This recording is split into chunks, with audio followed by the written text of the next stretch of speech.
Oh yeah. Quit showing your butt to the world. She's like, no, I refuse. There she goes. Okay. She came over because she wanted to be up here, but I couldn't do that. I couldn't do that for her right now. Oh, are you still playing this thing? Yeah. Yes. This is day 2 of Final Fantasy VIII. Thank you, Tiger, for the 301 bits. But we'll actually be on it for a bit, I think, because of all the triple try that we'll have to do. Card game. I have a very misbehaving Chi in the window right now. She keeps on trying to get up on everything. Oh my goodness!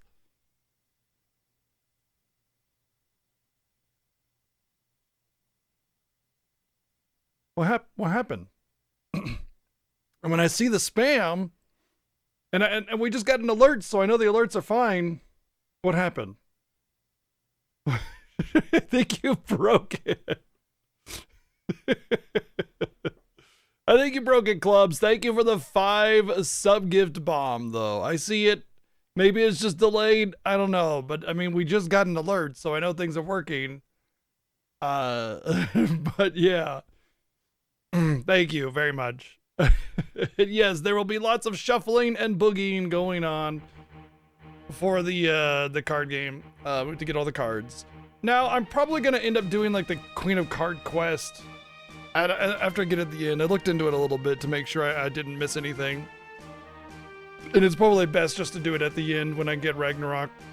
Because it's not permamissable. But I had to do some stuff like losing cards to the Card Queen. Sardines! And Sardines. In order to move her around and to unlock other cards, so...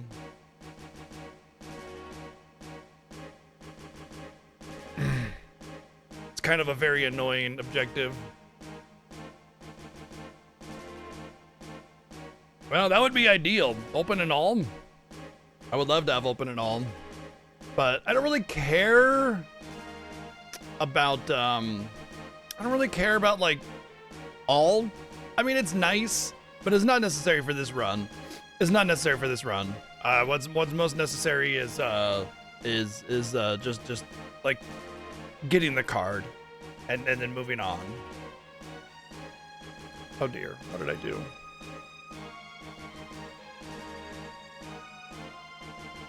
For me, anyway. For me.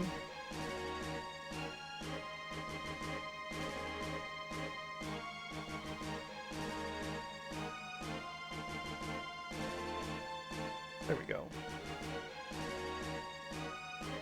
So, looking at it now, I can't get the Kyros card because I need to, it's part of the Queen card quest. Basically, defeating Cypher is the point of no return on everything, so...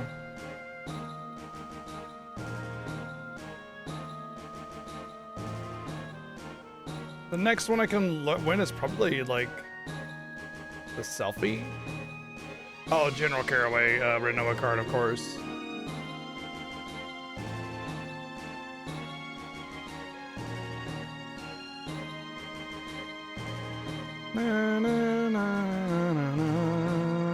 It's actually kind of funny how little I remember about all this, because we've done this before, and I don't remember any of it. I don't remember any of it. It's like completely alien to me.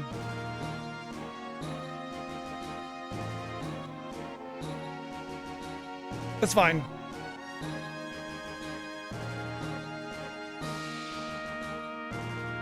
Cool. Press buttons, go. So I hope everybody had a good weekend. Hi, hello, welcome into day 22 of the Final Fantasy Fiesta. Cool. Yeah, you had a cool weekend? Oh, that's good to know. Thank you, Tiger, for the 123 bits. I mean, it is winter, so things will be a little cool. I can understand that.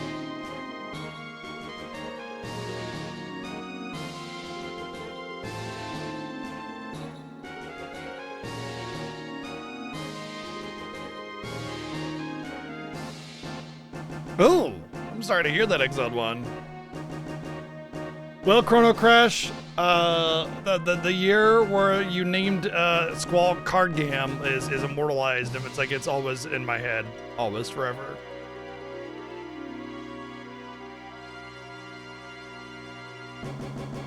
What the heck? There's another 5 sub gift train or bomb and no alert. What's going on?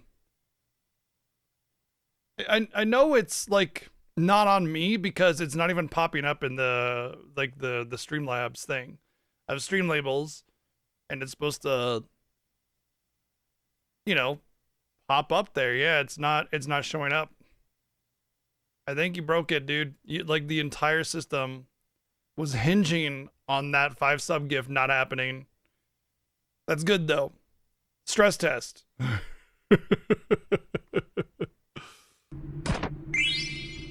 Yeah, I hope you're feeling better. Walking pneumonia. Oh well, that's not so bad, right? That's like, you know, if you know what you got it, then you can be treated and you're good to go and moving on. Wait. Butterfly back there is just like, look at me. Can't give So me it's just butterfly. Screw you, butterfly. It's just subs that are not being audible and they're not showing up. But don't worry, if it appears in chat, those subs went out, you paid for it, I will get the support from it either way. So that is for sure locked in. It's a connection between Twitch and Streamlabs that's probably not working to play the alert, because that's all Streamlabs does is play the alert. Well, that one worked. What the hell? Oh, whatever. Either way, Blitzball Ace, thank you for the 5 sub gift bomb. Chris, thank you for the 200 bits. Little Aru, thank you for the 888 bits. And Dante, thank you for the 50 months of subbing. Yeah, and yeah, I don't see any of the other resubs either on my thing. So if you resub, then I'm Matthews, thank you for 89 months. Little Aru, thank you for 46 months. And that's all I see. If you resubbed or sub-gifted and it did not play an alert, chances are is because it's borked. And it's just not showing up on my thing. I can go back in the chat. Oh, thank you for 48 months then, no name. Thank you. 4 years, dude. Damn. Time flies when you play horrible games and also Final Fantasy Fiesta. Time flies when you're not playing main numbered Final Fantasy games.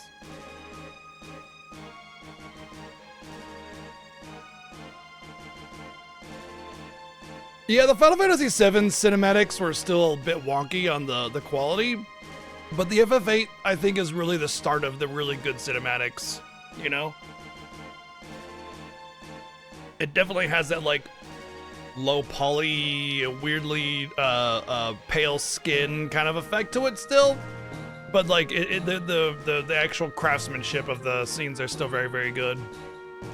But yeah, it definitely still looks 90s CGI, but I think 8 is the start of it really looking nice. I mean, obviously when we get to 10 is when it just gets indistinguishable, you know, for the most part. And then like 12 just doesn't really have much CG. Honestly, I feel like 10 CG looks better than 12 CG.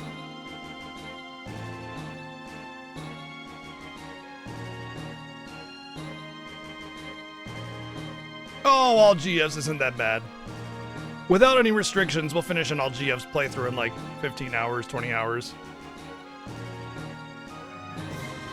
Well, that one worked too. Maybe subs are working again. Varios, thank you for the 75 months.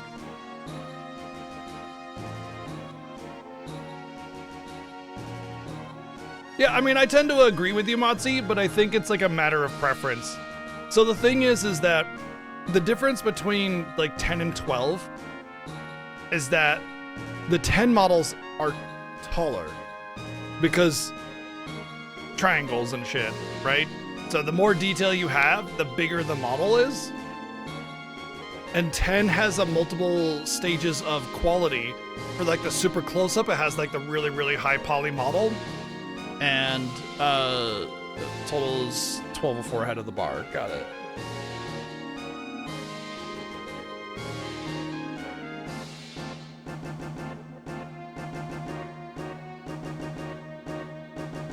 Thank you. And FF12 does not have the high poly models, so the models are actually smaller, but they actually have more detail in them. So it's a matter of preference about the more consistent quality with the higher level of detail and the texturing versus the more like high poly model, less detail, if that makes sense. I know that seems like an oxymoron. Like, why would it be more poly and less detail? It's more just like they fit more into a smaller space, which just has like a different aesthetic. It's just a different aesthetic. They're both PS2 games. They both look fantastic. They just have like a different choice on how they went with it. Right, exactly. Yeah, it has mostly to do with the texturing. But obviously FF13 just, you know.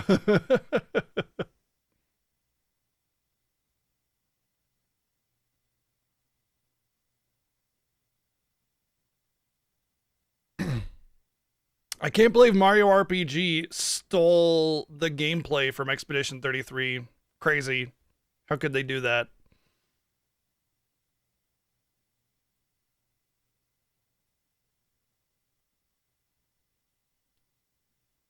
Kind of like grubby. Well, that's what happens, Cinny, is like what happens is because you have a greater amount of detail in a smaller space, it tends to have that grainy look for it when it's at a low resolution. And PS2 is only a 480i. Actually, it's not even 480p. Well, technically the PS2 is 480p, but only a few games utilize it, and FF12 is not one of them. So it's 480i versus like the 240p of the prior consoles. Yeah, it's a lot better, but I mean, you're not at 1080. You're not even close. And so when you're, oh wow, nice little hype train. Thank you very much for the hype train. Wow, thank you.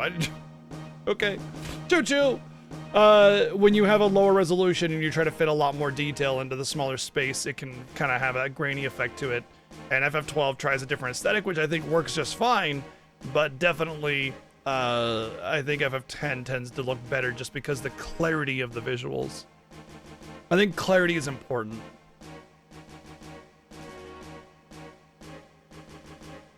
We're gonna be bouncing a lot between PC releases and not PC releases. Oh my goodness, Chi.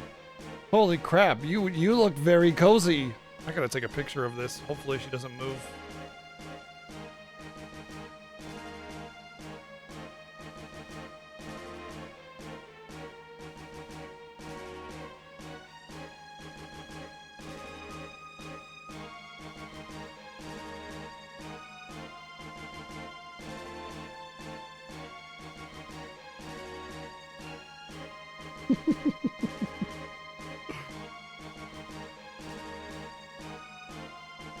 She's I got a couple sweaters over there on the chair.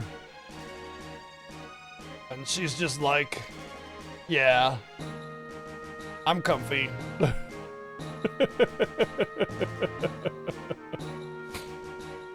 I'm comfy.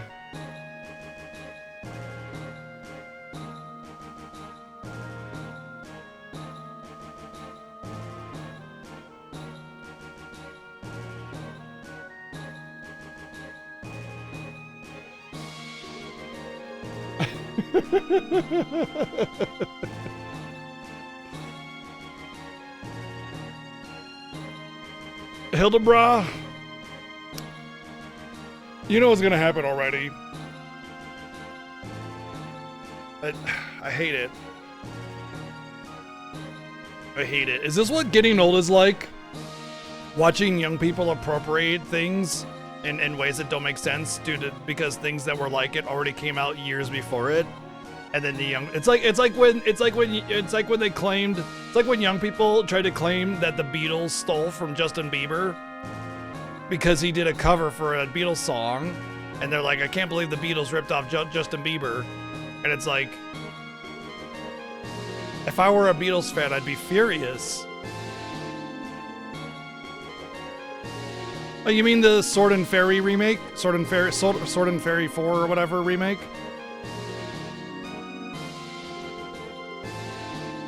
Yeah. Sword and Fairy has been around for a long time. Actually, we were talking about it in the Discord today earlier. Sword and Fairy has actually been around since like 95, and they've always been turn-based RPGs, with the 7th one being an action game, which I've played, and it's actually pretty alright. But, I mean, most Chinese developer games tend to... So, copyright and trademark in China is kind of like more of a suggestion than a requirement. They don't really push back on that kind of thing in Chinese like laws and everything like that. Like if you want to get a knockoff, the reason you always like, the first thing that comes to mind is like a Chinese knockoff is because, well, there's a lot there. Having been to China, I can tell you that you will be approached about 500 times on the street from people trying to peddle their wares and asking you to come to a side room where they have a bunch of knockoffs. It's just the way it is because they don't really push back on copyright law there. And so when so the way to get a product some notoriety in the terms of a game is oftentimes to just copy what's popular. And so you do tend to get a lot of that. It's just because of the way China is structured, not anything to do with like Chinese developers are bad or whatever. It has more to do with their laws than anything else. So that's why. That being said, I mean, let's be honest. Expedition 33 already pretty much copied Persona 5's menu UI layout, but then just gave it a more unique aesthetic that made it feel more real and visceral and less like, comic book-esque. So Expedition 33 isn't innocent in this situation. And all I'd like to say about that is that art inspires art. Okay?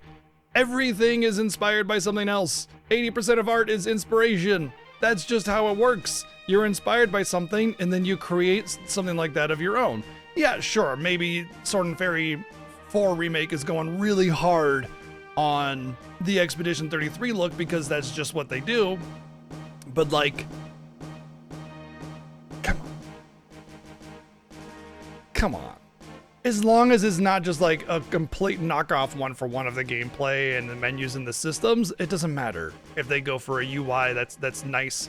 The reason we have UIs that are so good looking compared to older games is because somebody came along and made a better UI and everybody was like, ooh, I like that, I want to do it that way. Think about something like, you ever play World of Warcraft?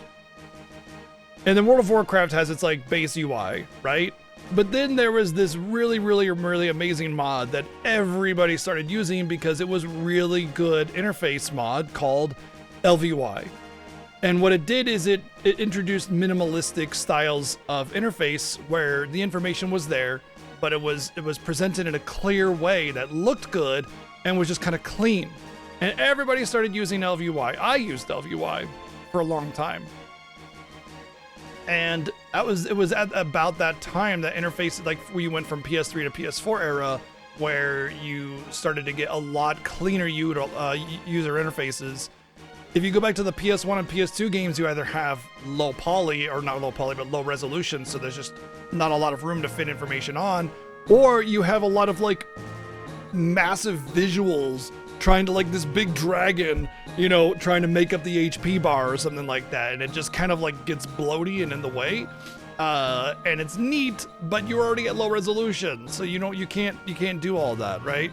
But anyway, the point I'm getting at is that like we're in the era of minimalistic interfaces due to things like LVUI, and everybody moved towards that because it looks good and it gives the information you need without being clunky. So art inspires art. We moved towards different things based on player interest or like interest in general, or because we are inspired by something and we see something that we want to make.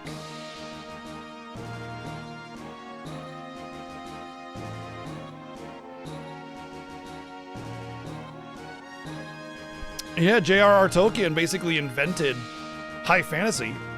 Elves, dwarves, dragons, all that stuff. That's Tolkien. And, I mean, not dragons necessarily, but the idea that, elves and dwarves live in a world with dragons and mystical beings and stuff, that was all Tolkien. And D&D took that idea and ran with it. And then Final Fantasy took that idea of D&D and ran with it. And now we have... It's okay. Hey, it's all right, bud.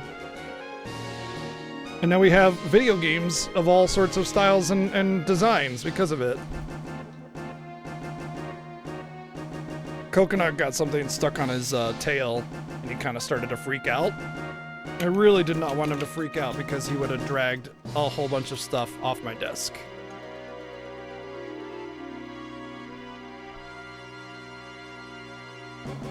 You're okay, bud. There you go. Oh, there you go. All Obviously, Tolkien took a ton of inspiration from mythology, right? Obviously, which is, you know, once again, just another stage of inspiration.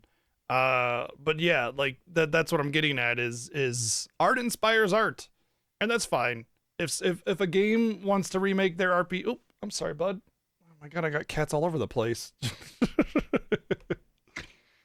Oh. If they want to make their game like Expedition 33 after Expedition 33 made their game look like realistic Persona 5, then that's fine. Whatever. It just means that we get more better games over time, and eventually those will evolve into different styles that people attach themselves to, and that's just the way it goes.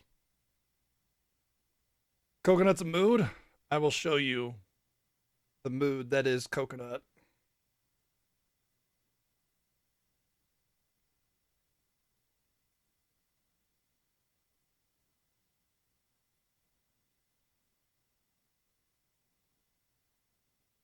He's sitting right in front of me. And here he is, being a mood.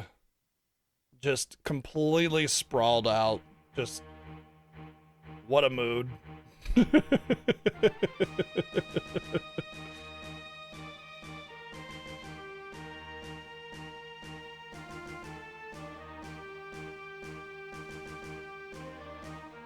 Why would a cat eat plastic? So there's this thing called pica. It's addiction to eating non-food items. In fact, humans can have something similar as well. There's a TV show called My Strange Addiction. Like there's this lady that has eaten like 20 full mattresses in her life. There was somebody that was like drinking gasoline because of their non-food addiction. Yeah. I think there was one that had like a toilet paper addiction, and she had eaten like thousands of rolls of toilet paper. Hey, bud, come on. Can you come up here? Come here, bud. Or just plop right there. That's fine too. It's a condition. It has, like, you need professional help in order to address it, or you let it consume you. One or the other. It's just a thing.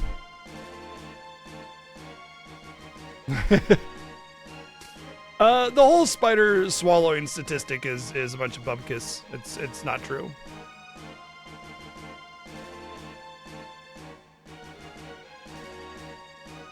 You don't swallow an average of like 4 spiders a year in your sleep or whatever. Yeah. Oh, that's not good for you. Oh, what up, Motzi?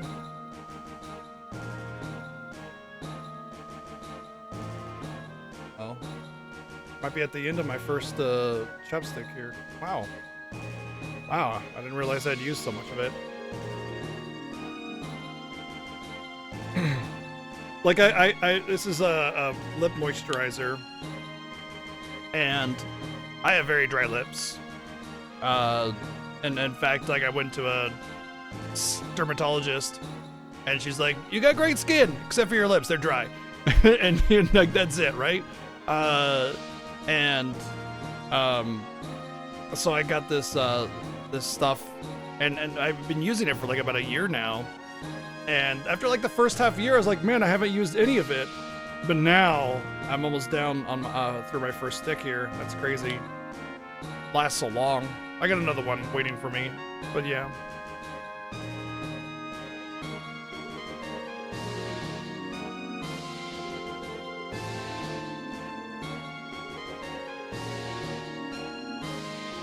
Yeah, I'm pretty sure you would choke on a spider instead of swallowing it if it were to go into your mouth.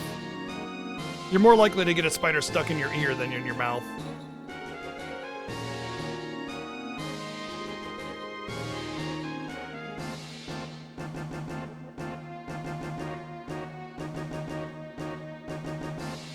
Hildebrand! You're not gonna make it a thing! Stop trying to make fetch a thing!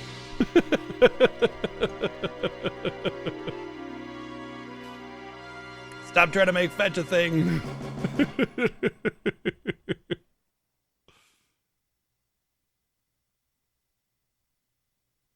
I used to play trumpet, so yeah, I feel that.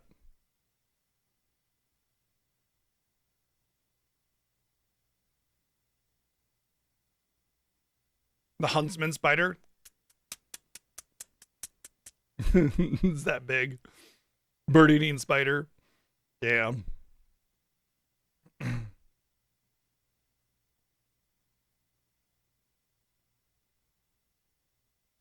Aw. I got Cecil in front of me on the ottoman. He's just got his head on my leg here. It's so cute.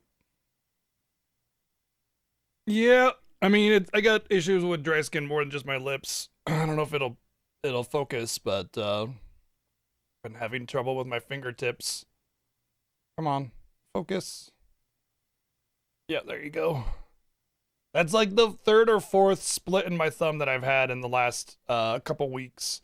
It like will heal and then it splits again, and then it heals and then it splits again, and then it heals and then it splits again, and it just keeps splitting. So it's like, it's really hard to play video games because, especially with a controller, every time I press the button, I'm like, ow, ow, ow, ow, ow, ow. I have not had a healthy thumb in about a month. This one's dry too, but it's not so bad. The rest of my digits are looking all right though.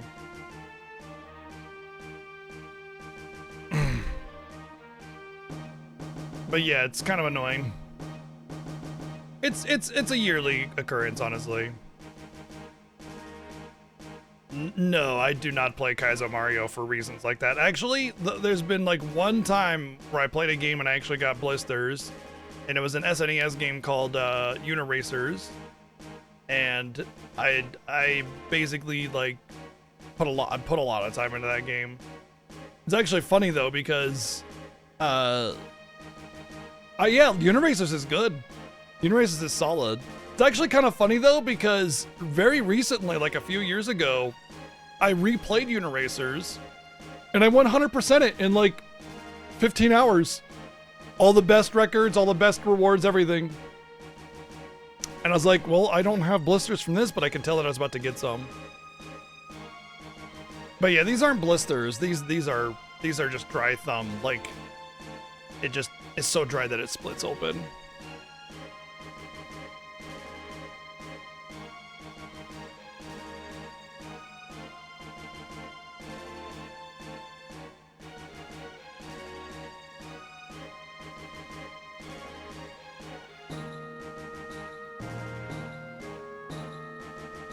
Most venomous, but no recorded human kills. Interesting.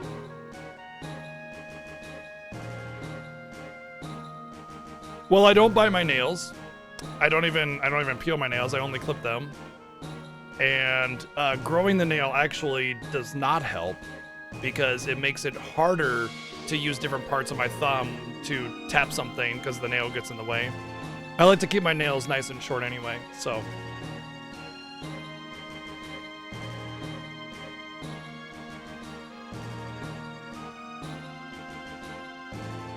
It's just from dry thumb. It's just dry skin. So I live in a desert already, and then the winter makes things even more dry because it saps the moisture from the air to, you know, it's like what frost is essentially.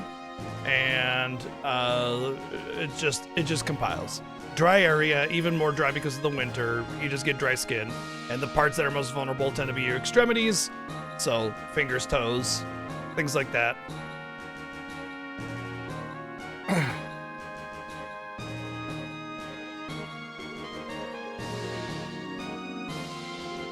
Huntsman spiders? You can get them out here. Not common. And if I recall correctly, they were not indigenous. They were brought in unintentionally. Yeah.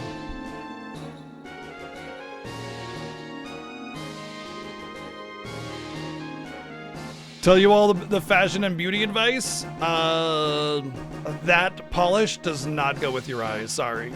Try something else. I hate humidity. Fuck humidity. I hate humidity. Hate it. I lived in Ontario for about 5 years. It was the most miserable time of my entire life. And it wasn't just because of my ex-girlfriend. Oh, I don't have the drum snare here. I was gonna go, but tis. No, but tis. No, she was fine. It's just because of the humidity. Actually, your dad sucked, but that's besides the point. Anyway, the humidity, man. It's like you can't take a shower without feeling dirty as soon as you get out. Like you take a shower, you dry off, you walk out, you're baking in your sweat again. It was awful. It's awful. I can't stand it. The worst experience I've ever had in any circumstance was when it was too humid. I spent a month in Tokyo, and it was during early fall, so kind of late summer, early fall. It was still hot, but it wasn't unbearable. And basically in Canada, it was always unbearable. So, yeah. Even at like 70 degrees and humid, it was more unbearable than 110 degrees and dry. 110 degrees and dry happens here every now and again, and it's fine. It's just hot, but it's not like miserable.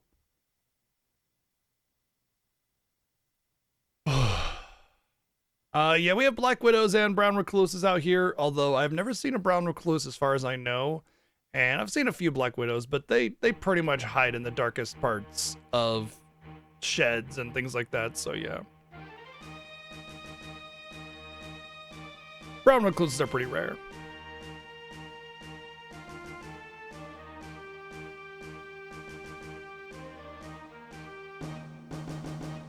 Oh yeah, we got scorpions, sure.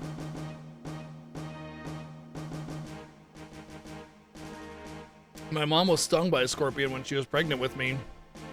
That's why I have such a piercing personality.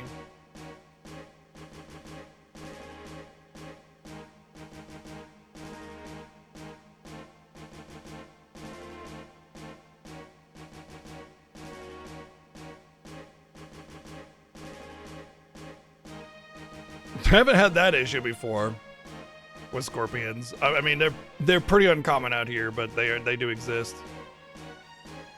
Depends on the scorpion every time, Magic. Actually, supposedly the most painful thing you can ever have happen to you is there's like an ant in Africa or South America or something like that has that releases a toxin that like electrifies all of your pain receptors. It's supposed to be the most painful experience you can ever have. And yeah, that's not a spider. That's not a scorpion. That's not anything else. It's an ant. You know? Yeah, I don't remember what it is, but either way, that's supposedly the most painful thing you can have happen to you ever, is being bit by one of those.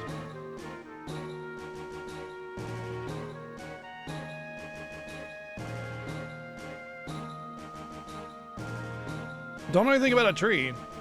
Tiny jellyfish, invisible to naked eye on the coast of Australia, and it kills people with its sting. Oh, fun! Yeah, so ants are the most prolific creature in the entire world. If you were to weigh all of humanity and all of ants would outweigh humanity several times over. A lot. Like, a lot.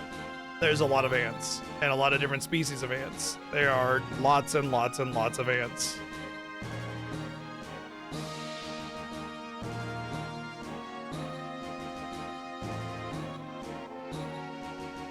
I don't know who Coyote Peterson is, but that sounds unpleasant for him.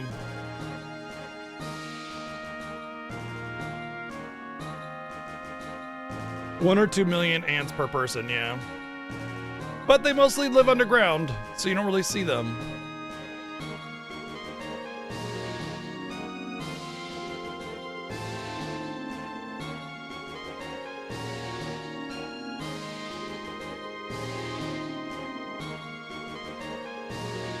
Oh yeah, tarantula wasps. I've heard about those. Ugh.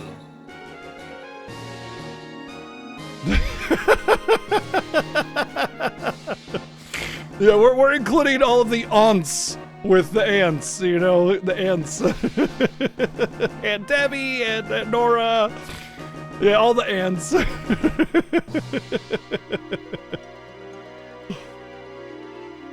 If there is a population of sentient creatures living under the crust of the earth, they are ant people.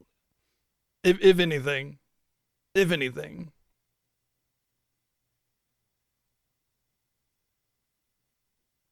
And they are currently planning the downfall of humanity so that they can take to the surface once more and reclaim their rightful place.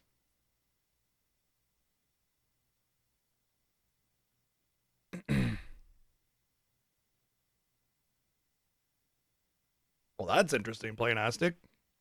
Entomology's pretty interesting. And people, looks like ants, tastes like people.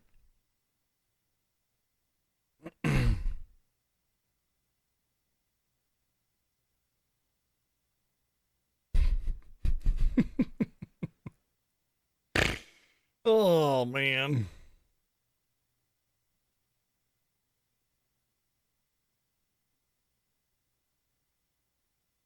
Yeah, it sounds like a terrible person. If you're doing things to other people's private, things or their personage, and then without their consent, you're a bad person. Period. You hate Christmas. Wow, how dare you? Just hate it because I love it. I know how you are. I'm bummed that it's over, but I had a good Christmas.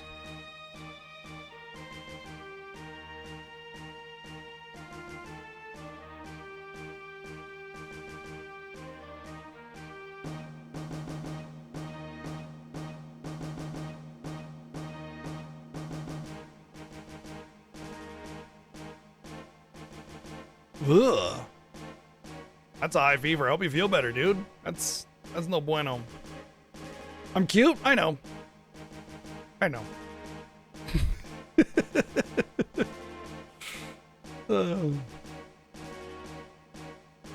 Hell yeah, Magic. That's a good Christmas. Honestly, I love it. I love to hear it. You're just like, you know what? It's time to sleep.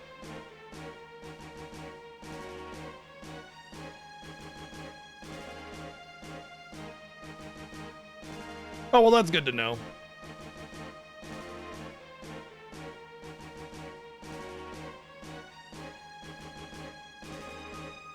A huge Rowlett plushie. Oh, that's nice.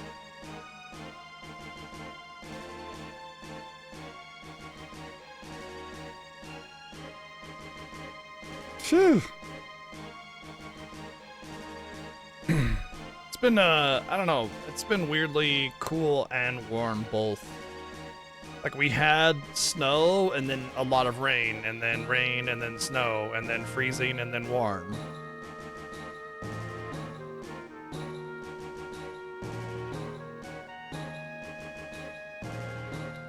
The Gardevoir plush. Oh, I don't know if I want to know about that. You guys both put on heart rate monitors, and we get to see which moments rev you up the most. Lulu. Lulu.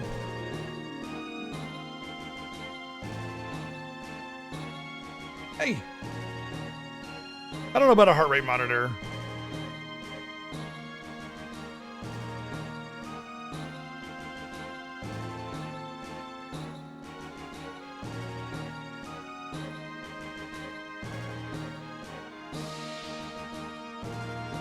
I haven't seen snow since February.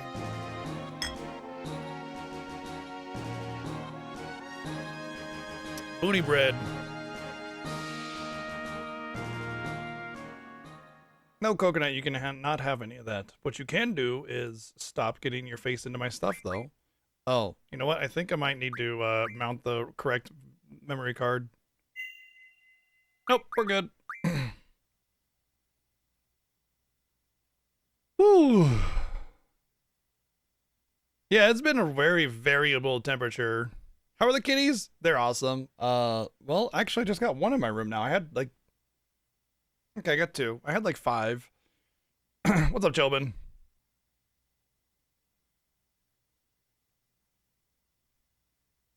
Oh, man. Nice. Yeah, I want to do like a super duper grind the beginning of the game playthrough of Tactics.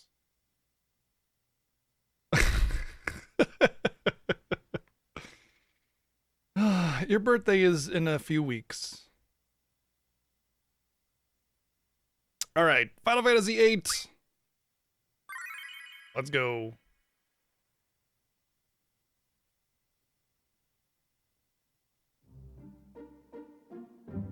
Bum, bum, bum. Seriously? Why? What? It's the second time somebody has waited until I started to do the kitty treats. You couldn't do it like.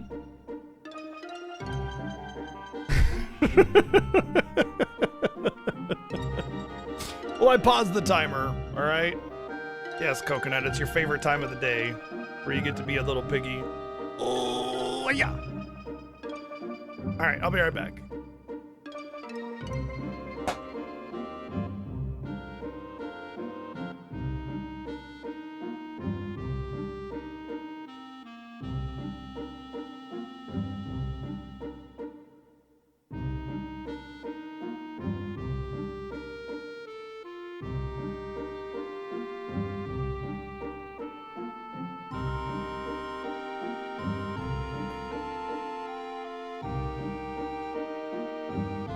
No, it's not the same person. It was like Sylvia or somebody that did it last time. And obviously they had done it on accident. They didn't do it on purpose, but I made a big huff about it because I thought it was like I'm sitting here uninterrupted, just chilling. You could have just kept going with that, but then I finally start and you're like, no, let's interrupt this. All right.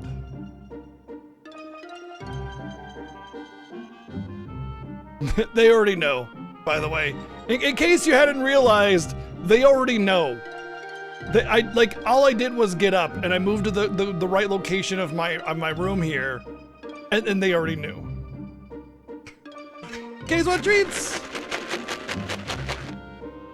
Oh, here comes a little fluff ball.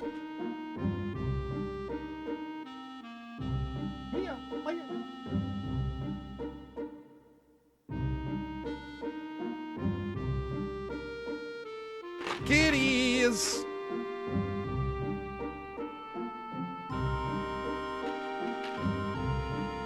Come on, kitties. Come on, buddy. Come on.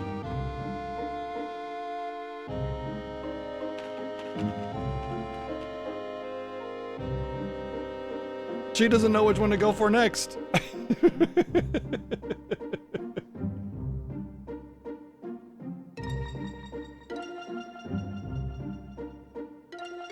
Raven, here you go. Go over there. Come on, buddies. Oh, it's just Cecil, right? Buddy, kids want treats. There's one more.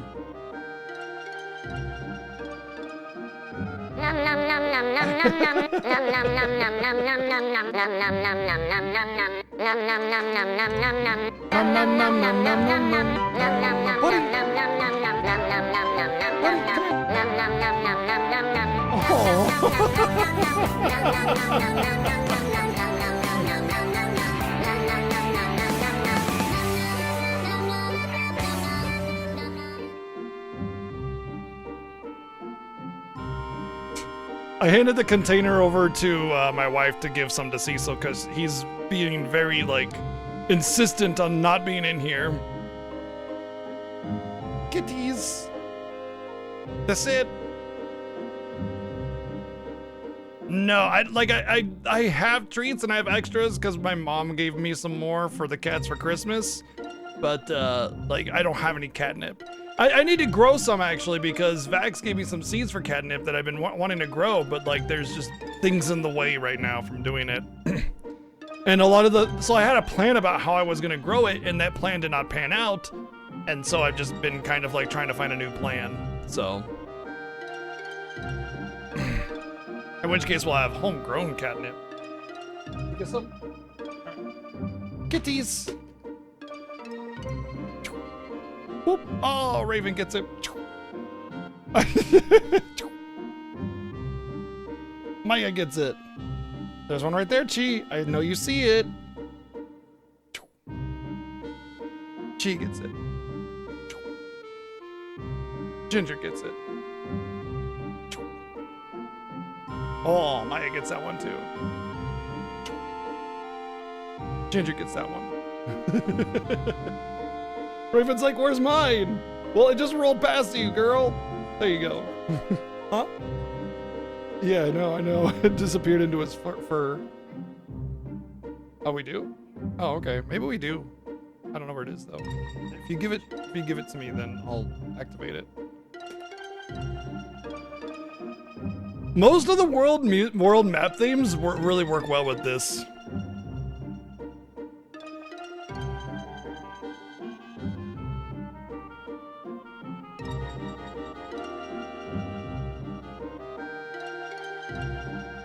Give humans a very minor high? Okay. That's weird. Yeah, she is the one-eyed cat.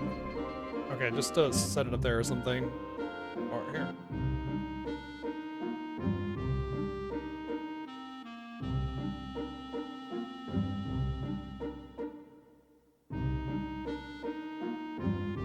She is one-eyed cat. That's my, that asshole is Coconut. And that's his brother, Ginger, over there.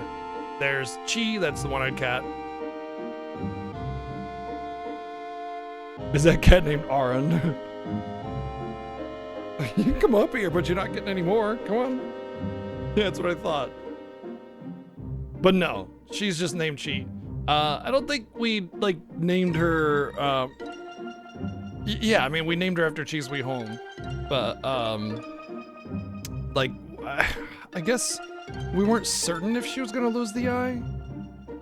Really? Okay, I don't remember the situation. I guess it was always just kind of gone because she was a runt and the eye never grew in and it was super infected. Yeah, Chi with one eye.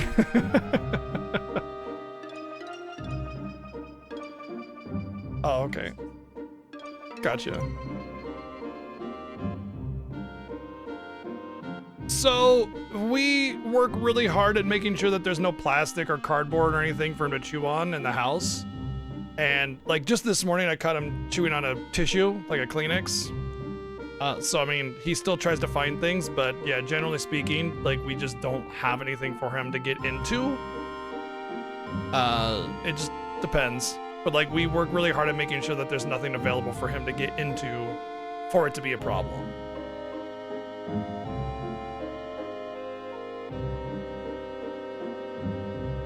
Yep, it means constant vigilance on wrapping and everything like that. Boxes are fine. It's okay if he chews on cardboard. In fact, we almost encourage it because he can kind of get his fix or whatever without it being harmful. Cardboard is just paper. It's just plant material more or less. So it's fine. It's okay even if he swallows it for the most part, as long as it's not too much. He can get a little impacted if it's too much, but he doesn't really care that much about cardboard. He cares more about plastic and paper. So, yeah, he's been okay.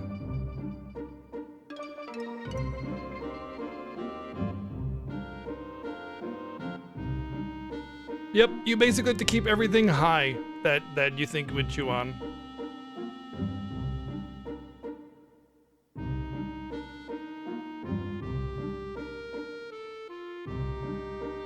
I always find it hilarious that Coconut's the last one to leave.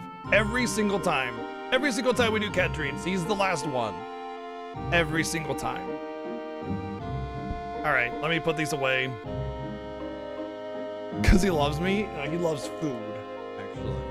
All right, let me put everything away. I'll be right back. I gotta use the bathroom anyway, so.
The cats found this and had knocked it off my desk and were starting to go a little crazy for it. You know, we'll give you guys a freebie.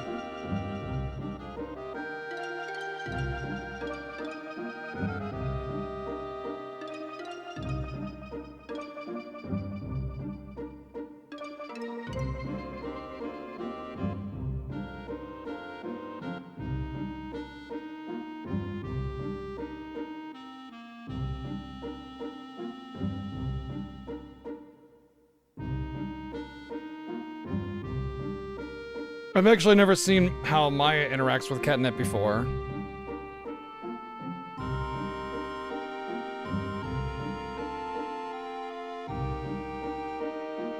Raven's just eating it because Raven.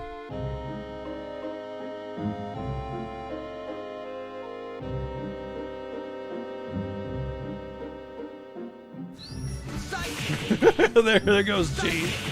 There goes Chi.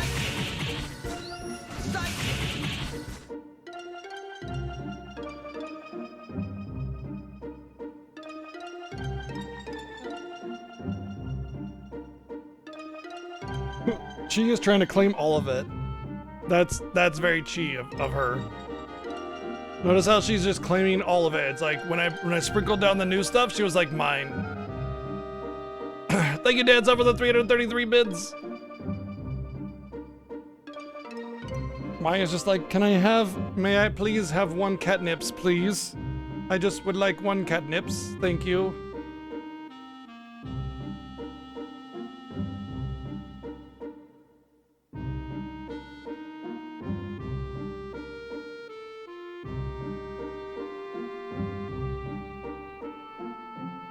Now she's covered in catnip. You can see it in her fur.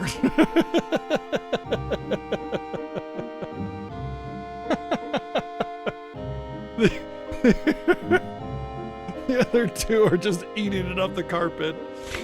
Oh.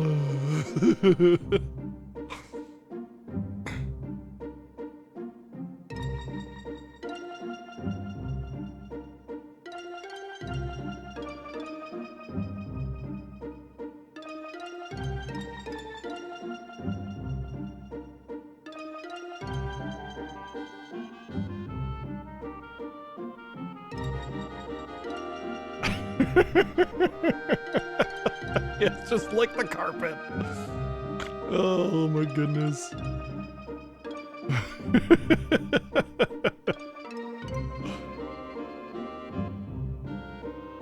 Hey, it's okay, Maya.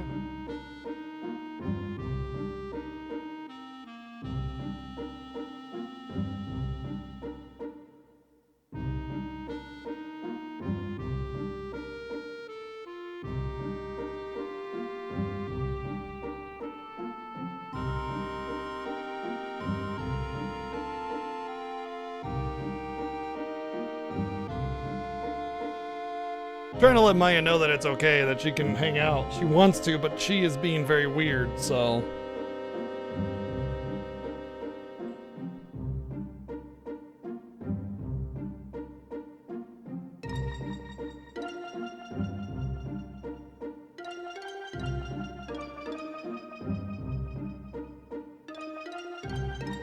It's okay, I needed a vacuum anyway.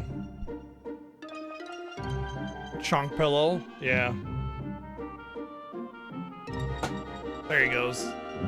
Now he's even chunkier pillow. My God, Chi. Would you relax?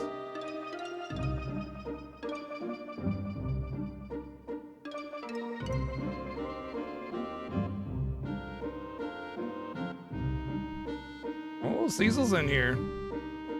He's catching a whiff.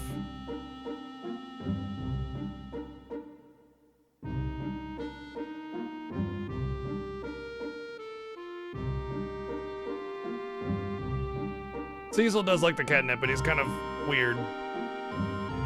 Yep, you've seen all 7 cats today now. His name is Cecil because he's got white and dark. Dark Knight Cecil, Paladin Cecil.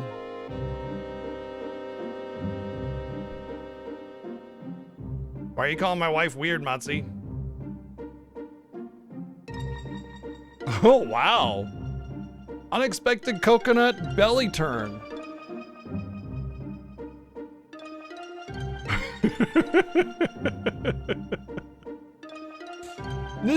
This basically is coconut in a nutshell, by the way. Like 9 times out of 10, if he's sleeping, like if he's on the floor or something, that's what he looks like, right? So I mean, him being completely a vibe without any, you know, without any care around the world, yeah, that's coconut right there.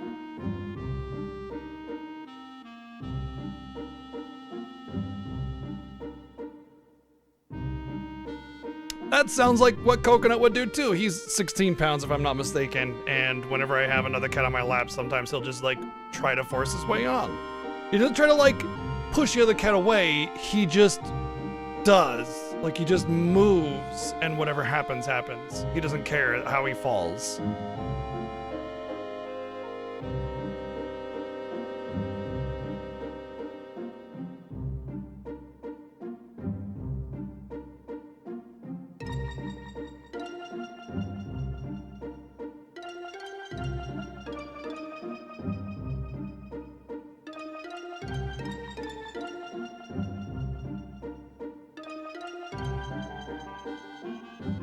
See if I can put some over here. There we go. Let's see how Maya goes for it. Oh. She's going for it. Away from Chi. Chi is a bully. She bullies everybody except for Coconut. She will bully every single one of these cats except for Coconut. She plays too rough. She's not like aggressive, mean bully. She just plays too rough and it's too rough for them and they don't want to play. It's impossible to bully Coconut. It's like you just don't get to. He just either doesn't care or he'll wallop you. Like one or the other. It doesn't matter. So Maya being hesitant of getting around Chi being so into the catnip is pretty standard.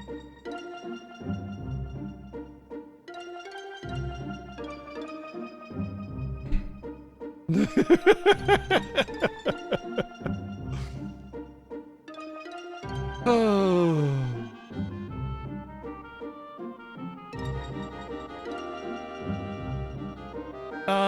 I could, actually. You know what? That would actually be a good idea. I could just do something like this.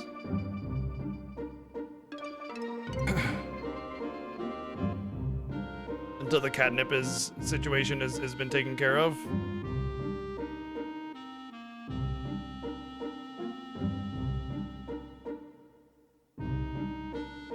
That way I can play.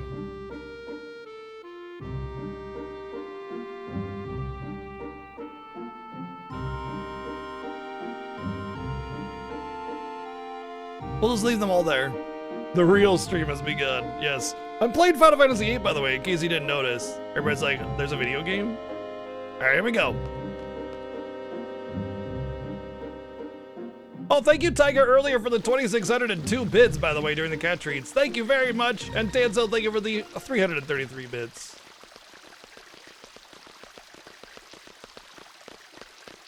It's the 10th anniversary of cats.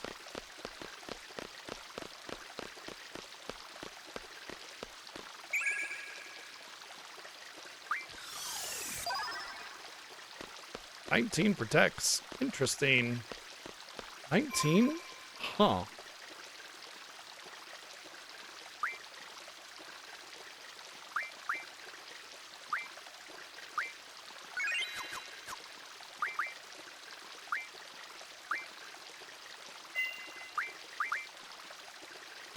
Whoa!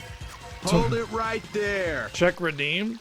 Oh my goodness. Okay, I guess we're not playing video games. Let's get back to where there's music. Mr. J has redeemed 100,000 channel points to draw a Pokemon from memory. What are we playing? What are we drawing? Hydreigon.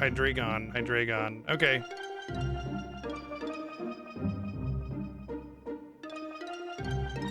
Hey, no, don't. That was my charging cable.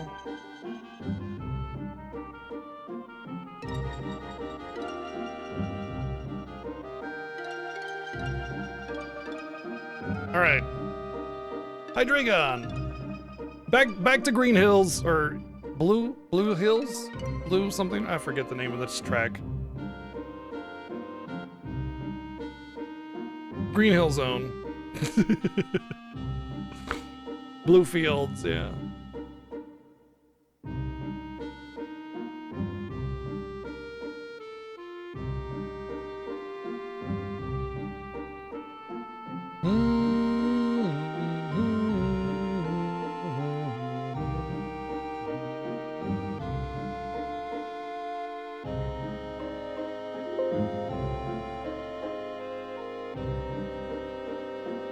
All right, drawing a Pokemon from memory, Hydreigon.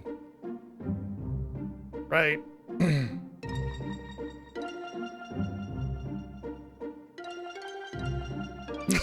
Okay. I know how I want to draw this. For my memory, Hydreigon is a 3-headed dragon. So, but he has like a pink frill around him.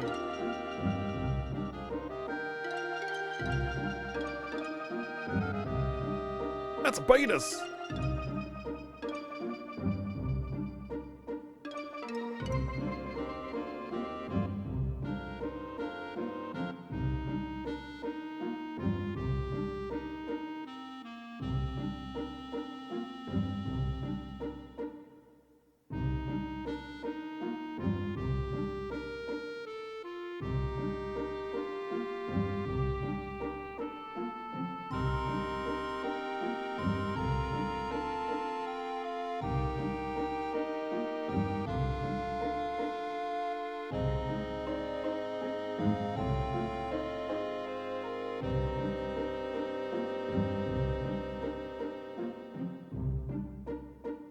Gee, what are you doing?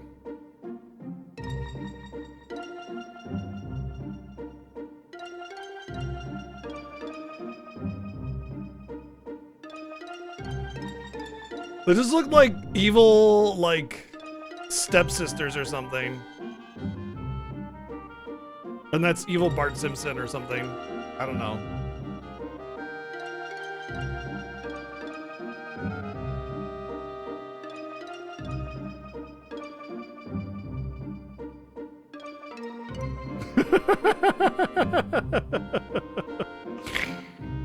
Oh, there we go.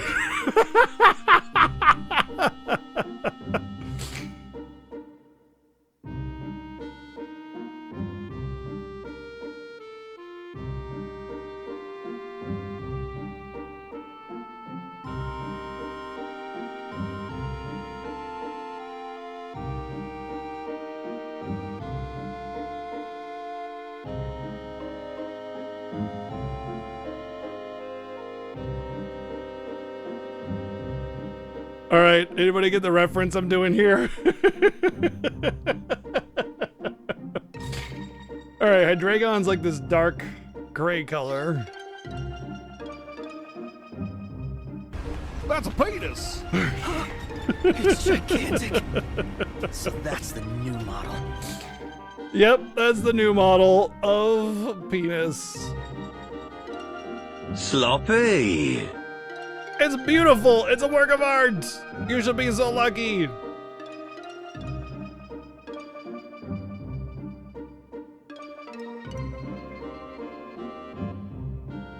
Why isn't it? There we go.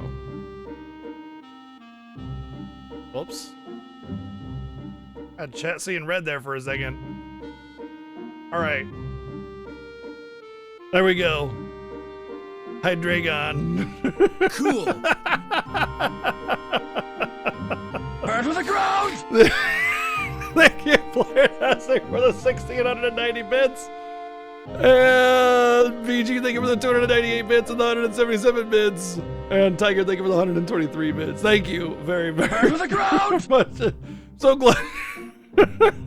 Why would you want to burn my masterpiece to the ground? Oh. Thank you very much. Hold on, let's get actual Hydreigon. Burn to the ground.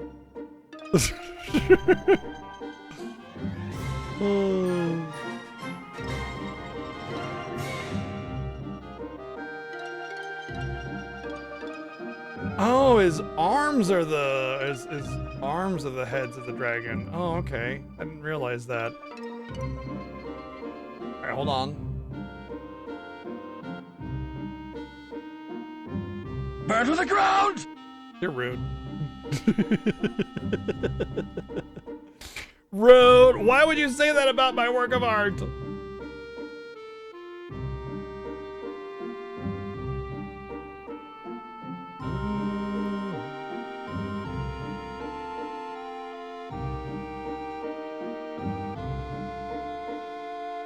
All right, this is what Hydreigon actually looks like. Oh, I forgot the wings because he is a dragon. Whoops. That's Hydreigon from Pokemon, or at least the fake Hydreigon. This is real Hydreigon right here. Boom! Look at that. By the way, in case anybody was wondering what I did with the faces here, I'll show you the meme format that I used.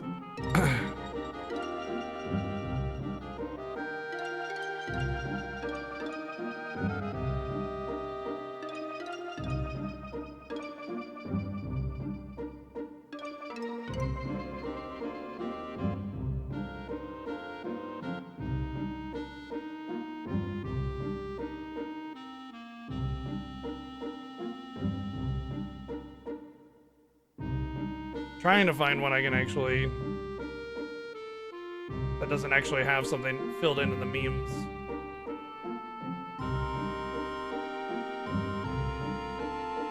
All right, so the meme format I used here, you may have recognized it.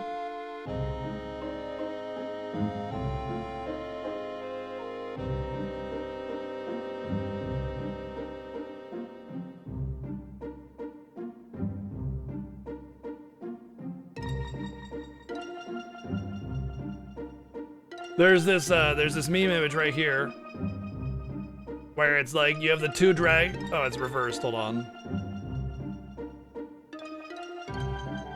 You have like the two dragons that are like badass and gnarly, and then the third one is just like a big derp. And it's supposed to be like, what are those three dragons representing, you know? Like this character's a badass, that character's a badass, and the third character's a derp kind of thing. So that's what I was going for. Because I couldn't remember exactly what Hydreigon looks like, but there you go. There's my Hydreigon. It's a masterpiece. You're welcome. Oh, no, don't do that.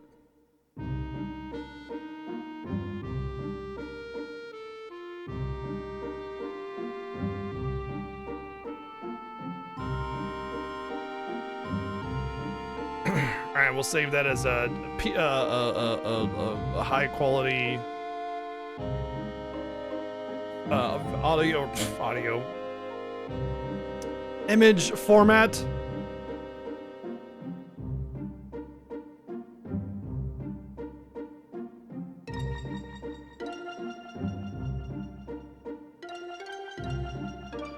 I'll put that in Discord for y'all.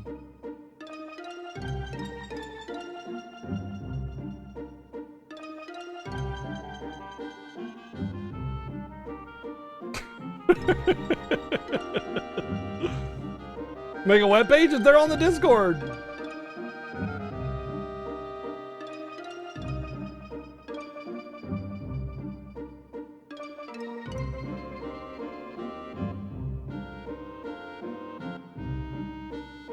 Welcome to the Final Fantasy Fiesta. Today we are not playing FF8 if chat has anything to do with it. No kidding, right? It's actually been an hour and a half and I've not played the game yet.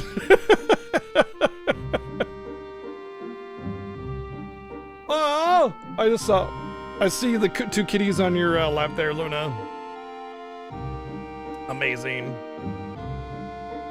That's so cute that they're like trying so hard to just like both exist there. Very cute.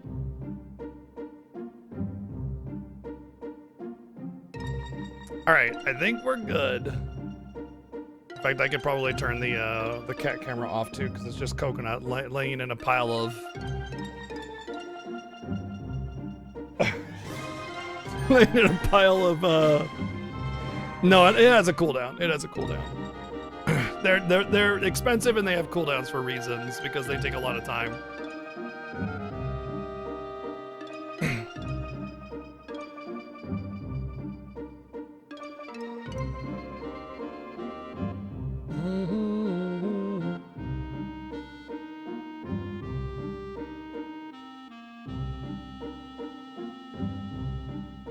Let's move this over.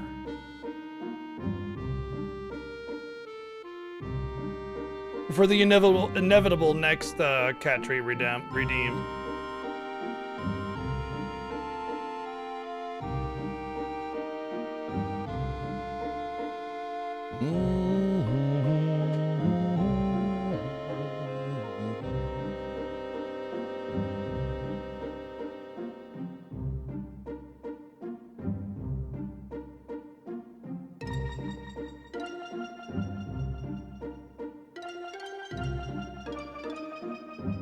Yeah, they did some really tricksy things with visuals back in the day. Love it.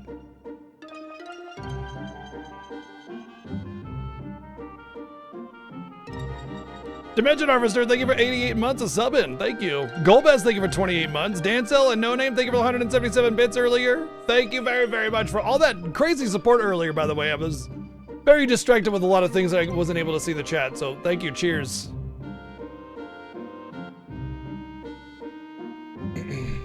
All right.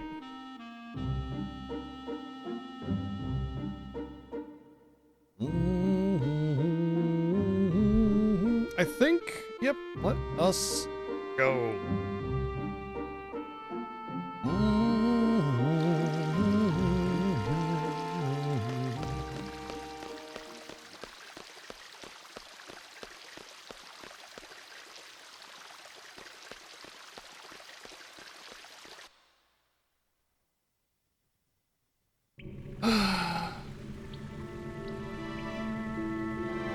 All right, what am I drawing? You gotta send it to me in a DM so because people have to guess it. Yeah, I blame No Name as well. DM me what you want me to draw, Drakadai. Because he's redeemed 152,000 channel points to play Pictionary. But yeah, redeems are expensive and they're with cooldowns.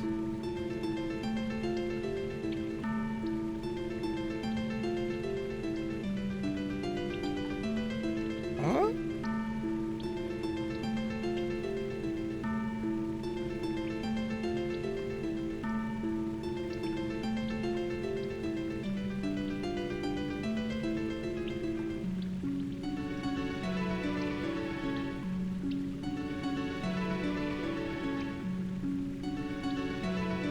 Hold on, I'm confused by what they're saying.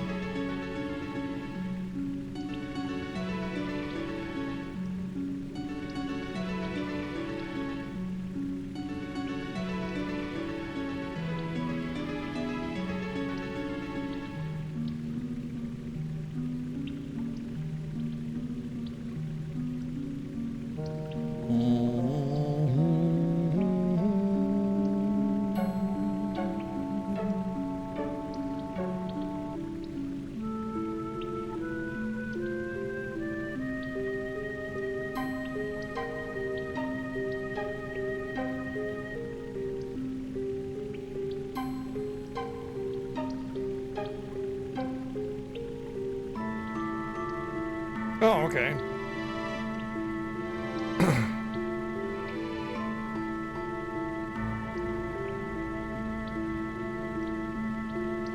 All right. All right, we're playing Pictionary, so that means you all have to try and guess what I'm drawing, and that's not what I'm drawing. Okay, the squiggly is just me trying to figure out, making sure the drawing is working. All right. Dragon has redeemed 100,000 channel points to play Pictionary. You must guess what I am drawing. Okay.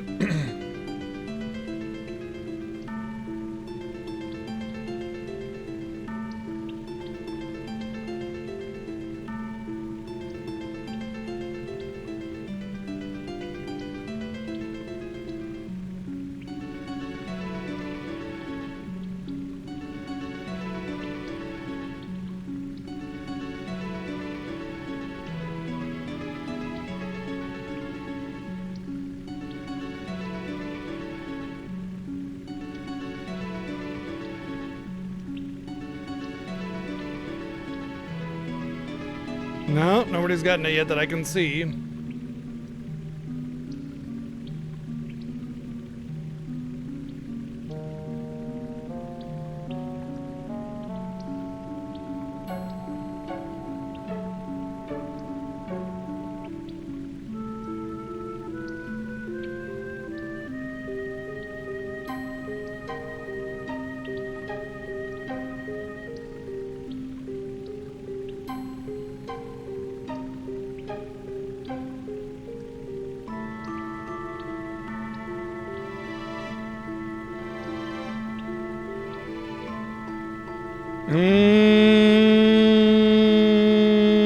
Close. Close.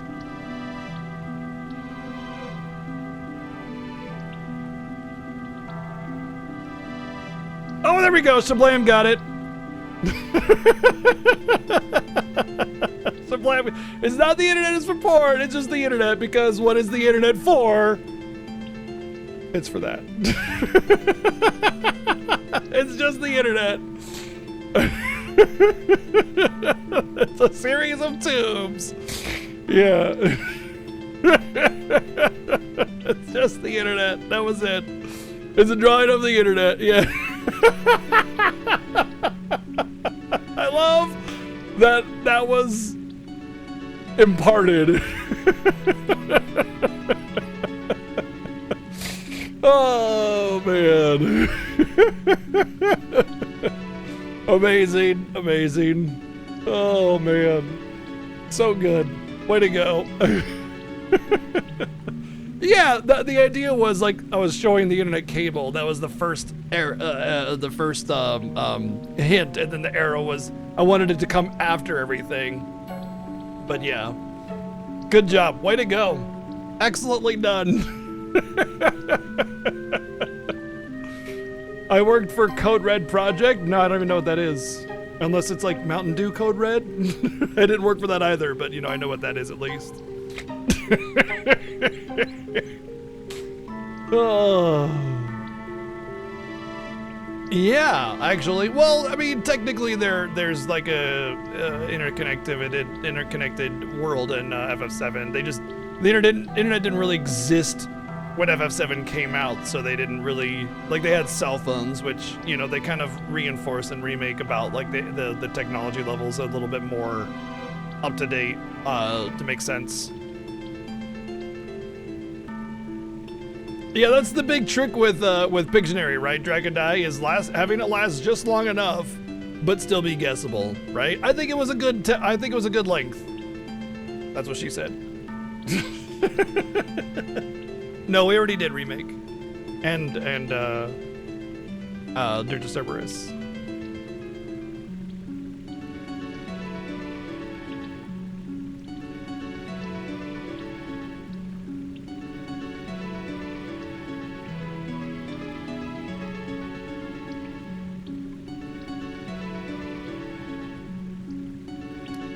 Well, yeah, exactly. I mean, yes, the internet was in a thing in the 90s, but it was like nobody really took it seriously. There wasn't a whole lot there. Yeah. All right. Resuming once again. Final Fantasy VIII.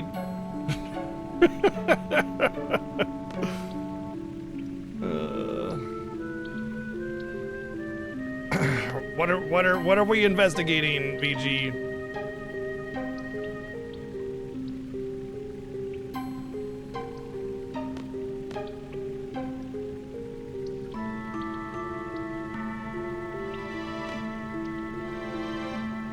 Xenoblade Chronicles for the Wii. Okay, 1 second. Let me read. Let me get back to where I know I am. Good, because I've lost myself thanks to your redemption. Okay.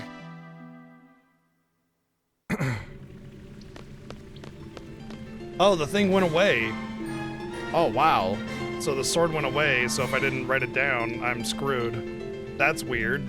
I think it was 031, but yeah. All right, you want me to investigate Xenoblade Chronicles for the Wii? Sure. That's actually a pretty good idea. All right, let me turn this off really quick.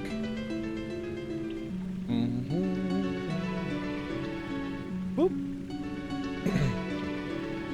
The cats still think they're getting treats or something.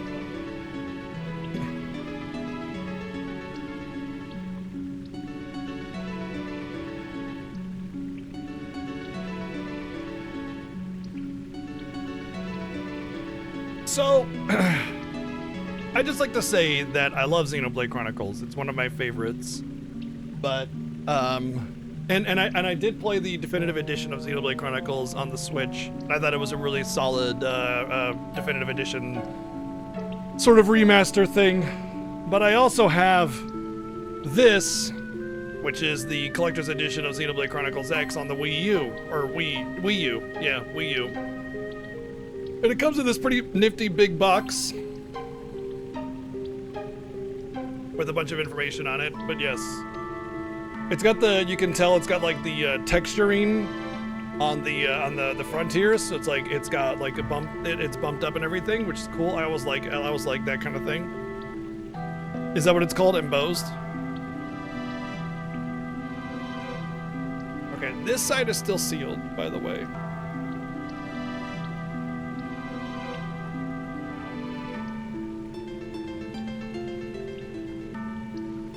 Chi is also investigating. Hey. Hi, Chi. We're investigating Chi now. What have you done? I know you're guilty of treat snatching.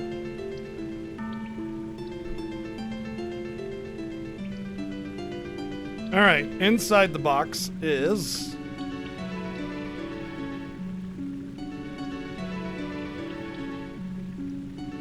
Ooh, big. Chi, no, please stop. This is an art book.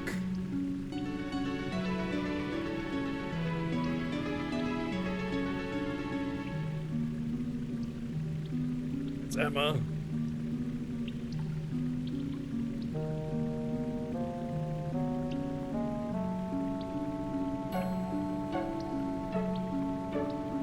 Concept art of different characters and things in the game.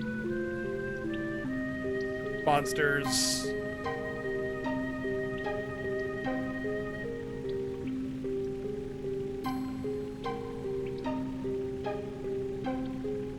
Stuff like that. It's pretty thick. It's got a lot here. Good thickness. That's what she said. And I think that's pretty much it. It's supposed to come with modeled art cards and a digital soundtrack on USB. Oh, really? Really? Holy shit, I didn't know. Oh, I have it. Oh my gosh. Yo.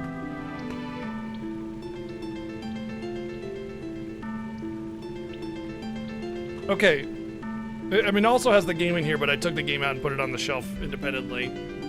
So, it has like a little tray, obviously, where things go on, but the soundtrack thing goes in here. But it's a USB device.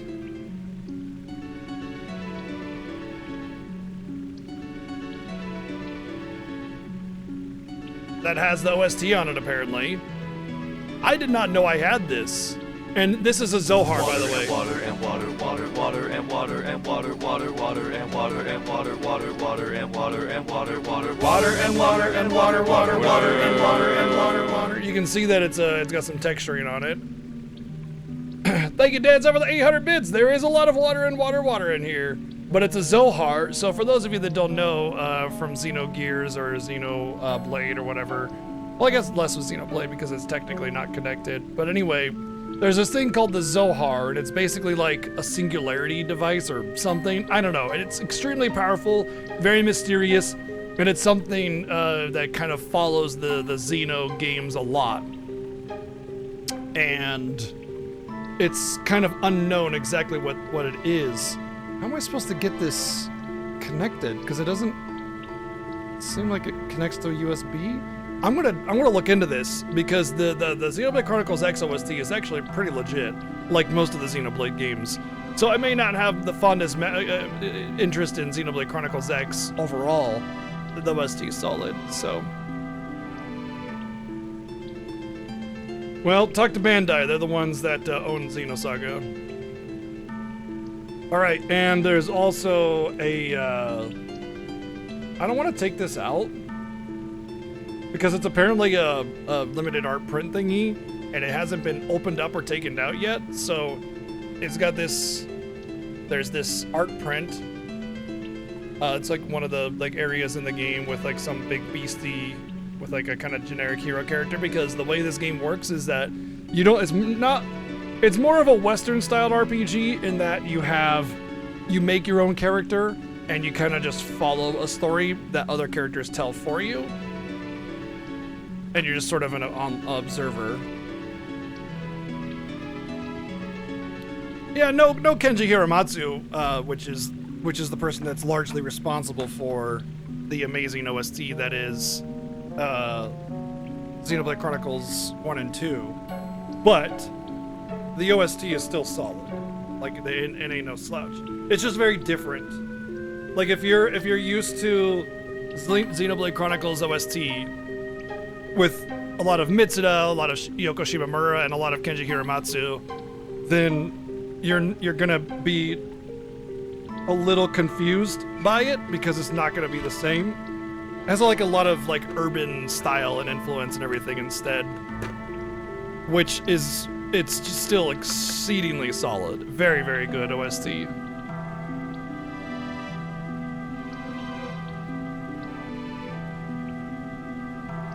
There you go. Xenoblade Chronicles X for the Wii U. The collector's edition. It is normally right up there. It's a little hidden because I have to have that printy box from the Disgaea 1 Complete Collector's Edition in the way because Chi will try to jump up there if I don't put that there. So I have to have it hidden because that box is all bulky and gets in the way of Chi.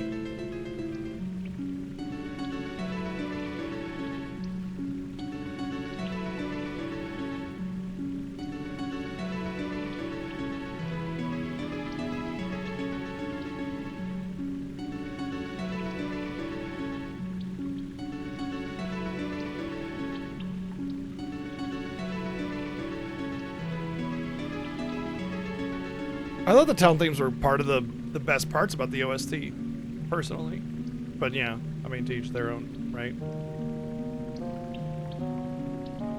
What's up, Vanadaritis? All right. Howdy, chat.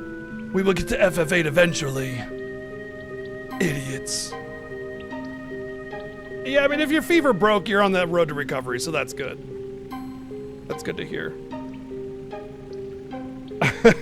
I just mashed through it this year. We were talking about something and I got distracted from doing any kind of bit there.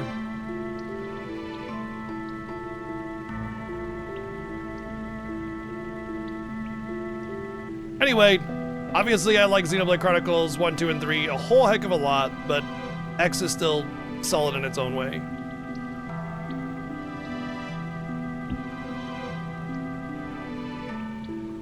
I think... Cool.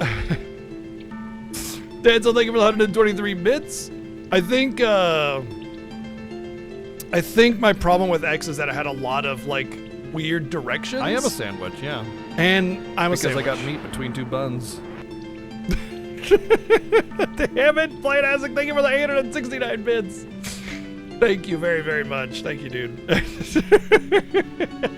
It tried a lot of things that just didn't work out because it was that era of like faux MMO, and it just didn't get the right love and care that a Xenoblade game usually gets, and so it just kind of fell flat for me. And there's also like some really shoddy design that could potentially soft lock you, but overall it's a solid experience. And I think the definitive edition on the Switch is a really solid experience, and it made my distaste for the game a little bit better. There's definitely some issues with it, but I would say if you're looking into playing Xenoblade Chronicles games, play 1, 2, 3, then decide if you want to play X, because it's going to be a lesser experience compared to the other three.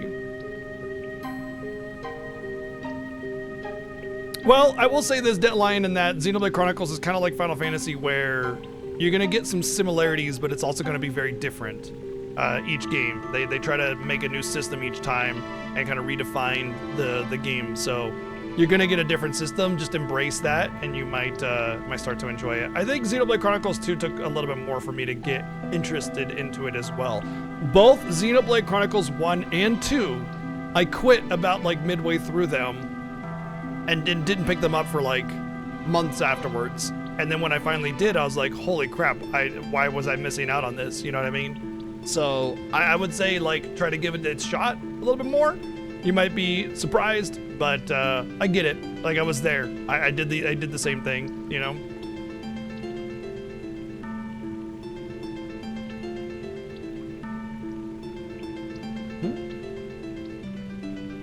Don't forget the DLC for 2 and 3.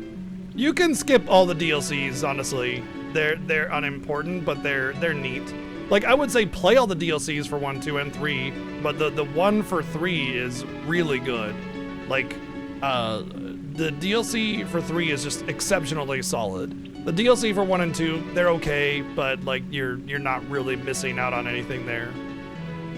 I would play them, but Torna? No. Torna was just Xenoblade Chronicles 2, but worse.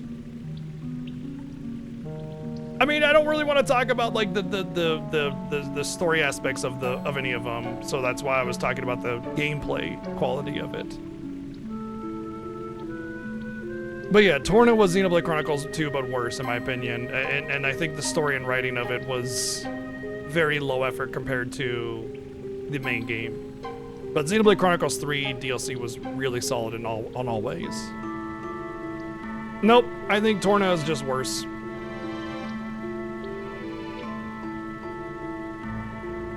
I don't agree with that, Berserk. I think it's one of those like you're completely satisfied with 3 and the way it ends, but with the DLC, it's almost like a fourth game that gets you a little bit more. You know what I mean? Like it felt like a whole new game.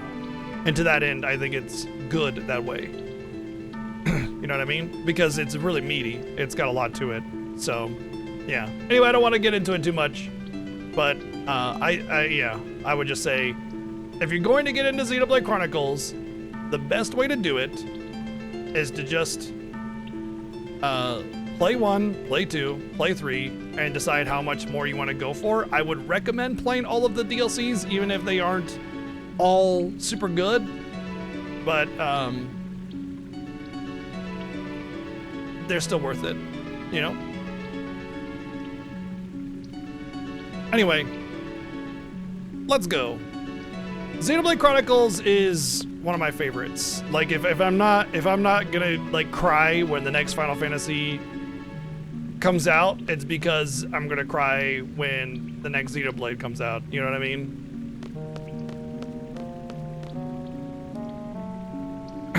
Xenoblade definitely leans into the anime-esque style of storytelling with some of the anime cringe and stuff like that. But I will say this about Xenoblade, is they keep it to a minimum. You know, like they have some of it, but they don't lean into it so aggressively that it's all you get. You know, they do it for some levity, and that's about it. You know, it's more just for some lightheartedness in between the plot points. And so to that end, I think it's fine.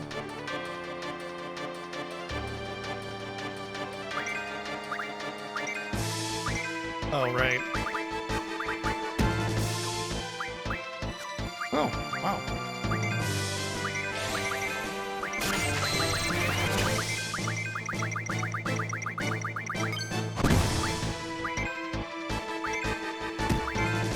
I forgot to set up Irvine.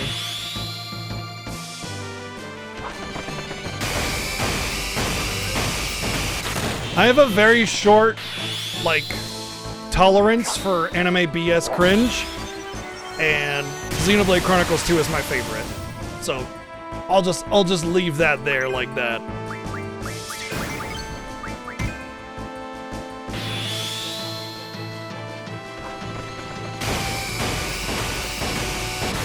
Well, I don't have enough power to overcome this guy's defenses.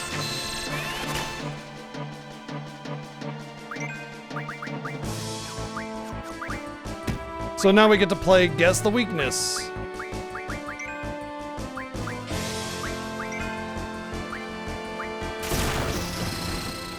Found it.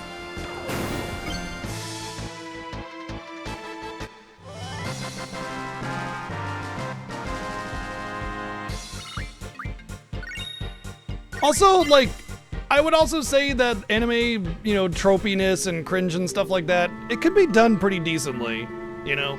And so just because it has it doesn't make it annoying or bad or anything.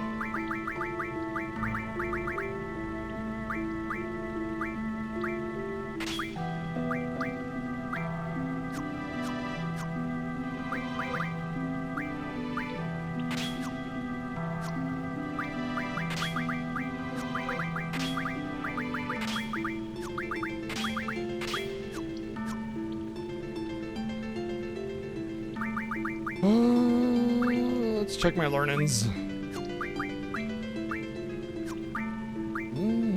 Oh, nice. Getting close on that one. That'll help quite a bit. Yeah, Mug is going to be big. I think I need to get that as soon as possible.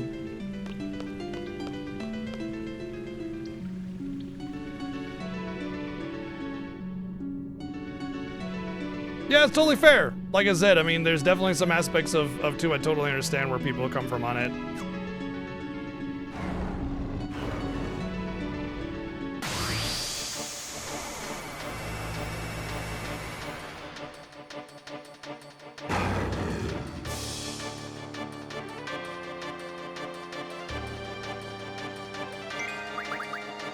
Isn't that float?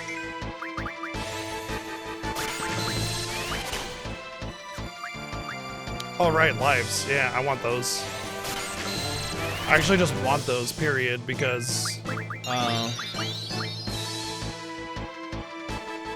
they're just really important.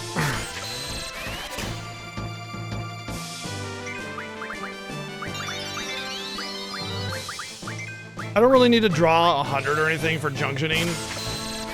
That part's unimportant. But I might actually draw the Protects and Shells because there's not a lot of easy ways to get Protect and Shell, and this is actually one of the best ways to get Protect and Shell because the boss is not really super deadly, and you can just kind of sit in there and grind it up.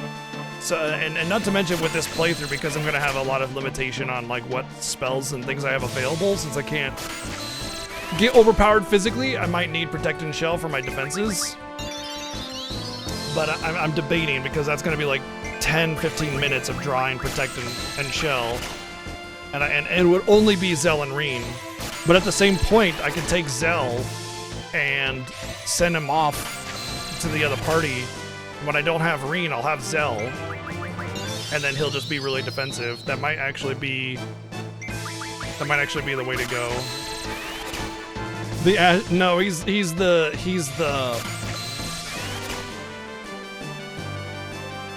wearing black. What would that be? Like the Eben. There we go. He's the Eben Gunblader.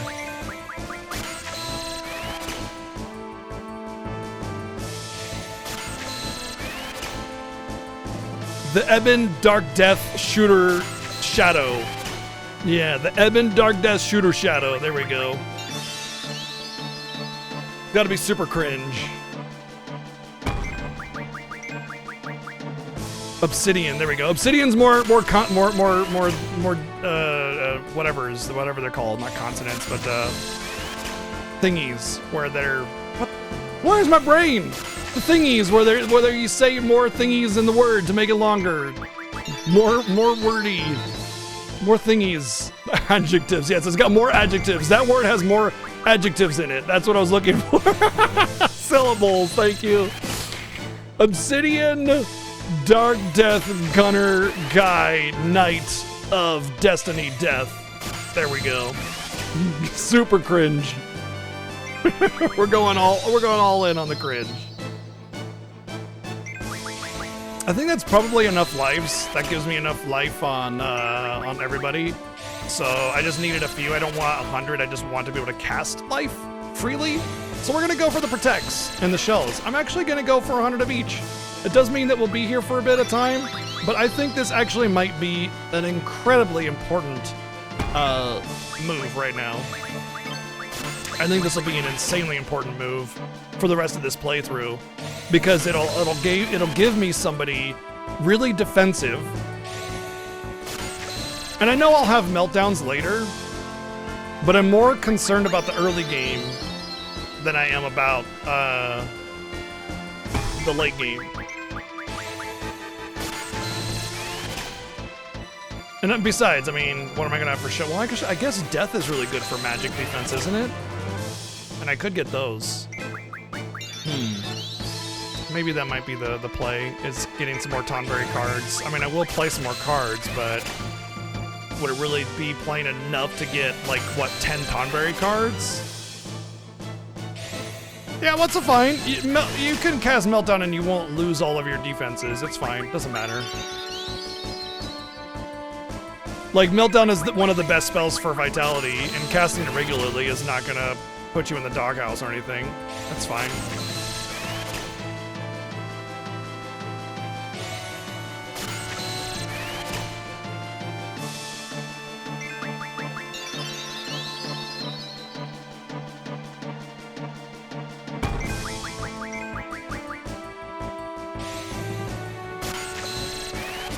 So my big concern with this playthrough and not being able to card mod and everything, the rare cards, is when I do the missile base, that can be really rough if I don't have power output. In fact, last year we had a similar challenge and I almost got soft locked because I couldn't, like, I was taking so much damage that I straight up could not stay alive, and I had the limited timer. I couldn't do enough damage to get the boss down, and I had to pull out some really tricky stuff in order to get through it. So,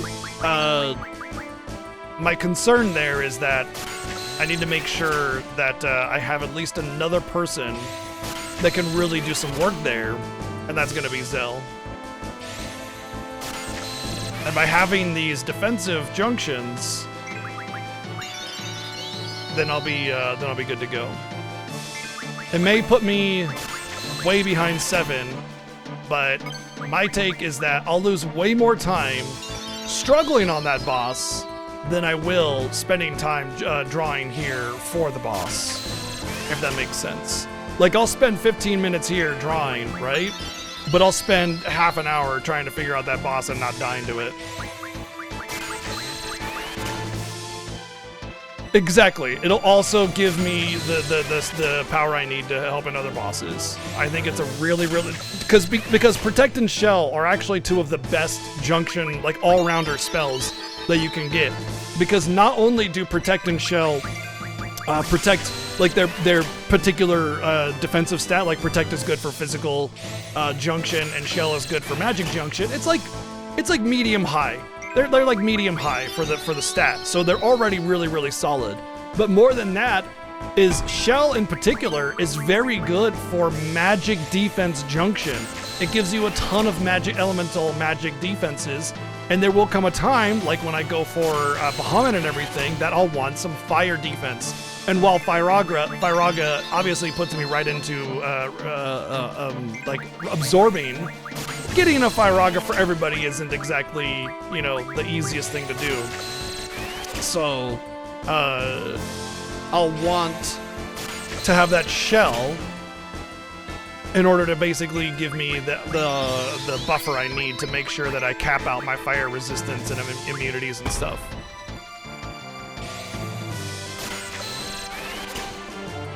Oh yeah, I do that right away, especially because of the space junction. I need that time space junctioning, or modding, or whatever it is, because you get like a lot of really good magic from that. Obviously, I can't get the triples from it because I can't mod the Quistis card, but yeah.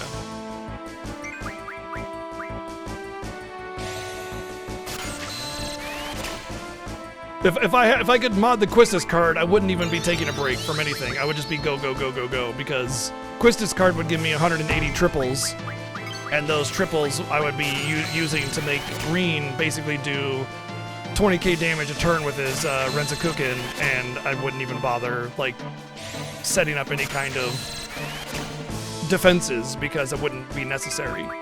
The biggest issue here is that I don't have a strong way of getting power output. There is tornadoes from windmills. There are other options, but like they might even be more grindy than what I'm doing right now, and it might not be worth it. At the end of the day, I do have like a Thundaga on Reen, and I have some options for some other things, but I'm debating outside this dungeon on the field. There's enemies that drop windmills, and I'm debating going for them just because it would give me tornadoes, and tornadoes are pretty dang decent for offense. Although there's the Dino Bones as well, which if I could mod this guy's card would give me 100 of them, and then I'd have Quake on everybody, then I wouldn't need to worry about it. But you know, can't do that, so cheat. Come on, cheat.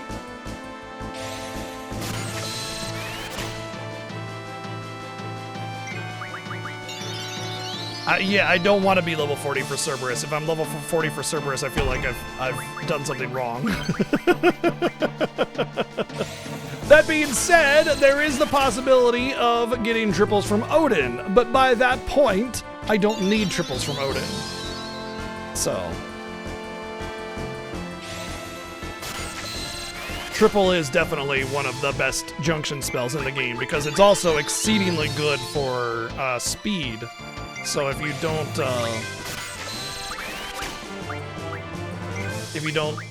have a better spell on offense than triple, then you can put it on speed or a lot of other things, and it's just always useful.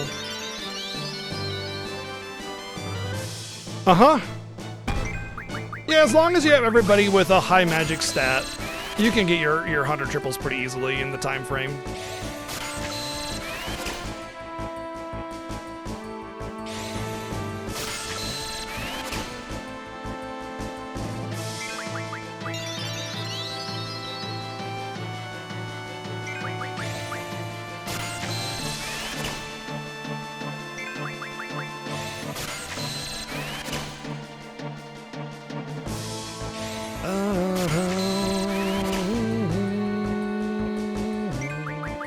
Yeah, the only way you can really hurt yourself in this game by leveling up is by leveling yourself to 100 at the beginning.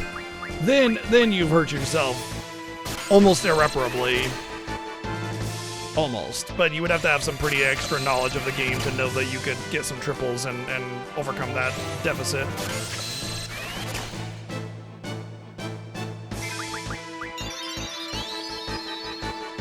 You grind to 100 in the beginning? Why? Why? Why?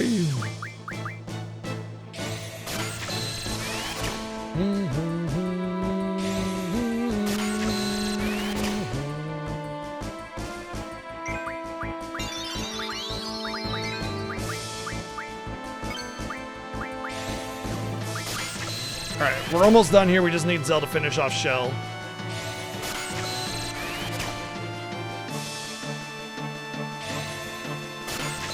Or you could just do the Quistis thing, get to the end of the game very easily, and then hey, you have everything open to you, and you get whatever you want.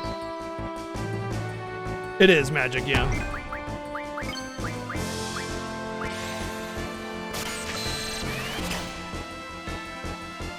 I think that's Zeldon with 4. He's got a decent magic stat, so if he's drawing 4, it means he's probably done.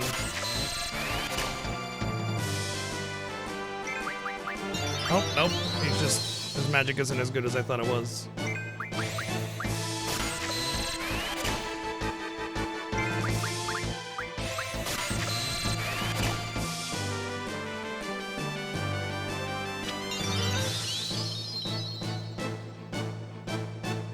That's interesting. I just wait until I get the Ragnarok and then go kill Cactuars to level everything. But you know, that works too.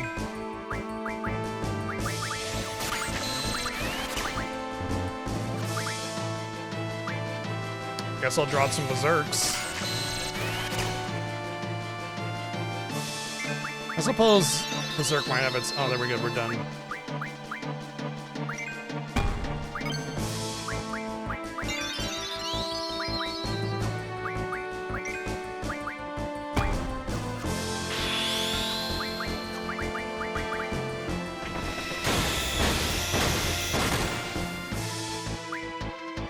And then I one-shot him.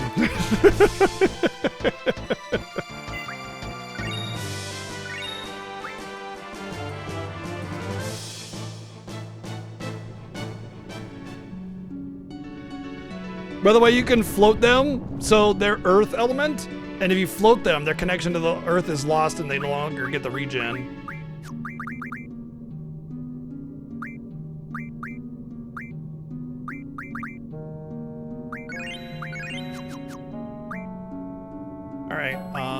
Let's see what this actually got me. Okay, nothing there, but boom, and boom, look at that. Oh, wow. Okay, sure, why not?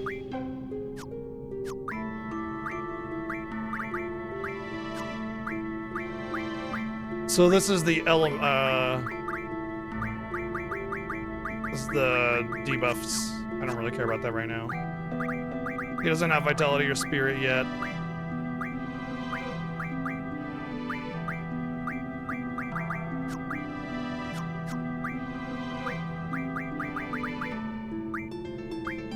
Oh my god.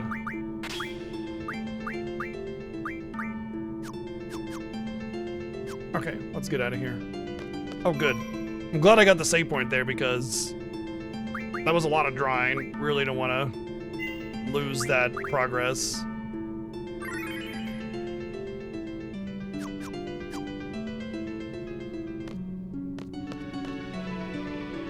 I think you just have to raise that up and that's that. I don't think I have to do anything else there.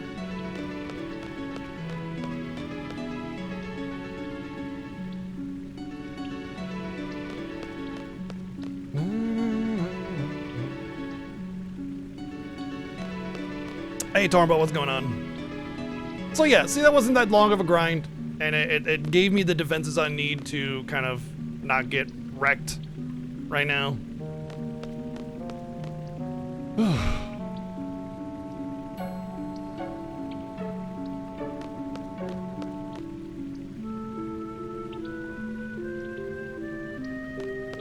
Yeah, raising the block up lowers that one, which allows me to lower the drawbridge over here.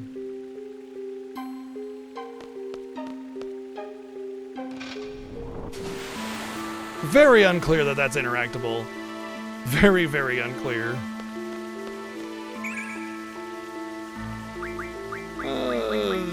You take it, why not? The other two have some, so it's fine.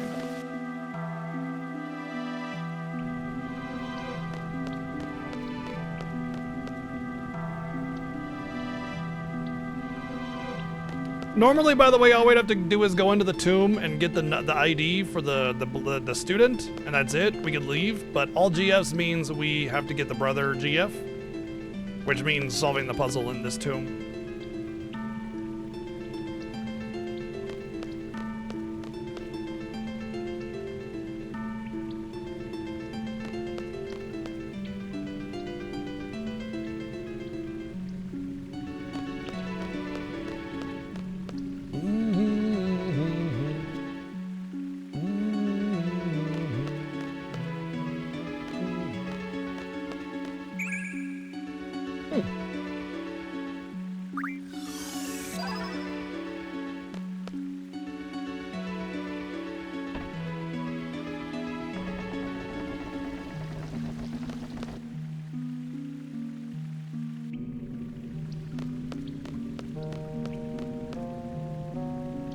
hug the right wall, then hug the left wall.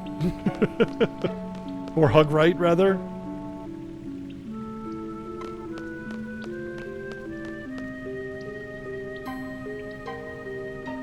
Counterclockwise, yeah, same difference.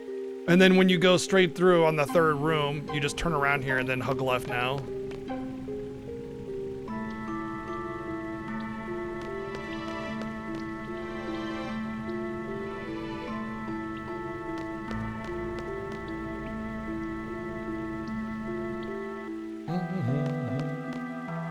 I think I'm good to go in. I'll use one more potion just to make sure he's good. Oh. Sure, why not?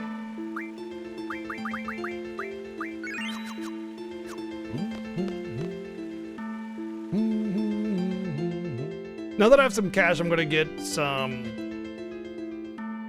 tents so I can give people HP whenever I train them over to different parts. Just use them as I need them, you know?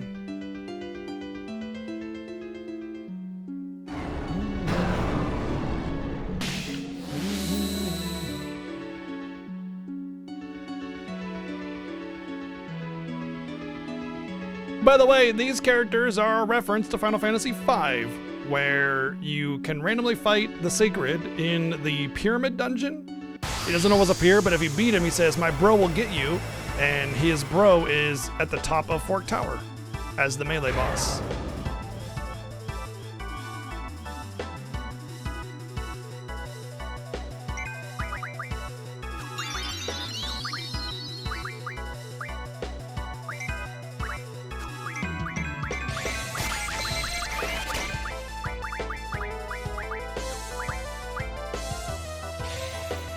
Oh, I meant to wait for Reen to get his turn first so I could limit Hunt. There we go.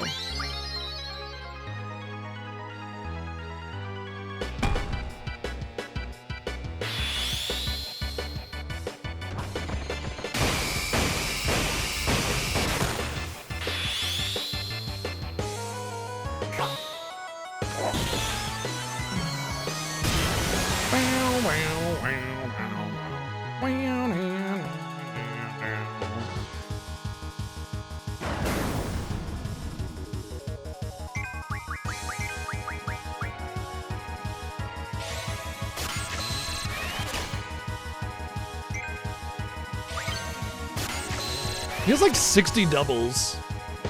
5. I'm gonna let him. I'm gonna let him go for it.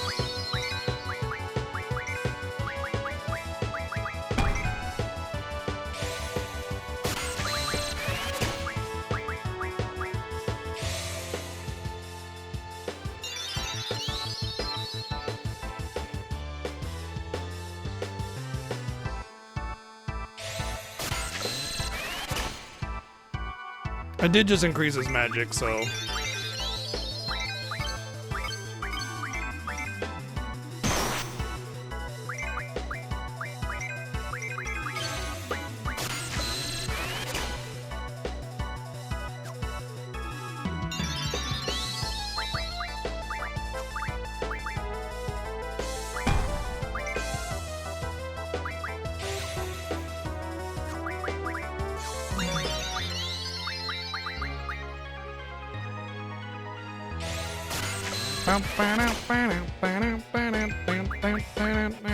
This is actually a really good opportunity just to kind of set myself up for the future in general. I think this will be an excellent little grind that'll just basically make the rest of the mid-game not so scary.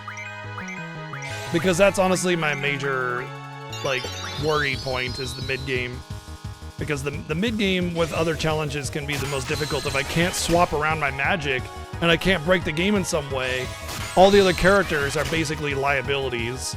So I need to make sure that they're set up, or at least have one other character that's a carry.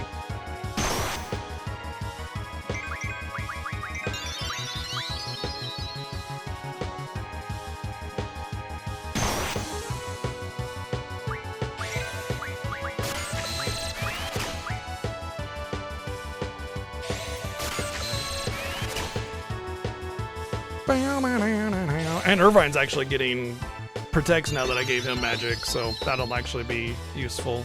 Even if he just is there to cast protect, you know, for other better characters.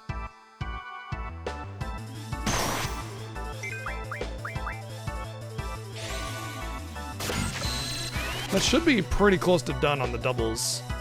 So it was like he had 68 or something, and he's got about 28. Should be really, really close.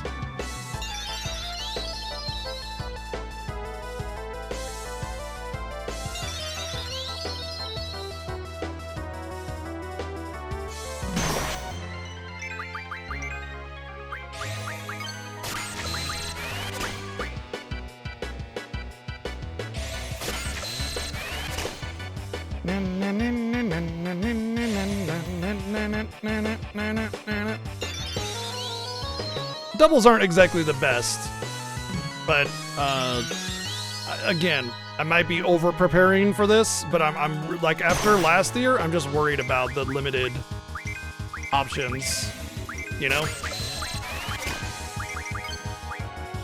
Okay, that's for sure it. It's over! Renzo Kukan! Oh, that was a weak one. It's not over.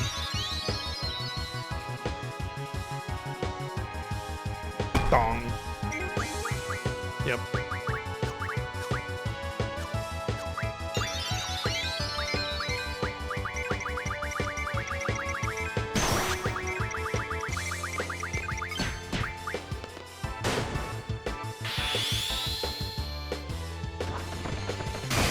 Yes, you can get a Disc 1 Lionheart if you're crazy.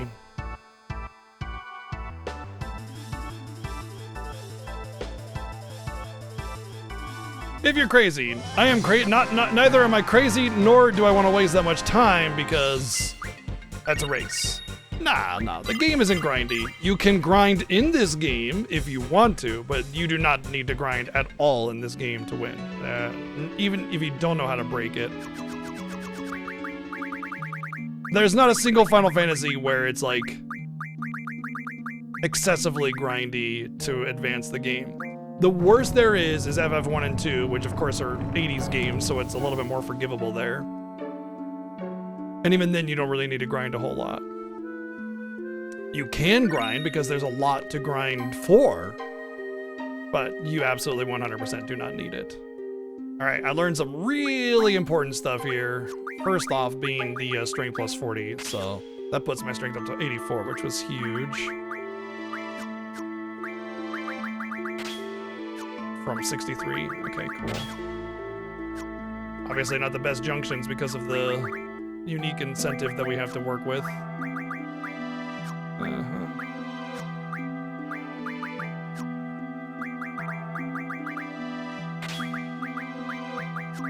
Honestly, I prefer the magic increase until I can actually get something there. He needs to be able to draw. Let's get the GFs going correctly. If they release a remake, they release a remake. It's not that big of a deal. Like, I'm very much in favor of more remakes like FF7 Remake because those games like Remake and Rebirth are absolute masterpieces. But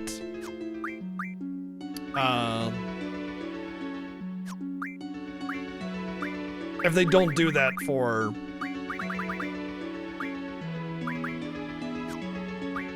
who has that? Oh, nobody yet. Oh, that's an HP. Okay, HP and strength. If they don't ever do it, that's fine. You don't have to. If it's HP, then I should have that on him because he's the only one that doesn't have HP. So now he does. There we go.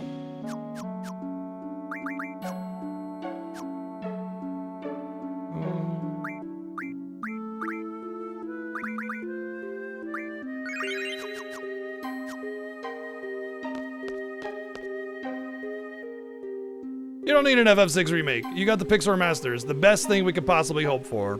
Honestly, I don't think that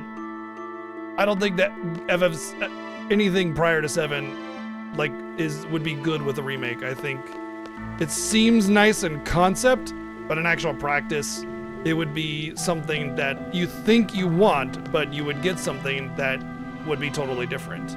Because that's what a remake would do. It would make it totally different.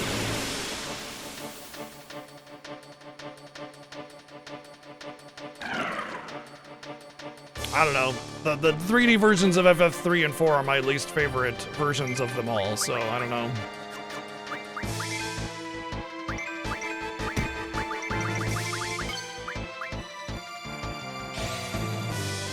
But you think you want an FF6 remake, but in reality what you would get is something different, which isn't necessarily bad, but I know that's what you want it to be, is FF6 with new graphics. But if they're gonna go new graphics, they're gonna go new everything, except for story. Yeah, the story and the narrative will be very, very familiar, but it will be a different experience, and that's not what you're looking for. You're looking for identical with better graphics, and that's not what it's going to be.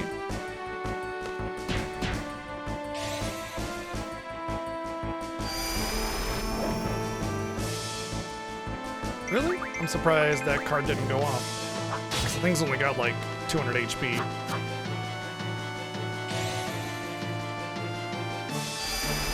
Sure, I'm fine with any Final Fantasy getting the FF7 remake treatment, but most people aren't looking for that when they say they want an FF6 remake.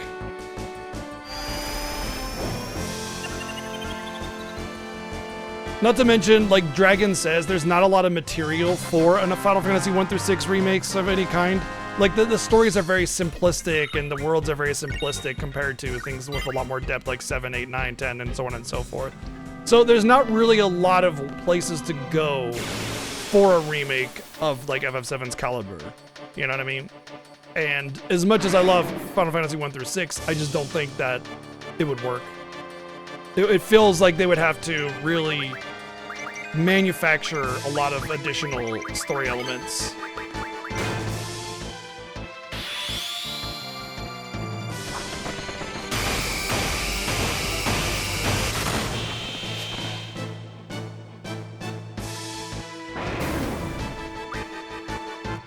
That being said, the Pixar Masters for Final Fantasy 1 through 6 are phenomenal, and I recommend them.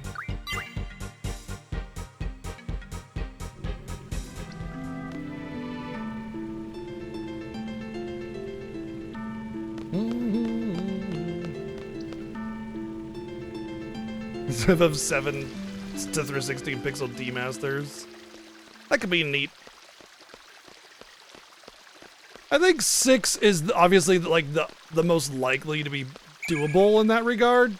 I do agree, but I still think that it would be a little bit of a like. I think they'd really have to force it. You know what I mean? It doesn't exist. It's a fan project and a very, very limited fan project. So no, it doesn't really exist. It exists as a joke, but not as like a real product. Oh, right. I needed to check to see if I can get some windmills. I want to see if I can make this work. Let's see if I can make it work, because if I can walk through the rest of the game for the most part. I think this is the enemy that drops it too, so that's good. Let's see if I can, Oh, now Irvine's gonna give his Limit Break tutorial. Hey, what's up, W Knight? I'm gonna try to card mod it as well, so that the grind doesn't level me up too much. I'm not gonna hit my trigger on purpose. Oh. Okay.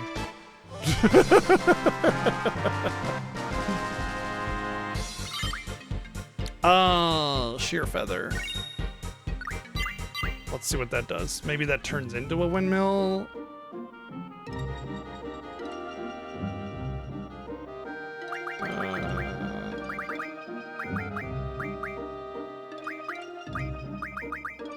Arrows, that's not it. Arrows, bad.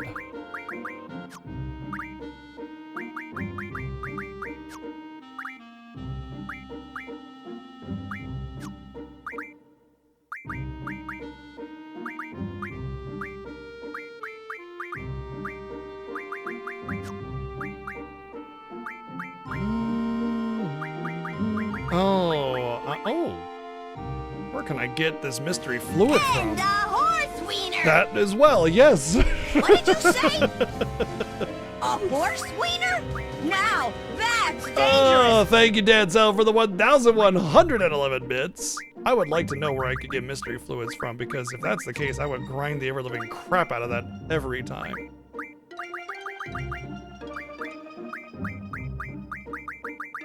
Okay, whatever. Thank you, Dancel, for the 1,111 bids.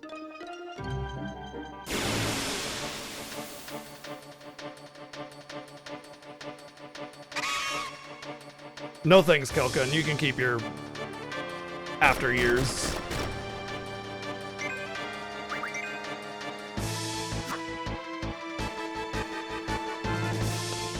Maybe it's a rare drop, and that's why. Maybe this is the right enemy, but it's a rare drop. It could be.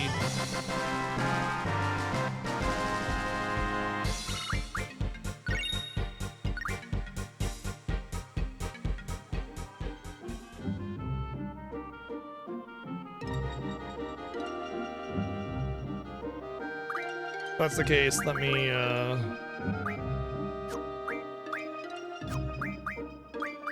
see if I can't.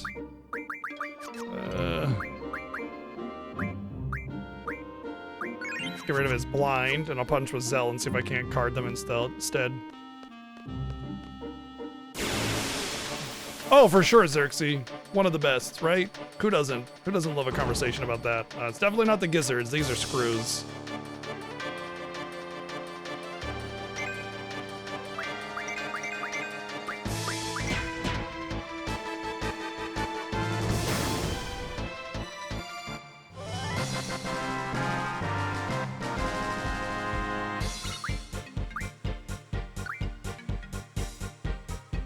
Even Zell just punching something just wrecks it. I want to say the Abyss Worms that actually are cards that turn into tornadoes aren't until much later. I don't even know where you actually fight them regularly. Alright, I'm going to try one more battle, and if it doesn't work out, I'm just going to move on because already this is like, 2-3 minutes of wasted time here. No, I don't give a shit about turn-based.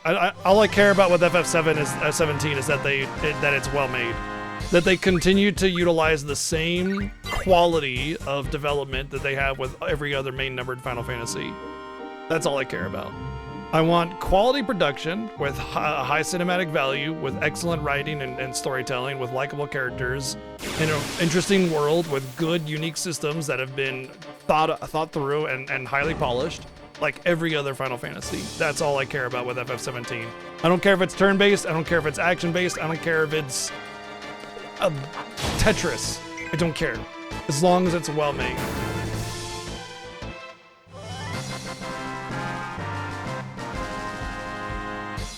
Okay, Tetris or a visual novel might bother me.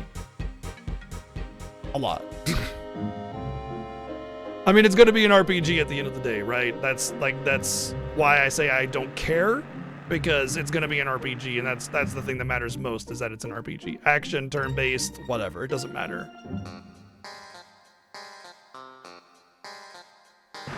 I don't have this weird obsession with turn-based gameplay like I feel every RPG needs to be turn-based. I don't care about that, and I think it's an irrelevant aspect to Final Fantasy. If you don't like action RPGs or action games in general, that's fine. Final Fantasy just isn't for you, and that's okay. Nobody cries about Dark Souls being not for them because it's an action game. Why should they do that for any other game series?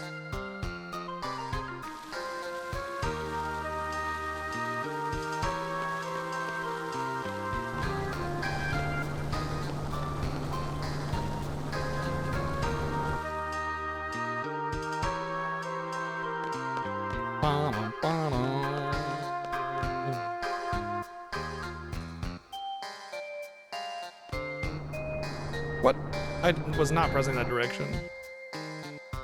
Turn-based is much more difficult to innovate with right now, yeah.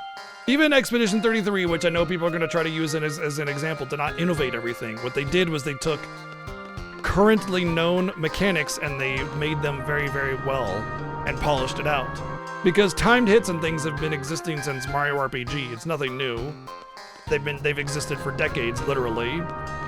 Even the interface is very Persona 5 inspired, which is fine. That's part of art as inspiration. What made Expedition 33 so good was that it made it all well. They took all those known elements and they made it polished. That's why Expedition 33 is good.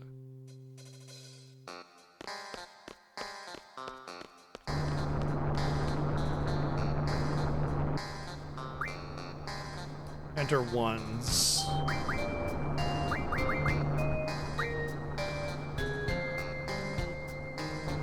Okay.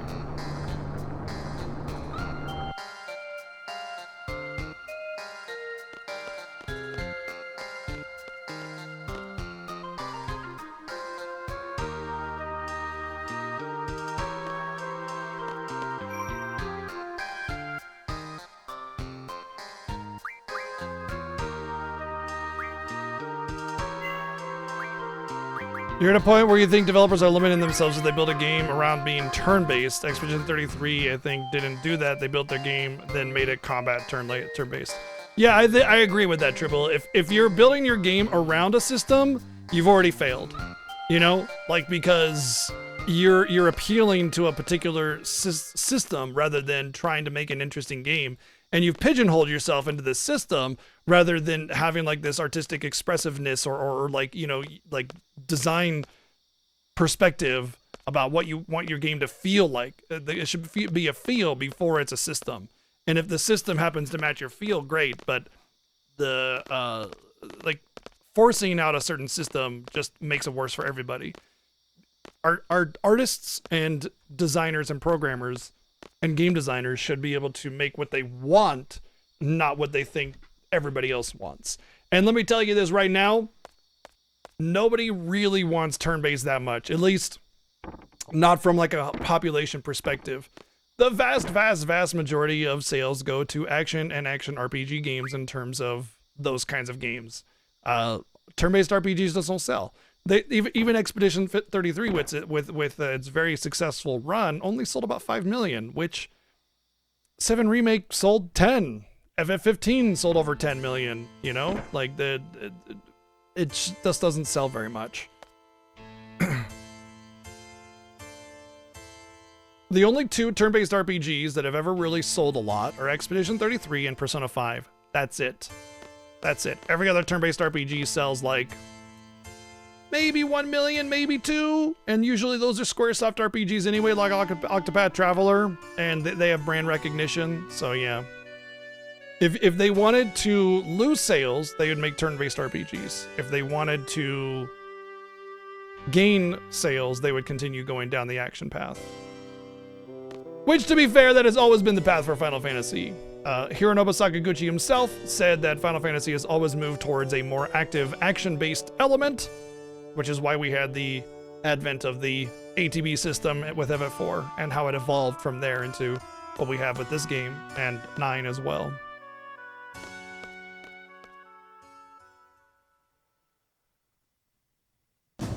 Baldur's Gate 3 isn't even a JRPG, it's a CRPG. Which, yes, it's technically turn-based, but there is a very active element to Baldur's Gate 3.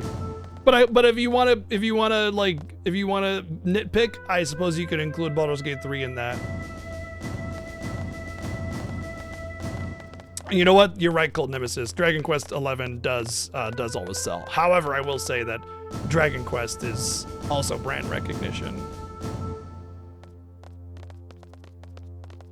But I'll also say that, let's say, you know, for the sake of argument, that all of those apply. You have 4 games now out of the literal hundreds or thousands of turn-based RPGs that have actually sold a significant amount. And then every action RPG sells 5+. You know, it's just not there. And that's fine. I wouldn't expect Square Enix to make action games because they think action games are the way to go. I would expect them to make an action RPG because they want to make an action RPG, and which they do, which they did. They wanted to make Final Fantasy 16 the way it was. They wanted to make Final Fantasy 15 the way it was.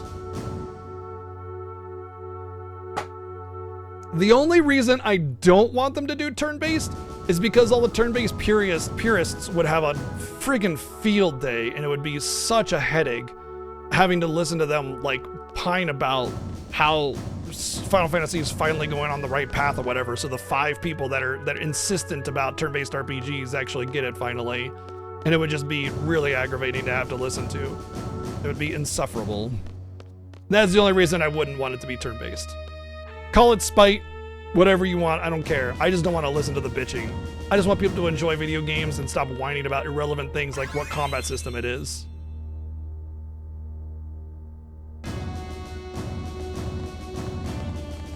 Oh, thank you. I think this is what I had before. I thought they stopped selling it. Okay, sweet, thank you. Yeah, they'd feel like they won and that they had a real influence on the way games are made, and they. What a stupid mission. Thank you, Play Nice, with the 188 bits. Thank you. Yeah, it does. 7 Remake has a classic mode that you can turn on that makes it kind of turn-based, which is really cool.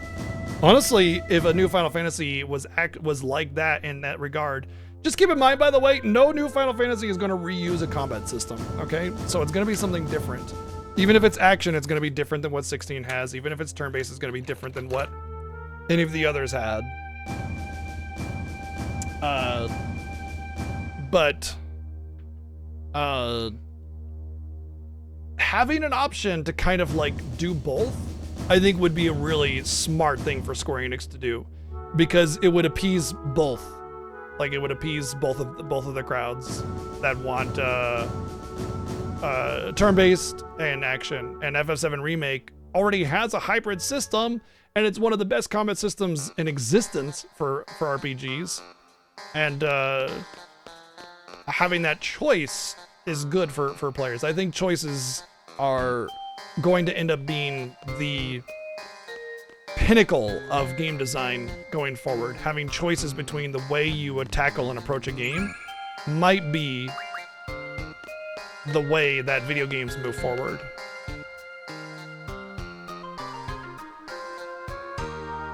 No, of course not, Kelkin, and I 100% agree. I also think that Remake and Rebirth is the pinnacle of RPG gameplay, and that choice is part of it because it lets people play the way that they want to. But more than that, I think it's just a solid system. But yes, as you say, Square Enix is very, very, very, very, very, very vocal about them not wanting to make the same game twice. So they're not going to want to make FF10 again. They're going to want to make something new. And innovating in a turn-based system is harder to do. So the idea that it'll be turn-based diminishes when you consider that.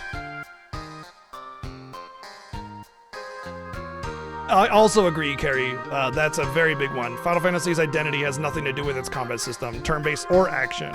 Final Fantasy has always been more of a vibe, an idea, a concept, a feel. It's about quality. It's about having a very deep and rich and moving story, you know?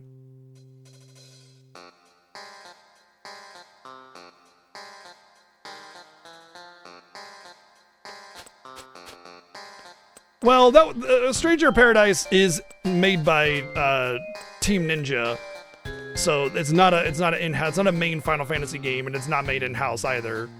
So I wouldn't really say that Stranger of Paradise is an example of that, but it is a Souls-like type game that has a class-based system, which is solid.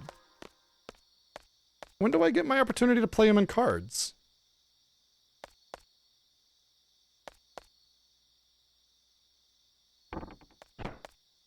Wait. How come I haven't gotten my opportunity to play them in cards? Usually it's like right about this point.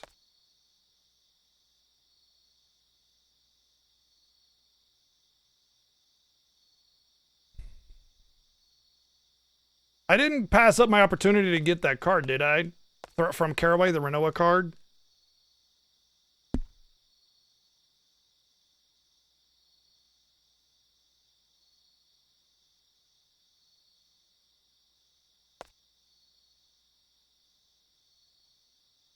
I'm good, okay. Going after, got it. Cool.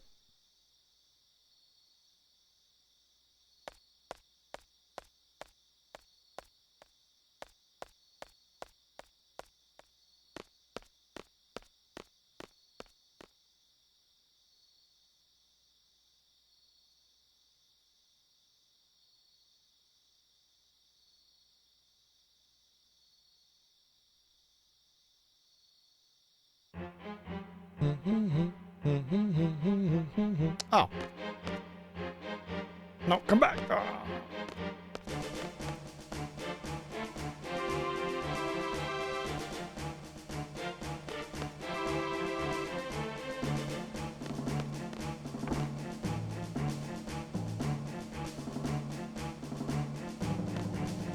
Ba-da-da. Bum, bum, bow, wah, na, na, na, na. Na, na, na, na, na, na, na. Come back here!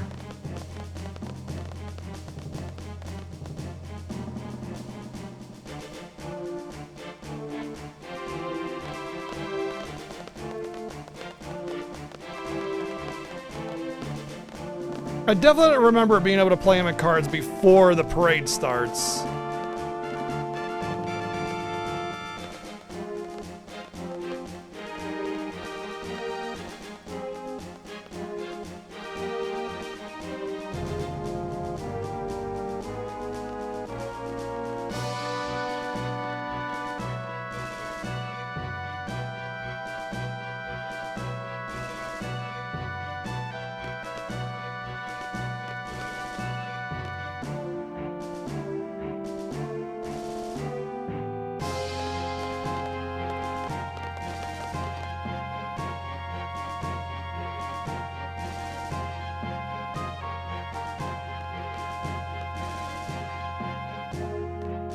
Well, they won't let me play him with cards there.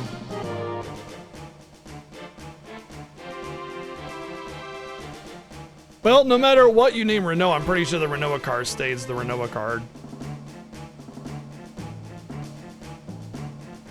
I actually don't know.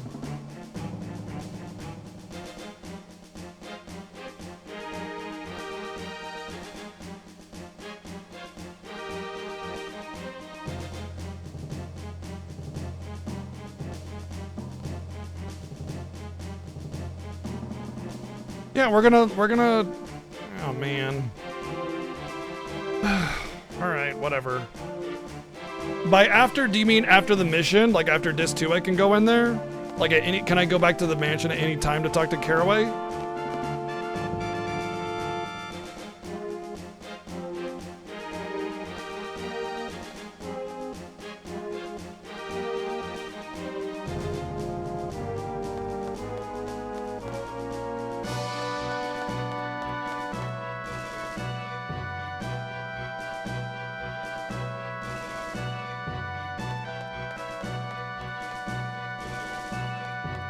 I can do, okay, as long as I can go in after the mission and after Disc 2 starts, I don't really care.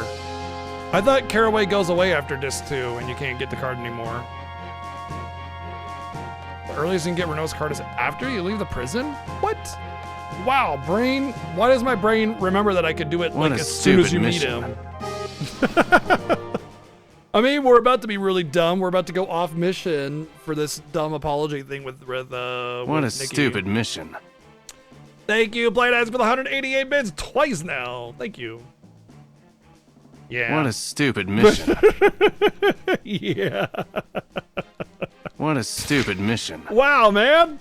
Wow. Wow. What a stupid You don't like mission. this part, do you? What a stupid mission. Oh my god.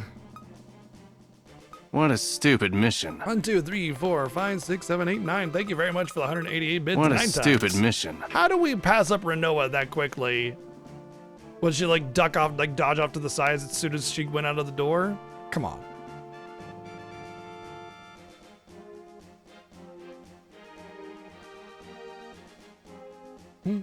Sounds like a stupid mission? Yeah.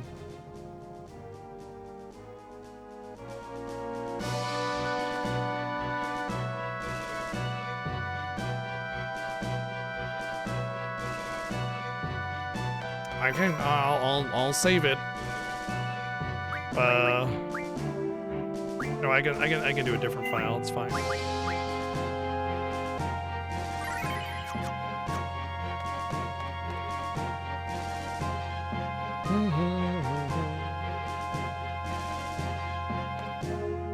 I love the effort it shows Nikki climbing here. You know, like she's not Super Train CD.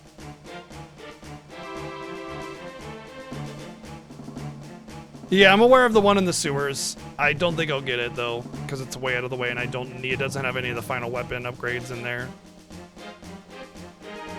Thank you, Titus.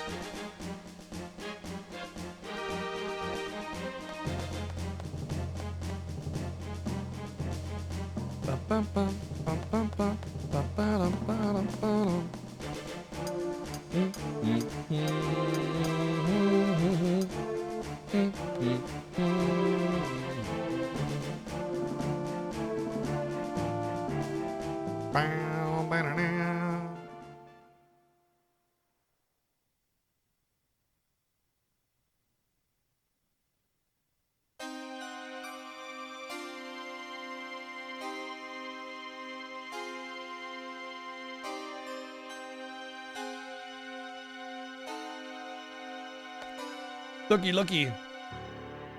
Oh, wrong one.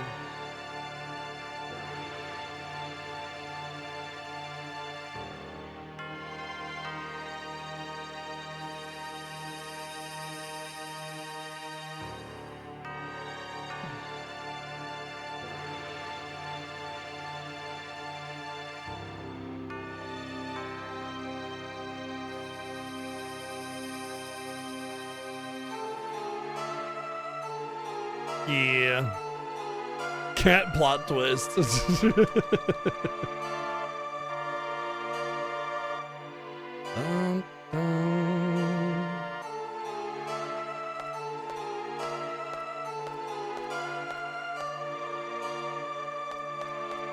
Hello? No.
She, oh my god.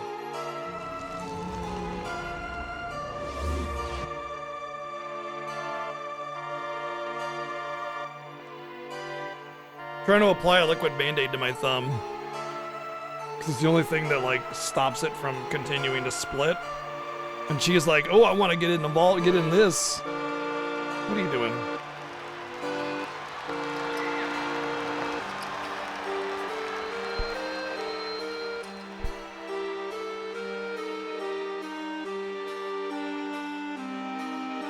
Her eyes are squinting from the alcohol smell. Or whatever that smell is. It's almost like nail polish.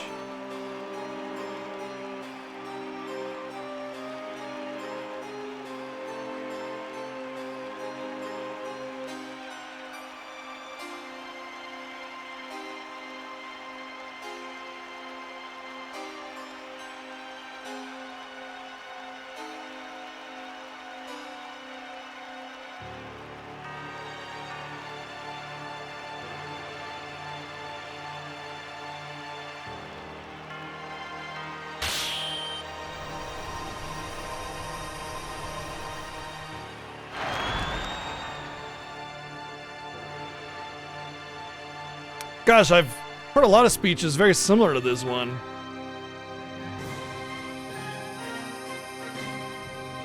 What's up, Jimmy Jam? Thank you for the 76 months.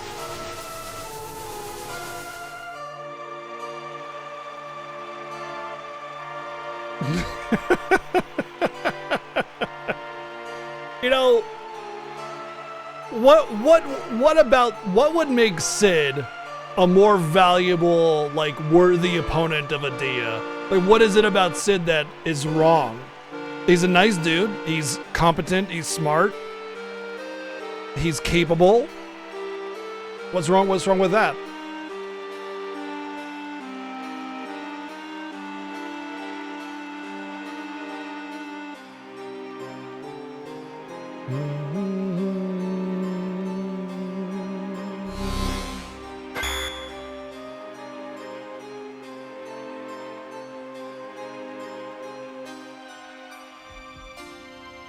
No, we were talking about whether or not Sid overstepped his like value by being married to Adea. You know, like is he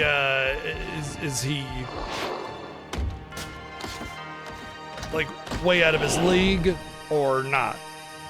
You know. Also, what aside from her being smoking hot, what's the value that Adea brings? Because obviously right now, not a whole lot of value coming out of Adea right now.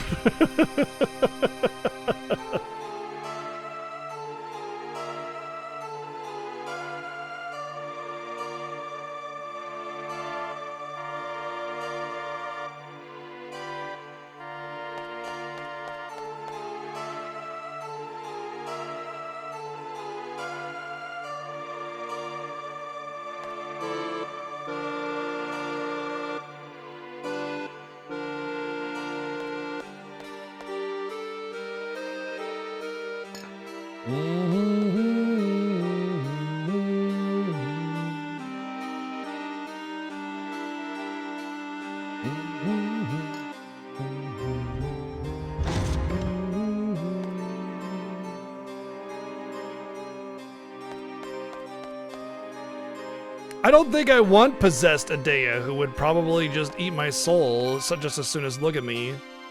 You know?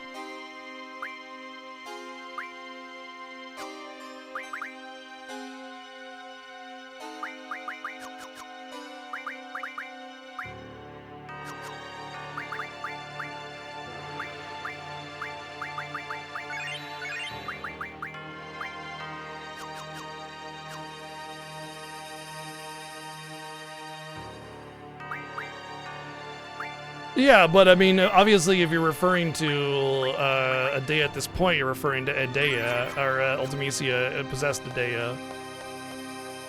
So, I mean, if we're just talking about Adea as she is normally, great. But yeah.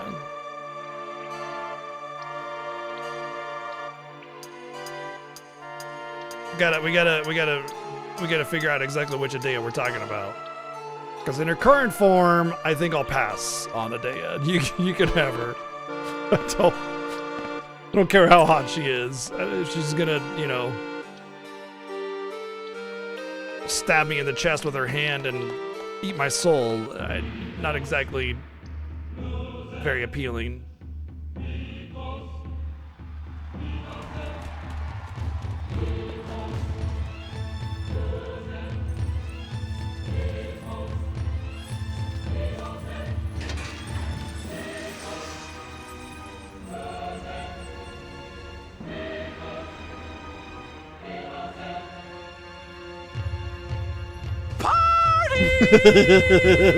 Thank you, Playing Ask, for the 311 bits.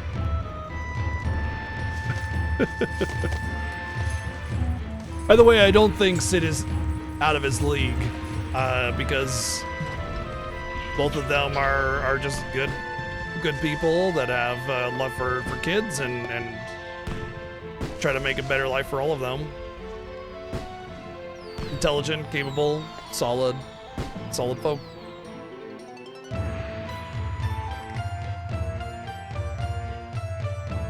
Thank you, Playing Ask, for the 311 bits again, by the way. Thank you.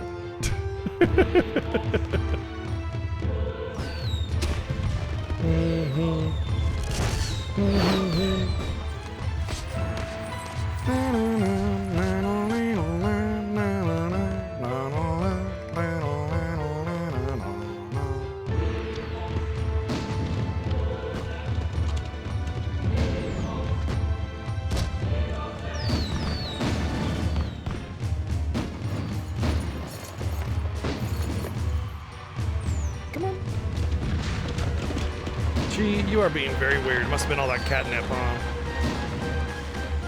Meow meow meow meow meow meow meow meow meow meow meow meow meow meow meow.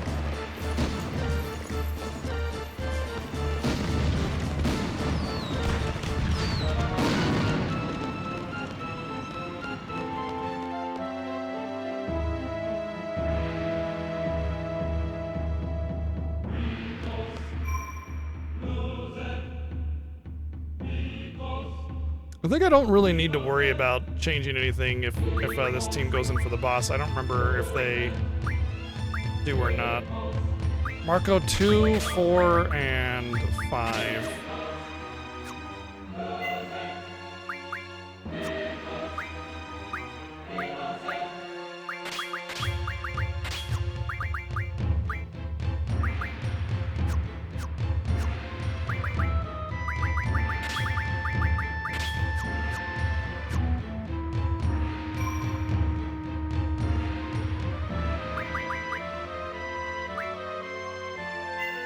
Probably because he's a little ensorcelled as well, but also he's kind of taking in the crowd, which made...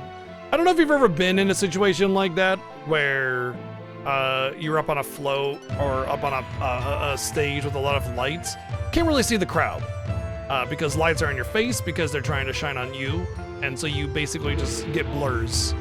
Not to mention, we were behind the float, not in front of it.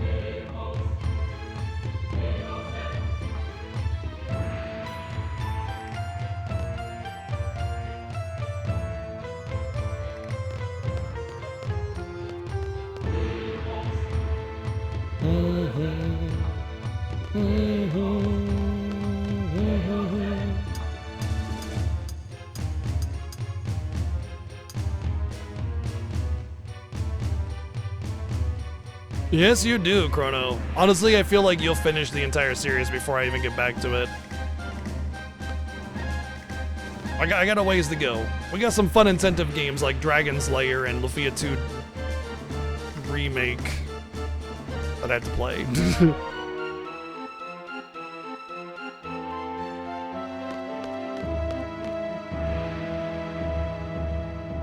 Metroid Prime 4, yep.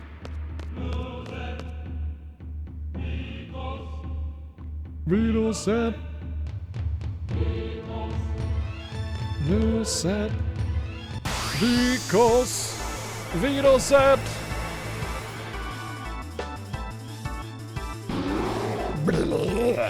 These guys have a break. Don't give a damn about that. All I care about is my boy Carbuncle.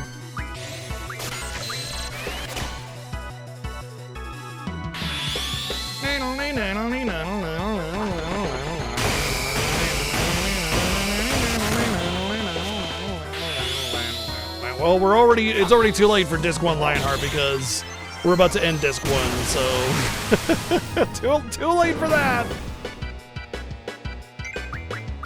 I'm gonna get it just as a buffer for animation speed.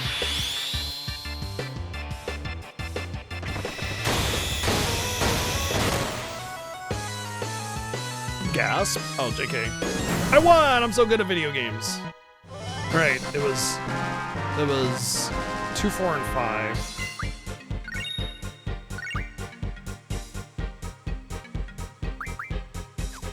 Carbunk B. Barbuncle. John Arbuckle. Marco! Marco 2, 4, and 5. Marco 2, 4, and 5. 2, 4, 5. I can't believe I didn't try to do this before. Marco 2, 4, and 5.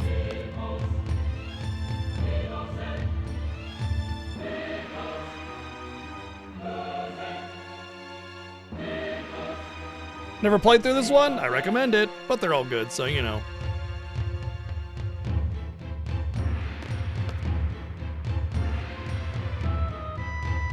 You didn't misspelled. No, disc with a C works, actually. Disc with a K is more like a hard disk. Disc CD disc is D-I-S-C. Because I'm pretty sure it's short for something. They remastered this one, yeah.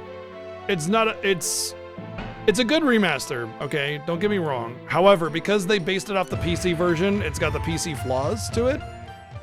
So it's not quite as good as the PlayStation version, but it does look better in most of the places. The biggest problem with the PC remaster of this game, or the remaster in general, is that it really lays bare the tricks that they use to make this game work on the PlayStation. If you don't know what's going on, it can have a little bit of an awkward look to it with like polished models and grainy backgrounds, because you can only do so much with an image, whereas a polygon model you can just smooth out much more easily. Yeah, we always play hardware, and we always play the PlayStation version of this. We have done the remaster before, though.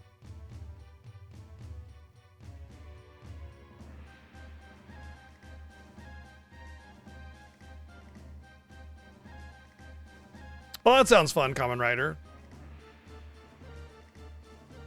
Maybe I won't play the FF8 randomizer.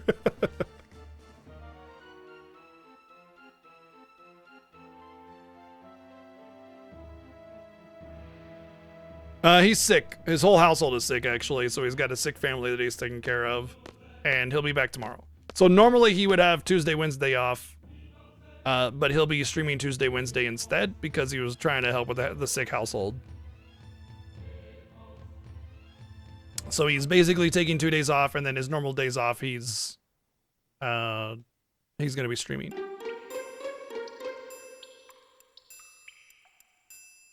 So I'll be back tomorrow. All right, so first let me set Barbuncle. Probably that.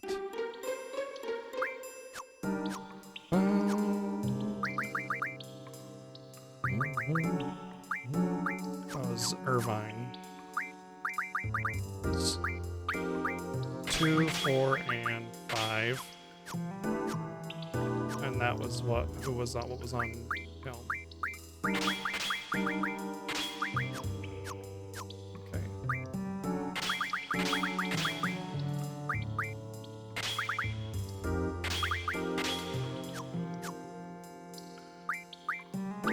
This is actually taking more time simply because we can't do the swap mechanic. Like normally I'd just swap Zell and be done, you know? That's it. Ah, there we go.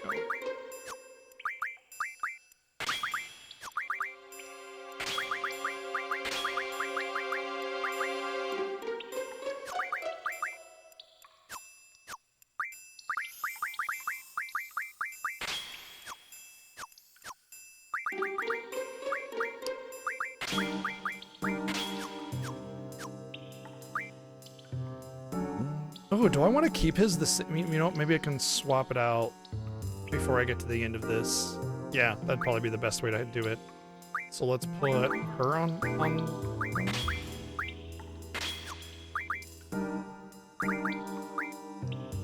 Ooh, she does not have a good strength junction. Not that I really need to worry about it too much, but if she's gonna be my carry for this dungeon, I need her to have something. So let's see what I can do.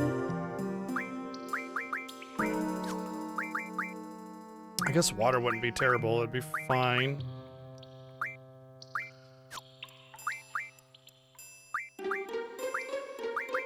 only get 60 waters though.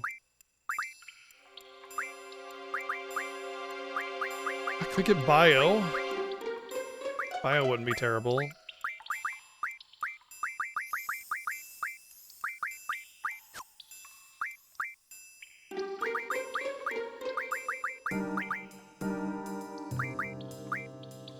But I can only get 25 bios. Yeah, oh, 65 bios. Do I want to do that though?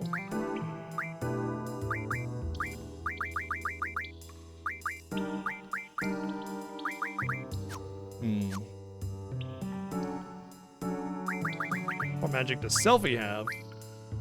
You got double. Maybe she should do the offensive things. Okay.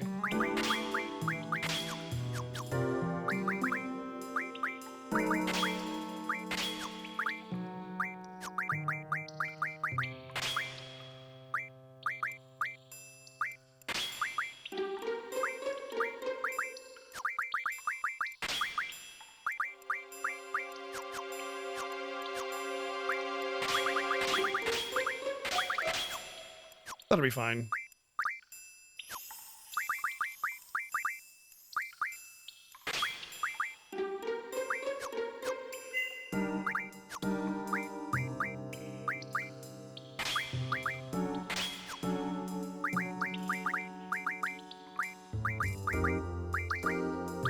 Oh, Quistis really does not have any magic worth utilizing.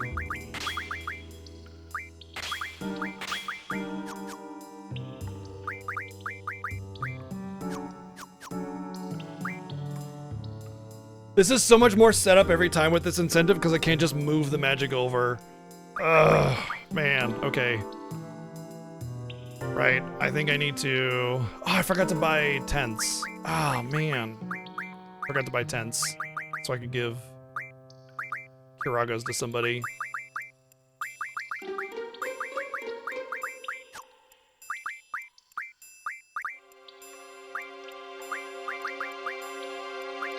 Yep, I don't have anything of significance. Okay, it just means I can't limit bait. That's fine. I don't really need to do that anyway, so...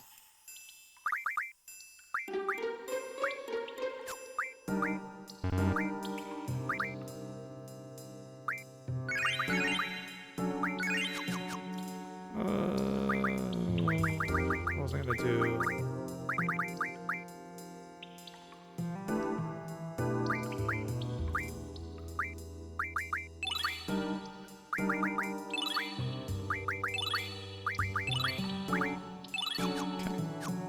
That gives everybody some cure. Alright, let's see how this goes. It should be fine.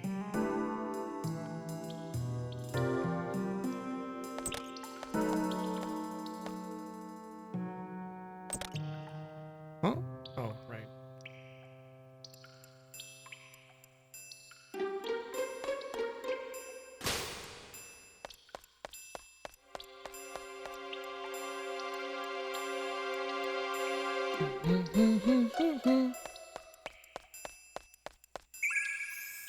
Ooh.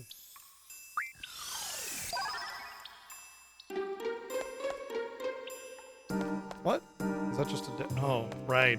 I didn't want to go across. The across is for the Insuna. Damn it. I didn't care about that. I just thought it was on the way.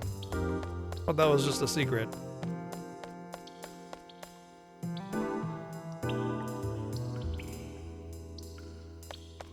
I always get kind of lost in this dungeon. It's one of my least favorite dungeons because it's very samey, and the interaction that you do with the environment is not really... It's not really intuitive, so it's a little rough to get through. All right, let's see how our attacks go. We should be able to do this just fine.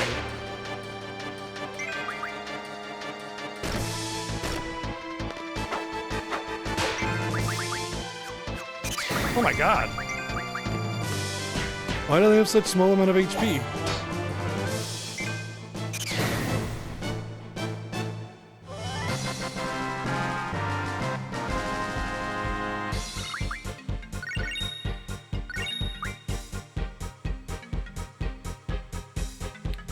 I should try to card things, but I think the carding is a percentage of HP success rate kind of thing.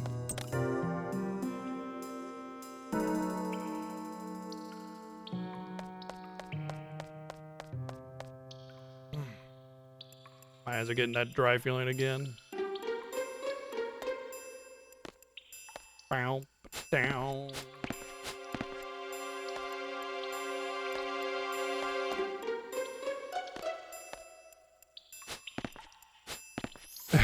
Sometimes it can feel that way, can't it?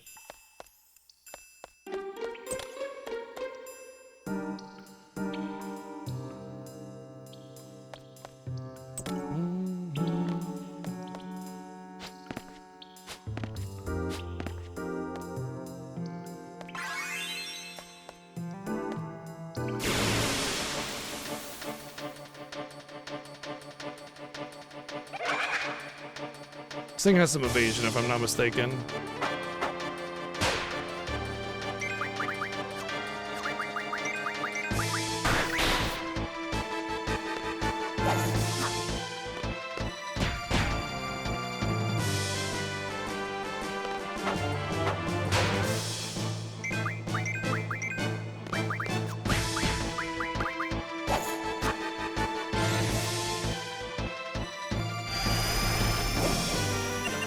See ya.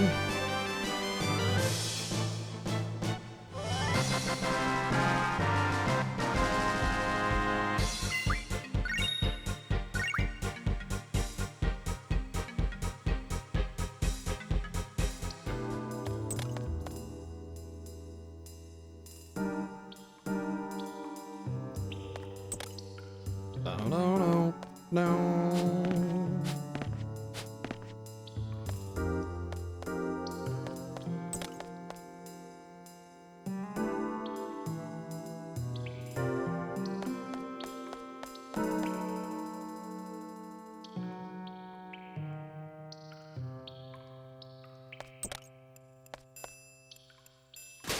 Oh, that's the beginning.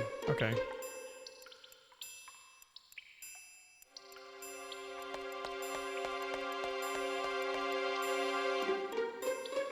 That's a good sign. Means we're pretty close to being done here, I think. There's the weapons monthly. Not gonna bother with it. Honestly, it's mostly because I don't remember how to get over there. I wouldn't mind getting it every time I played this game just so I could make different weapons. But it doesn't have any of the final weapons in it, and that's the incentive, obviously. All final weapons, so... Okay, so... Won't somebody think of the trashies? Thank you, Blade Isaac, for the 350 bits. Yeah. And we're gonna take off Marco here. And put it back on Reen, because I don't remember if I get a chance to re-junction him or not. I want to make sure that that's covered.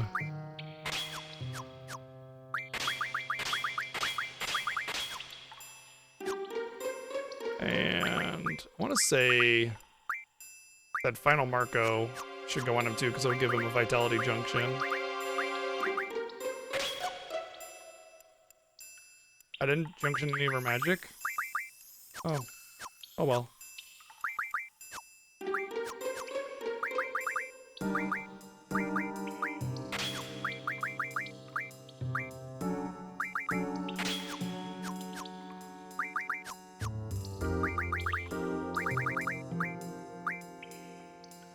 Yeah, actually, that'd be perfect on him anyway. Do any of the ones that Reen has have a spirit junction?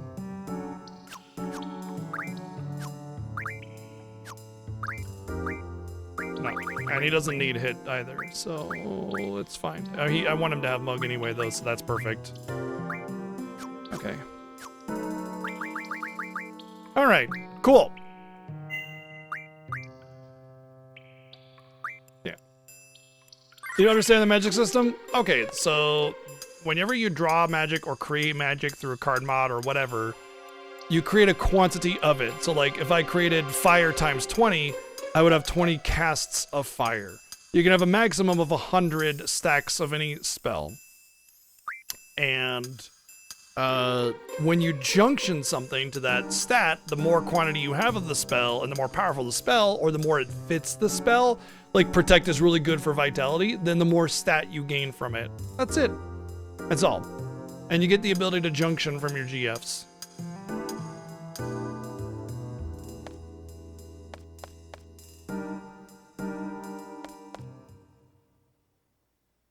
You can cast the magic, and yes, it will take away your quantity, and the lower quantity will reduce your stats, but it's so negligible that it doesn't really matter. It like, you can cast your spells freely, and just like, if you really get low on it and you want to replace them, just go ahead and do that. It's not a big deal.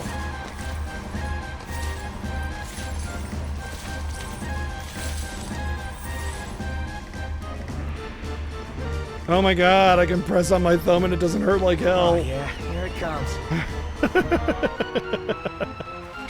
Hey, you can play it as for the 468 bits.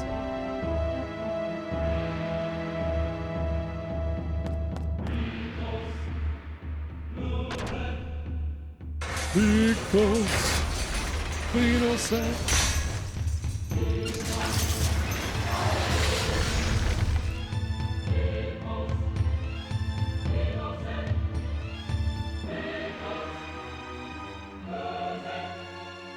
Venusaur, a Pokemon? There's Venusaur.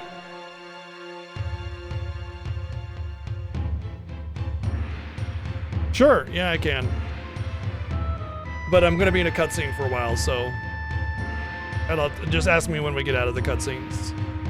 But it'll be a pretty long while before I have control my character again. Well, yeah. Unless I have that option before I fight the sorceress. I can't remember.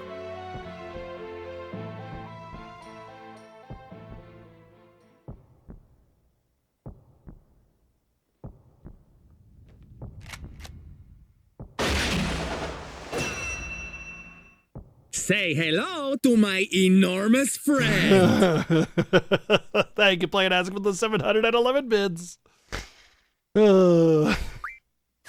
I can. So, your GFs have abilities like HP Junction, Vitality Junction, Magic Junction. That allows you to equip a stat to those abilities if you equip that GF on a character. So you can see it's equipped on Quistis, which gives her the ability to junction to those stats right there. See, HP, Vitality, and Magic. And by equipping a spell, I get different stats based on the quantity and the level of spell that it is. Like, cures are really good for life. Life is really good for HP, all that kind of stuff. Yes. And that's it. The higher the quantity, the more powerful the spell, the more you get in that stat. Cool. Easy peasy. It's really simple. And each GF has different abilities. Like, they can learn additional junctions for different stats. You can even get scrolls that let you use whatever. See, this one hasn't learned strength or spirit yet. That's it. That's all it is. Yes, Planastic. Yes. All of those things. Yes. For real. Yes, for real. Cool. Thank you, Planastic, for the 711, 144, 1, 2, 3, 4, 5 times, and 123 bids twice. Thank you. I forgot to equip Irvine and Renoa, though. I blame Planastic, which means I won't get the SP or the AP on them, rather.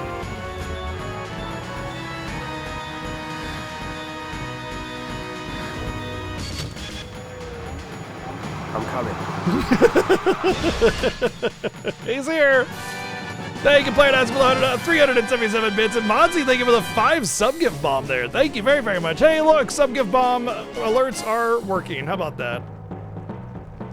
You dare bring light to my lair? You must die! Thank you, Planastic, for the 499 bits as well.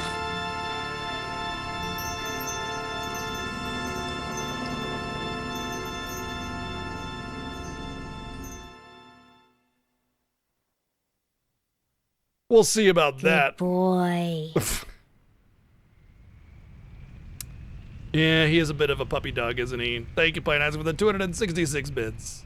Definitely a dog, that's for sure.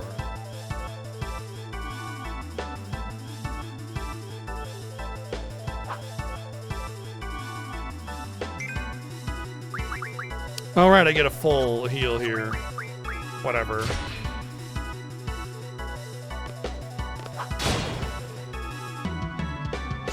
Still one-shot him. Wait a second, you're not allowed to cast Fire Up. You don't have Fire Up.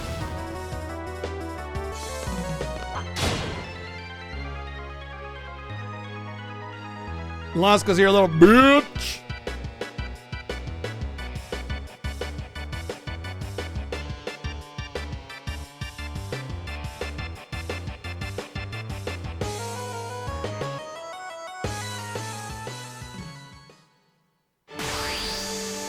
First, let me get to hear this track.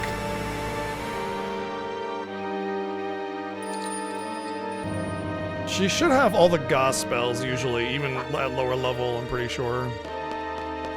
Oh look, the liabilities have arrived. I forgot to GF them, so they're not gonna be able to do anything, and my GFs won't get the AP, which kind of sucks, but that's okay. They won't even be able to draw magic.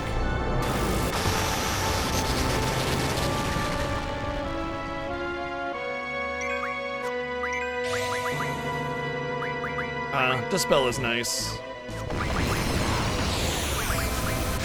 Well, I want to take some Kira's, actually.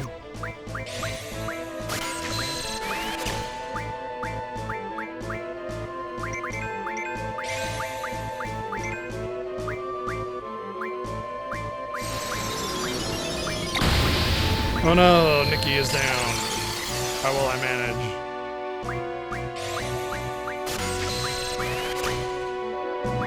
Okay, that's. I just wanted a couple.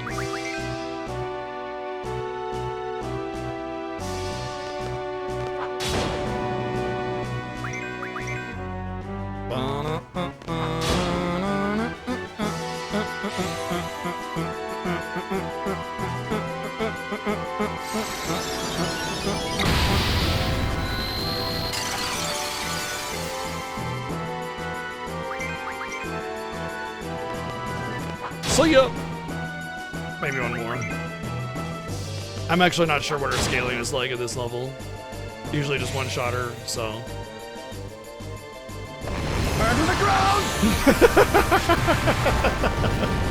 Thank you, playing as 177 bits.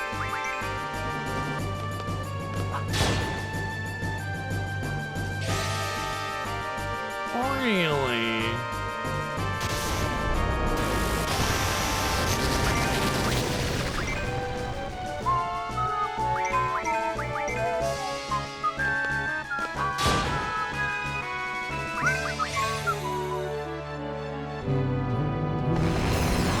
She got more HP than I expected. It still won't save you.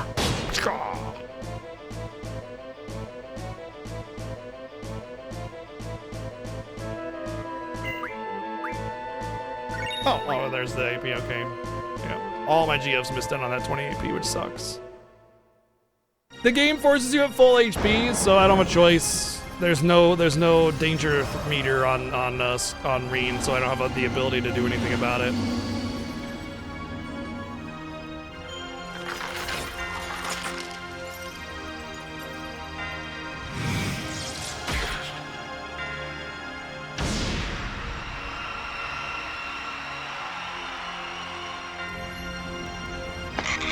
You've killed me! Good. Good. Thank you, Playing for the 599 bits.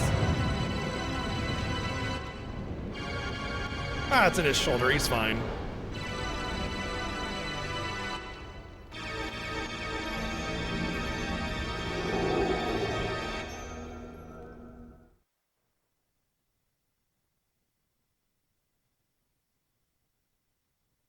I mean, I could have hit myself a little bit, but with the other characters being massive liabilities, I wasn't exactly excited with that idea.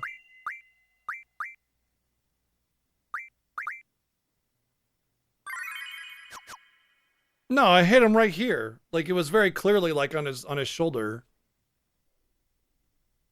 Very, very clearly his shoulder. Oops. Didn't realize you were there, buddy. I'm sorry.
All right, let's so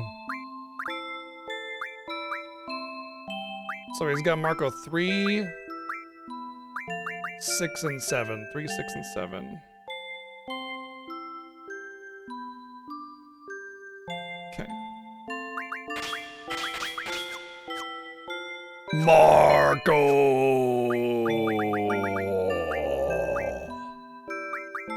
I am Mega Marco. Your life is forfeit.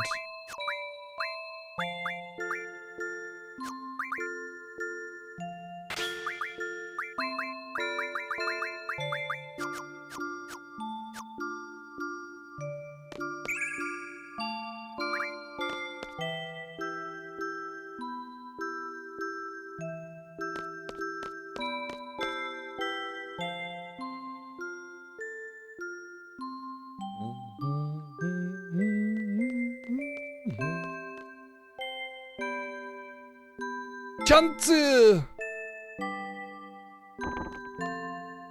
What's up, Bunny? Doing good? Enjoying some peak 1998 video game.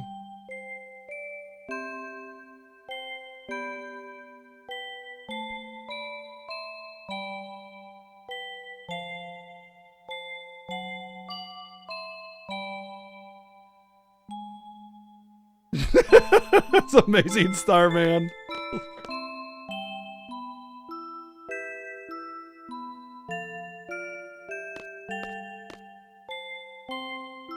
That's a solid first Final Fantasy. I think that'll be good.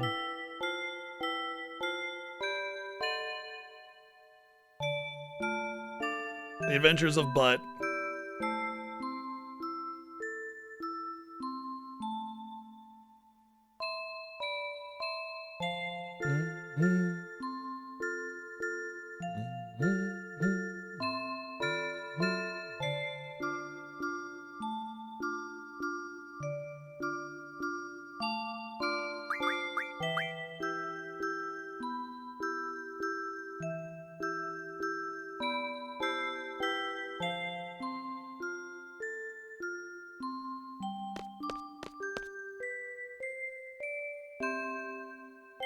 That's fine. Any Final Fantasy is honestly a perfectly fine place to start. I always say the first Final Fantasy you play should always be the one that interests you the most. If they all interest you, then I recommend starting with 4. If the retro style does not interest you, I recommend starting with 10, just because those are the most accessible and easy to get into the series from those perspectives. Anonymous, thank you for the sub gift. Thank you very, very much.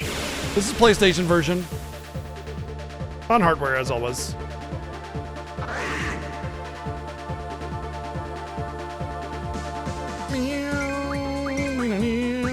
Oh, you know what I should do? Nah, everything's gonna get one shot. I'm not gonna card anything. I was gonna put a card on Kyros, but I'm gonna one-shot everything with Laguna here, so it won't matter.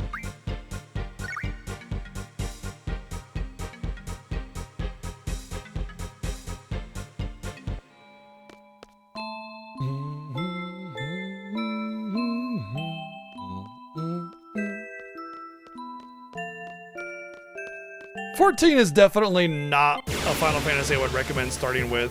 Like, I can't tell you how many people I know that play FF14 but have never played another Final Fantasy ever. It's an MMO. It's a totally different beast. It's not that it's not Final Fantasy, it's just that you are not going to get any kind of FF experience with FF14. You're going to get an MMO, which is fine, but like, it just doesn't really paint a picture of Final Fantasy, you know?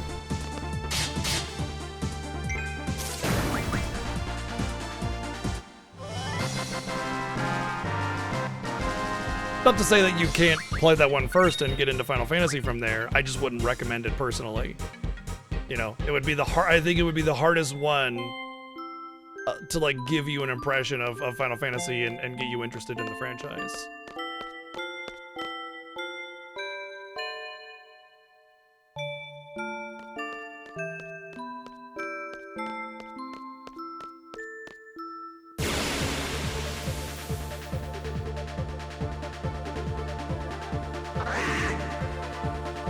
Oh, for sure, Berserk, but at least it's a single-player game.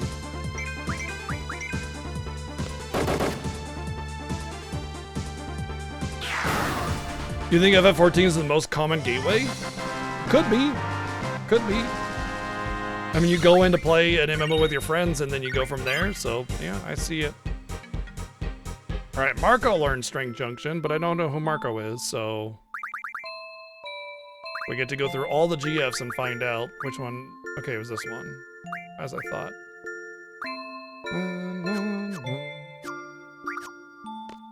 If Marco didn't have Strength 20, Strength 40, and Strength bonus, I would use Marco instead because of the Spear Junction. But it's fine, I don't need the Spear Junction, and I can get it from Marco or Marco if I really need it, so...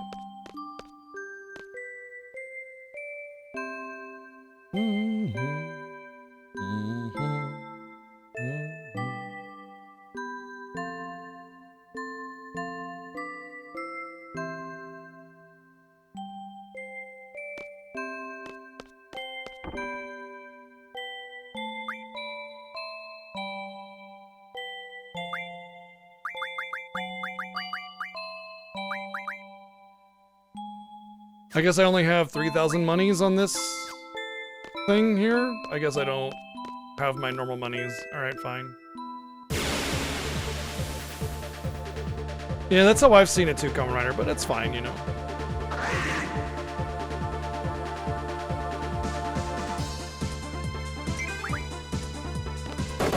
Blah, blah, blah, blah.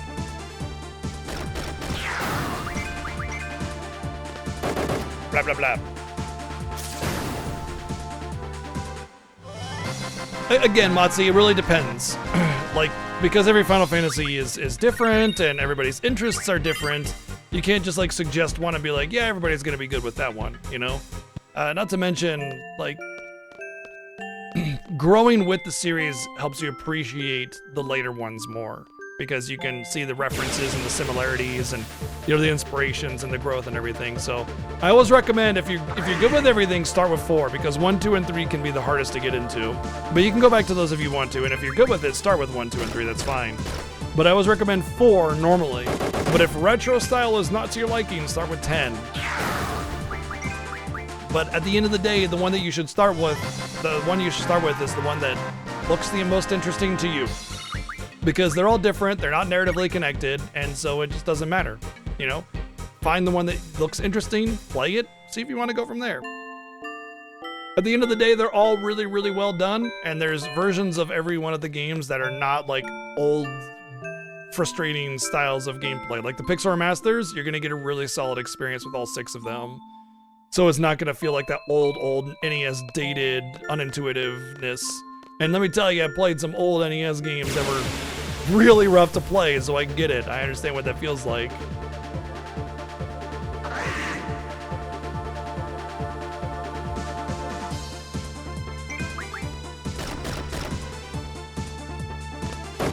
Blah, blah, blah.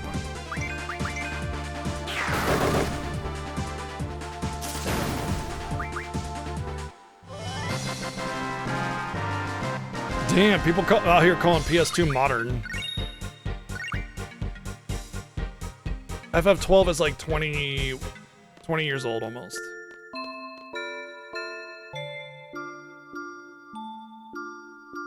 Even FF13 is 14 years old.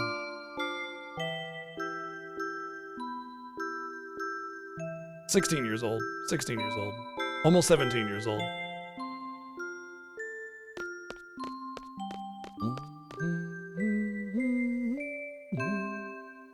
Final Fantasy 15 is almost 10 years old, by the way.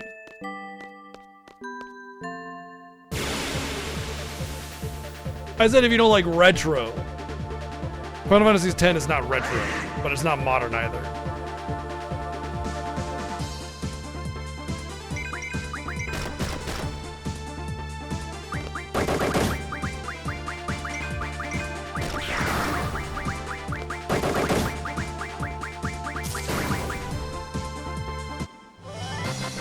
Remake 3, I would say mid to late 2026 to early 2027. Somewhere in there for sure. Somewhere in there for sure.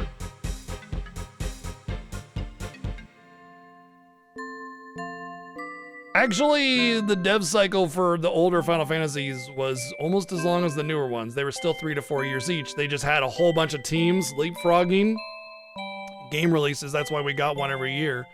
It's not a really viable method of game development these days, though, because game development is just more expensive, period, regardless of... Ooh, I almost learned that. Gross. Regardless of how you do it. Let's do that. It's gonna be more important. Almost got the strength bonus. That'll be huge! Oh, yes, I want that.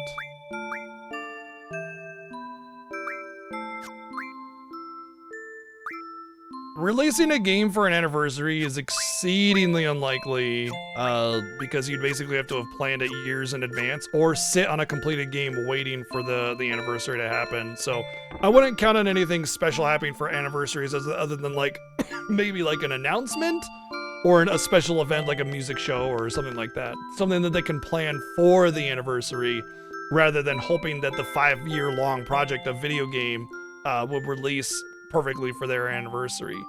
game development often goes through many anniversaries during its development, you know, and that's just like, obviously they can't just say, hey, 3 years from now we got this game coming out, you know. Oh, of course it is, Kelkin. Yeah. Development for FF17 started before FF16 even came out. It's already got about 2 or 3 years under its belt. Easily.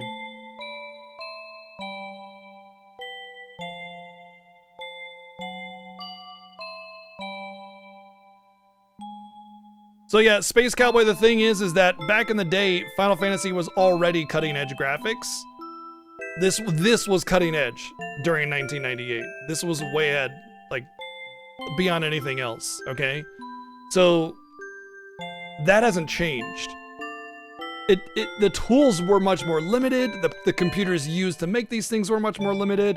The actual development time has not changed very much. It's a little bit longer, mostly because of the interconnectivity of storytelling and plot triggers and complicated systems and everything. The visuals we have better tools for, and so it doesn't take quite as long, especially considering that Square developed that proprietary software for facial recognition movement and everything for like a bunch of different languages. Like, it's definitely longer, but it's not nearly as long as people think it is. AAA game development time has always been about 3 to 5 years. It's a little bit closer to 4 to 5 years right now, but it's still not that much longer. Oops.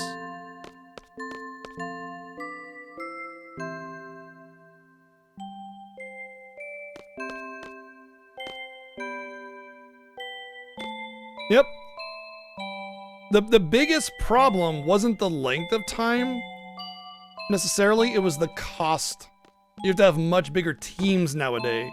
You have to have much more expensive equipment. You have to have, you know, like, there's just, you have to have more of it in order to create a game these days. That's the reason why they were able to have so many teams leapfrogging back and forth between different projects back then. That it wasn't that Square was making games faster, necessarily, it's that they had more people making games. Even so, we're still getting tons of games every year by Square. So nothing has really changed in that regard. We're just not getting main Final Fantasies every single year. But again, they had multiple teams leapfrogging releases every 3 to 5 years.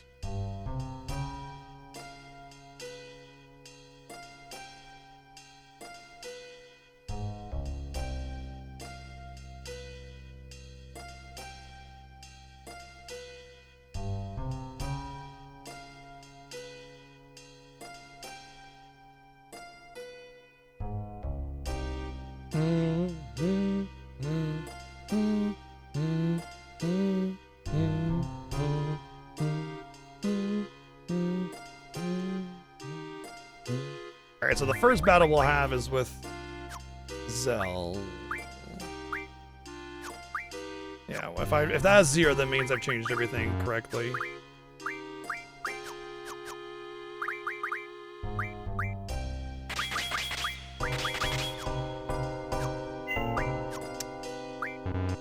Son of a bitch.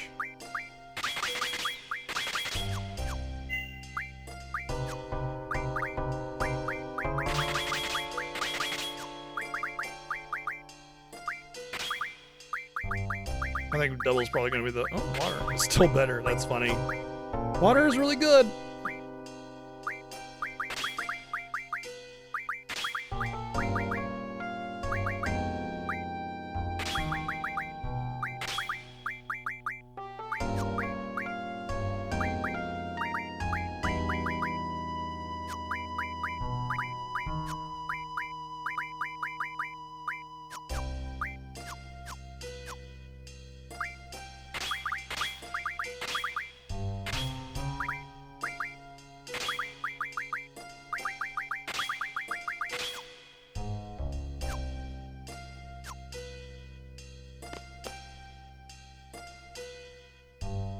I don't want to see any of them in a new Final Fantasy game because Final Fantasy thrives in being different every single time. And so I wanted to have a new system that is just as good as the old systems while being new and unique.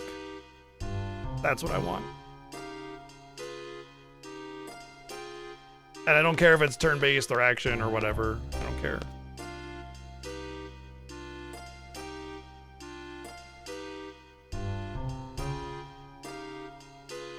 The campiness of the prison segments is really fun. I agree. Octopath Traveler 1 and 2 I've played, and I will say that I feel the same way about that as I do a lot of other RPGs, where it's like everything is good except for the story. Story is pretty bland, and otherwise the game is solid. It has beautiful pixel art, really nice effects, excellent music, some very decent gameplay mechanics, and the world design is nice, but it's a little repetitive, and the story is it's nothing special. It's pretty bland.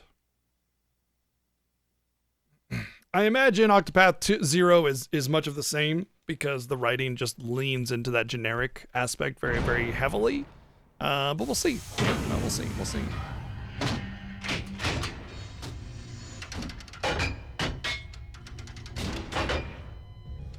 You disliked Octo 1, wow.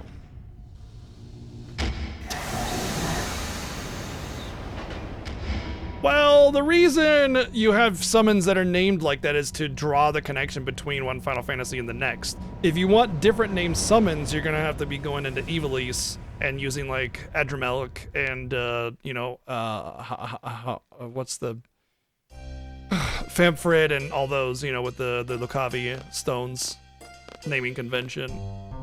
So if you want to draw a connection to Final Fantasy, you need to utilize those naming conventions.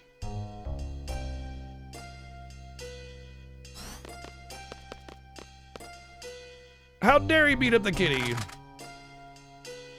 Summon names like that are one of the things that draw a line between different Final Fantasies to show you that it is Final Fantasy.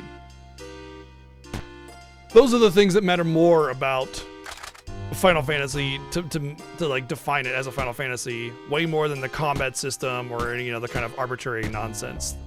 It's concepts, it's naming convention, it's that sort of world building aspect. Magic as a strong element in the world is another really heavy Final Fantasy theme. Not just that magic exists, but it's a part of the world.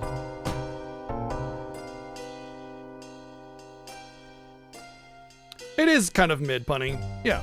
And it's because of the story, honestly. And from a design perspective, like the way that the Octopath is structured is very typical. It's just very much like go in the world, follow this road, fight monsters, go into dungeon, fight monsters, fight boss. It has that very repetitive cycle, and they're also kind of long, and they don't have any kind of good breaks in monotony. They're just kind of like, here's the game, now do this for 100 hours, And it's good because it has a lot of really neat systems. The job system is really good at having a lot of depth to it and everything. But yes, there's not a lot of strong narrative or cinematics, which makes it feel like it's dragging on forever. Even though the systems are solid, there's just no good break in the monotony of it. Which is where the repetitive nature comes in. Yeah, they did try a triangle strategy as well, yeah.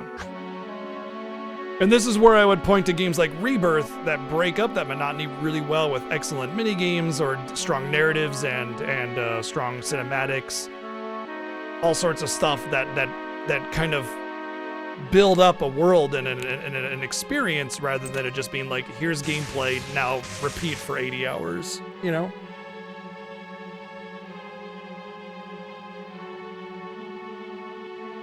I enjoyed the Octopath Traveler games, but they lack a fine polish to them, They're solid, everything's good with the story kind of stuff, for the most part. Yeah, exactly, Sylvia. Couldn't agree more. All right. Cool. That's exactly my problem with games like SMT, is they just reuse the same assets to make it the same game. They don't even make a different game. They make the same game. At least Persona tries to do something different a little bit.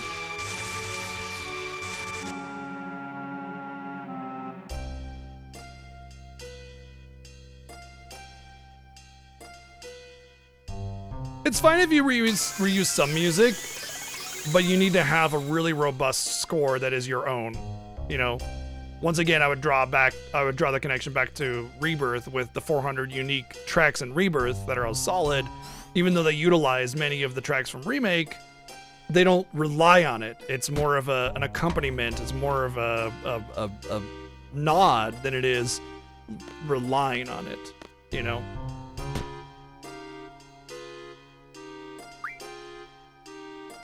Who do you think you are, Mr. Big Shot?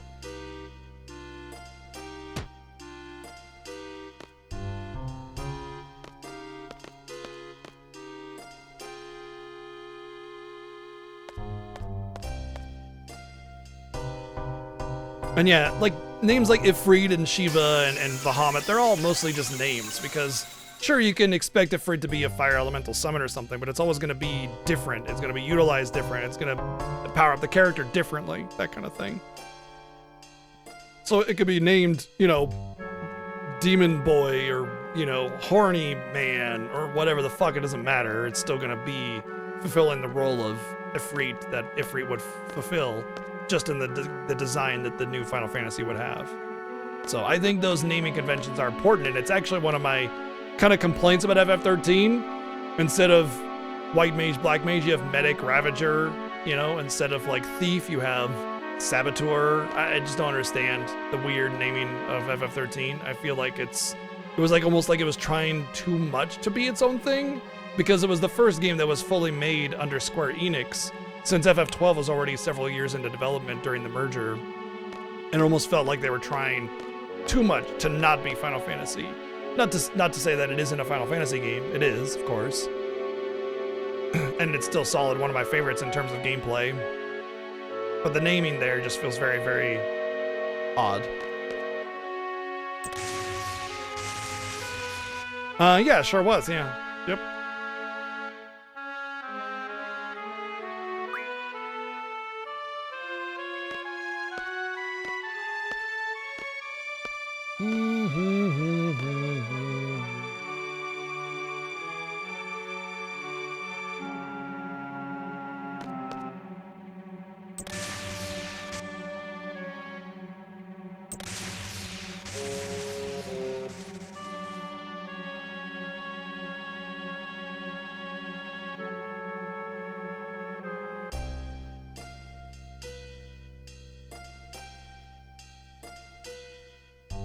Possibly. A lot of RPGs were given exclusivity on the 360 to try and build up RPGs on the Xbox platform.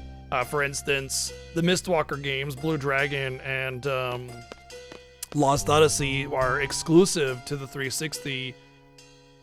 Not only just because Mistwalker was a very small studio and needed money, but also because they were trying to make very Japanese-styled RPGs on the system to draw attention to it, because Japan as a whole kind of hates Microsoft and the Xbox. They do not like it at all, and it shows in sales, and it's one of the main reasons why Microsoft and the Xbox just don't do well ever. The 360 was the most popular of the consoles, and even at the end, the PS3 still beat it out. So I mean, like, that's the only successful Xbox platform there is. All the others have been failures, including the current one. I would say Lost Odyssey is probably the best that the 360 has to offer, yeah. It's a very, very solid 8 out of 10 RPG that I would recommend to anybody. Still feel guilty about it? I wouldn't feel guilty about it. You keeping FF13 from Blockbuster is not the reason why they went under.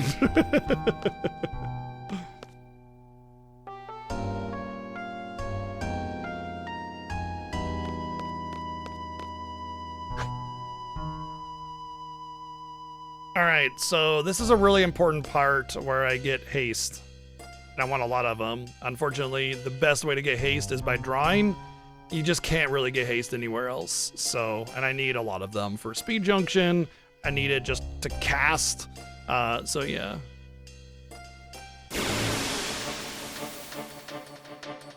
Oh, Microsoft definitely threw a lot of money at Japan to try and get it popular in the 360 popular there.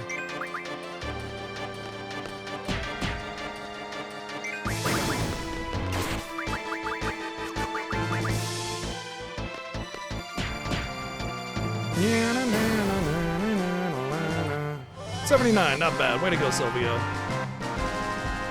I wouldn't mind a Lost Odyssey remaster of some kind. I think that would really do well for every platform. Yearly Silent Hill releases? Yearly? Ugh, that's way too often for a game like Silent Hill. That's way too often.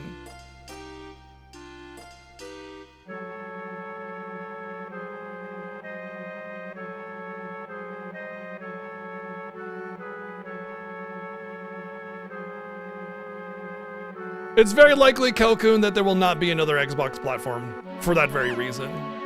I've heard a lot of rumors, I've heard a lot of discussion regarding that, and it's more than likely that Microsoft will not pursue console releases again, especially with the growing price of hardware, largely due to Microsoft. But it's just that they're not profitable in that field. Honestly, there's a good chance that the current generation of consoles we have is the last one anyway, because of everything that's going on in that industry. Not because it's not desired, it's because the cost of hardware is rapidly increasing due to massive amounts of greed and bullshit. But that wouldn't be a bad thing for us consumers here. We wouldn't have to buy a new console. We wouldn't even have to buy new PCs ever again if you have something new, because nobody wants to buy a new one anymore, you know? Because of the growing costs. So yeah. I want to say I just need to get them all each on one. I don't really need more than that because, yeah. So I should take that marker off, and then probably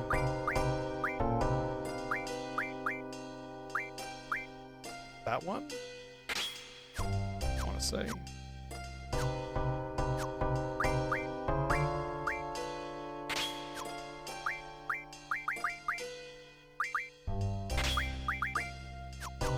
Oh, you know what I do want to, I want magic more than strength. What was I doing? I guess I can take off that one.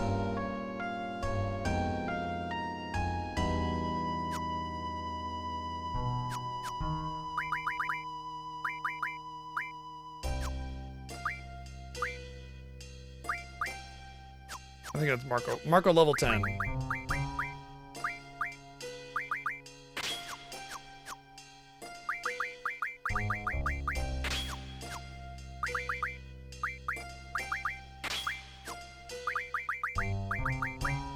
All right, let's try to give her something there.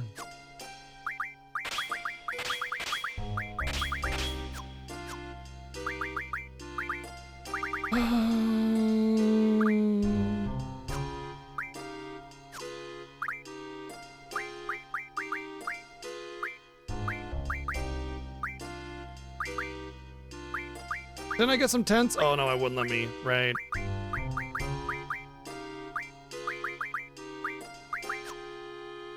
Damn. I just don't have anything good to give. The best I have is 60 bios. Alright, let's see what we get from that.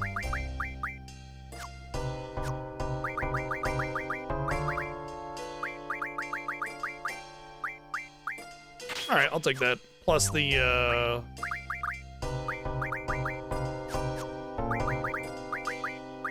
that bonus there, okay.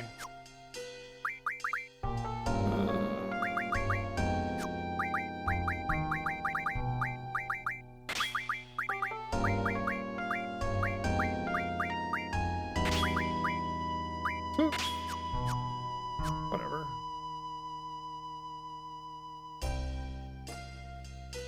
Do I know the Nut Muffin Man? No, I don't.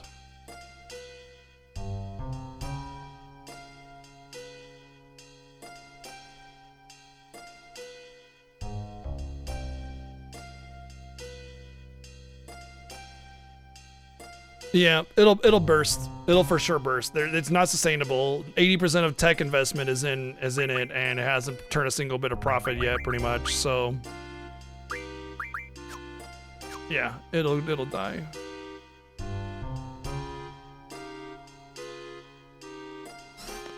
Oh, does he? I don't know where that is.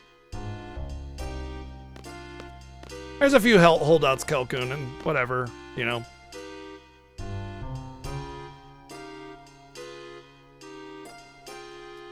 Well, I mean, it's not me that makes these predictions. It's like people in the tech industry and economists and everything that are pretty dead certain on that happening, so.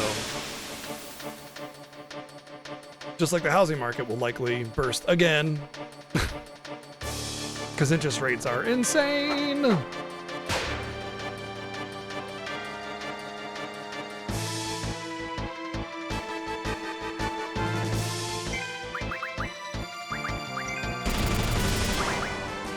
Oops.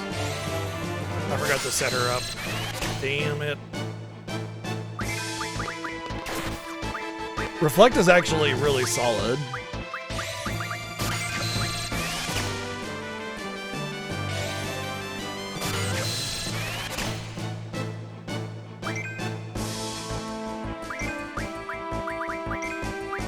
I might want to get some reflects for the status stuff, but it's fine. I will abstain.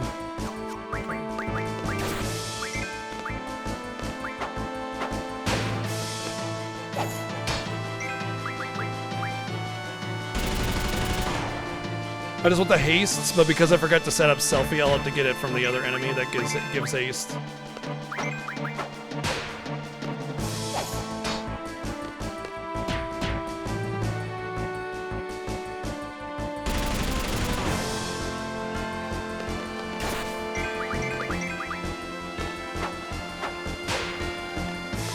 Every single time a company has started to use AI to try and save money, it has cost them money every single time because it creates so many errors.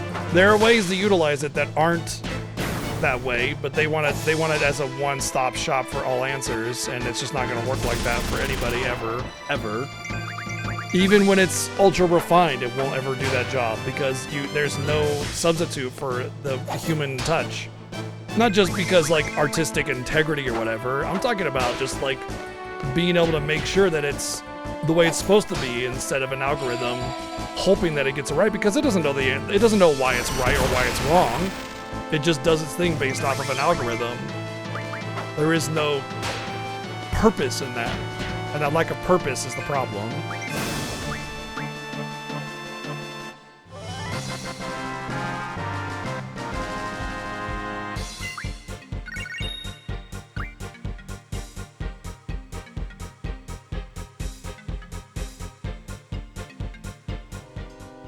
There's also that aspect, Berserk. From a creative, artistic perspective, it's always going to be garbage. Period. Full stop. All right, that's.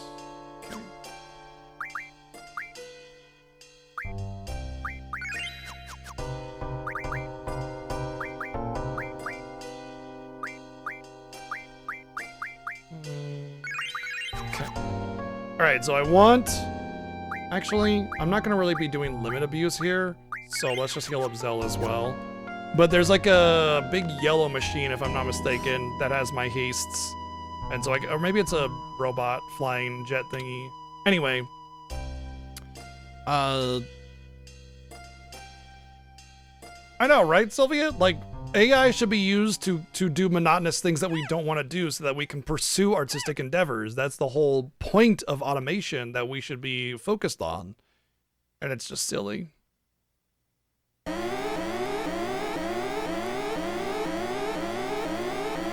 Oh, that's also true, Meld. Yeah, that's a very big one. You're not wrong there.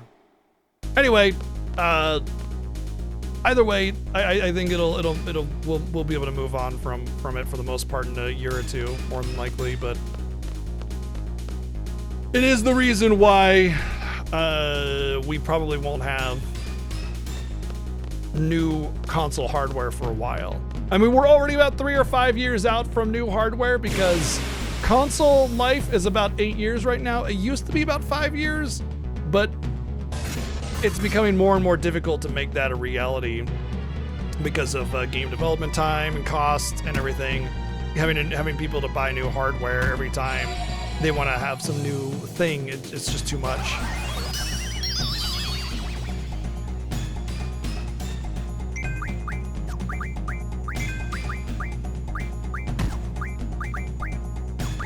Nope, it's not the yellow robot that gives me haste.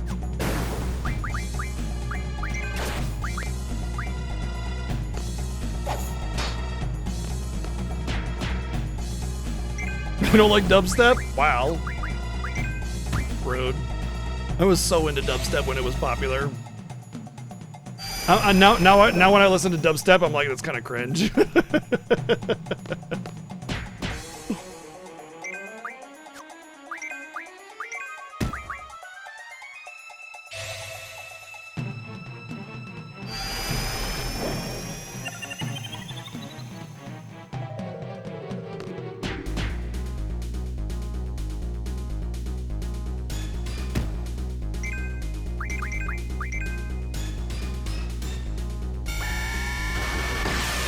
Yes, that's another big problem, Sylvia. It's not even that the hardware stages can't be bigger. It's that software production doesn't have the tools to make games more realistic than they are right now. When you get hardware upgrades, these days you're not going for higher fidelity. You're going for frame rate or more particle effects or something like that. You're not really getting more realism from game design anymore.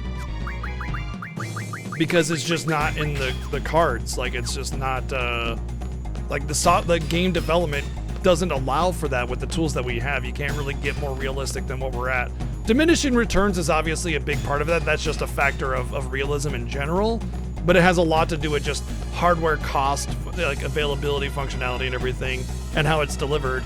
And the fact that hardware development is like exponential in terms of how it grows, and it's just not feasible to deliver that to consumers reliably.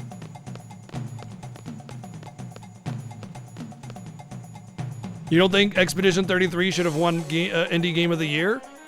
But it is an indie developer. Just like Baldur's Gate 3 was an indie developer and should have won Indie Game of the Year. Because it's an independent developer. That's what indie means. Indie does not mean retro style. It just means independent developer. So they were independent, both of them. Better optimization, better frame rate. We won't really see better resolution. We won't see more realistic visuals, really. Indie also doesn't mean cheap, yeah.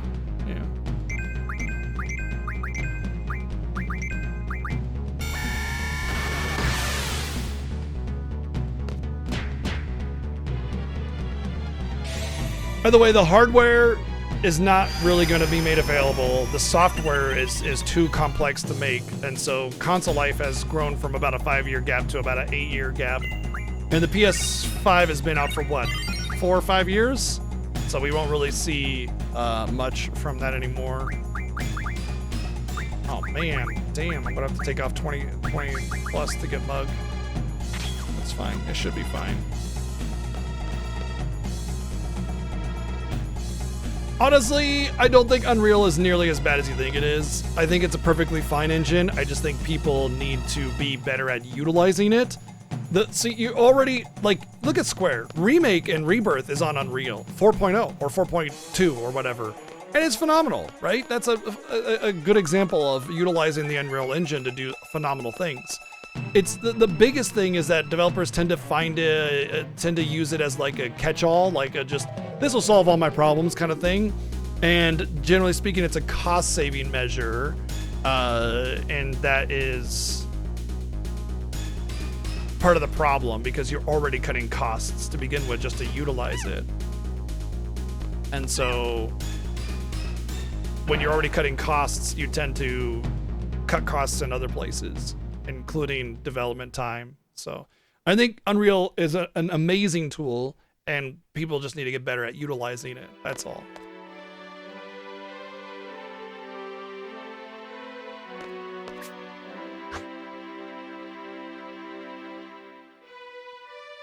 Behemoths?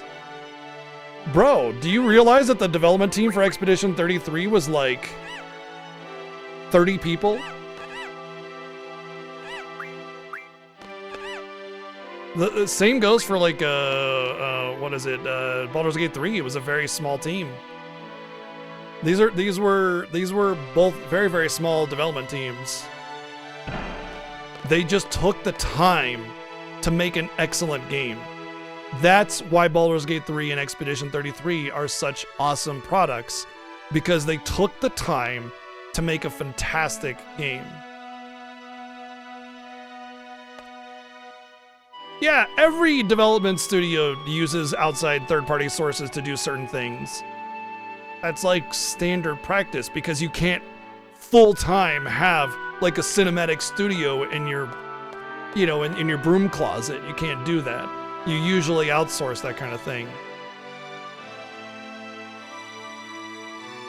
The development time for Expedition 33 was like 7 years, by the way. They've been working on that game for a long time. Well, Larian's a little bit bigger than I thought, but still, they are an indie studio.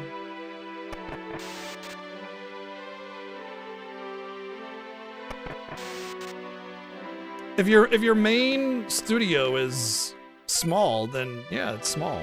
But I mean, there are definitely games that are much smaller, population of people that worked on it. Of course, you know, like Stardew Valley was just one dude, but even then, that person utilized outside sources to, you know, help with music and some of the visuals and, you know, all sorts of stuff. Same with Terraria, same deal. You know, yeah, it was one person, but even then, they still utilized outside sources.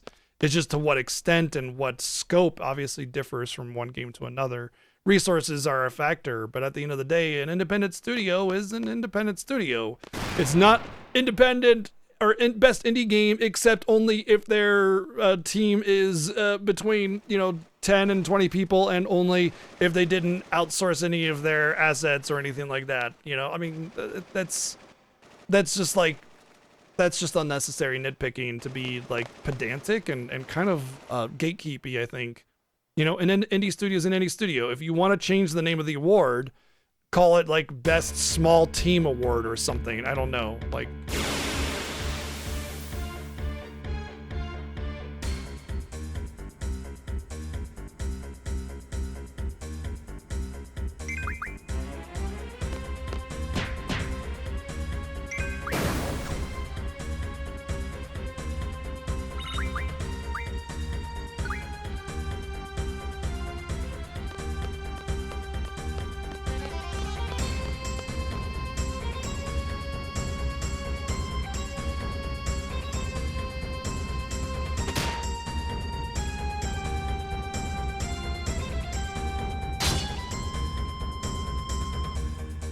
Yeah, the new Divinity looks sick. I'm excited for it. I don't know if it's going to be old style Divinity or new style, but at the end of the day, even old style Divinity was like still an RPG, wasn't it? You know, still a CRPG actually. So new Sin or Divinity Original Sin just was more modern, right? Like Divinity 1, 2, and then Dragon Commander or whatever it was called were still CRPGs, except for maybe Dragon Commander. They just were, it's like Fallout, you know, it's like Fallout 1 and 2. And then when they made Fallout New Vegas, they kept it the same CRPG style instead of making it Fallout. You know what I mean? Yeah, that's what they said. Yeah. So I think the new Divinity will still be a CRPG like Baldur's Gate 3. And if they're comparing it to Baldur's Gate 3, that tells me that it'll still be a CRPG. So I'm excited for Divinity, whatever it's called. Divinity Naked Dude Getting Burned Alive or whatever. That's the name of it. Divinity Naked Dude Getting Burned Alive.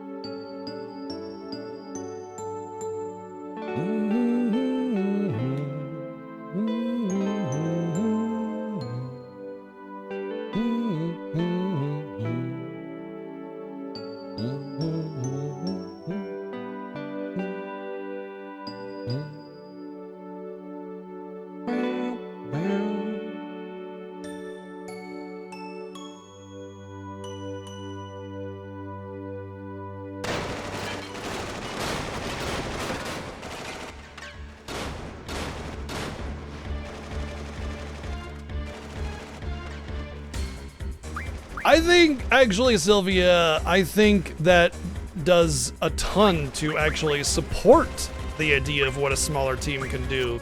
Because if you're smart about your resources and outsource bigger projects, then it shows that a small team can still, at the end of the day, create a excellent product by utilizing their resources smartly. All right, so we gotta do all sorts of menuing here, and I don't remember how much we're gonna actually need to do here, but the biggest thing is 3, 6, and 7. 3, 6, 7.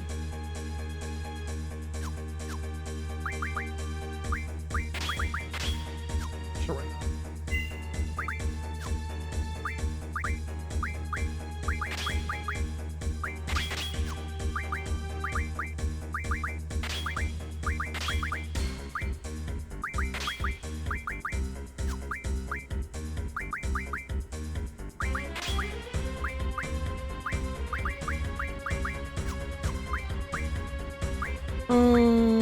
Yeah, that'll work. I mean, at the end of the day, when they outsource their product, they say, do it this way. So, I mean, it's still their vision. But yes, I mean, you're technically right, but it's still not the full picture. And I don't know, it's such a weird, I don't know. I have my opinion on it, but it's like, I think at the end of the day, my opinion is like, does it really matter? You know? Like they have this team that had this vision, that this game, and they utilize whatever resources they had available to them to do that.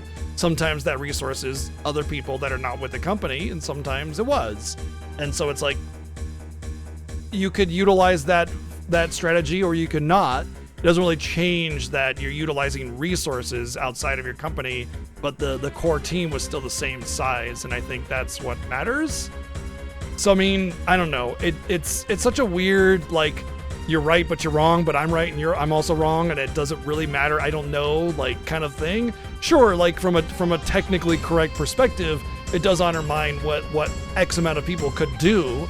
But it does also undermine the idea that they're just utilizing resources in a certain way. And so I think it's just being pedantic, maybe? I don't know. I'm not trying to devalue or undermine your own perspective on it, but I feel like it's just kind of like, I mean, technically you're right, but does it really mean anything? That's kind of how I feel about it. I don't know. Like, at the end of the day, I don't know. Like, literally, I don't know. I just don't feel like there's something I can really define there. Okay, so as far as my friendos, I don't want to dunk Zell. Unfortunately, I'm just gonna have to like have a situation here where it sucks. So I think at the end of the day, the biggest thing I need to do is just make sure everybody has a Marco. I think that's the most important part. I got only one Marco here, so she does not have a Marco.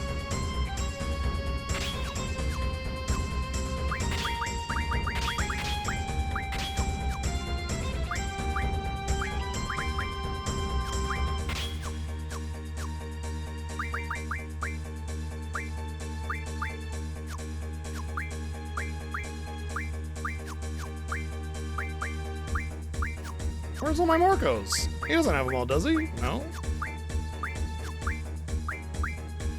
Salvi, why you got all my... No, she doesn't have my Marcos either.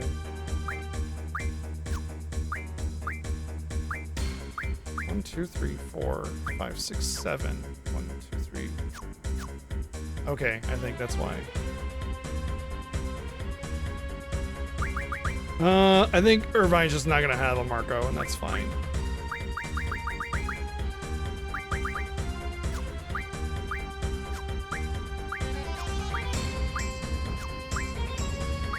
Wait, who's got my magic bonus?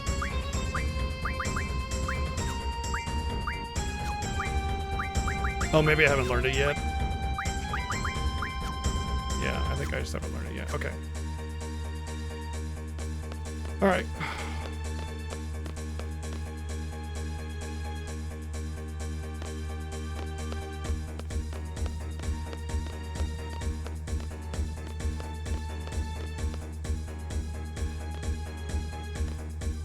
Come on.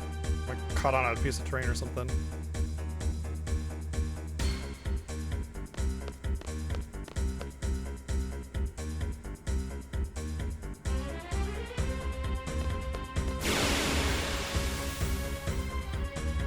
Especially nowadays, Renton, it's very common, yeah, for sure. I'm pretty sure these are the things that drop the windmill.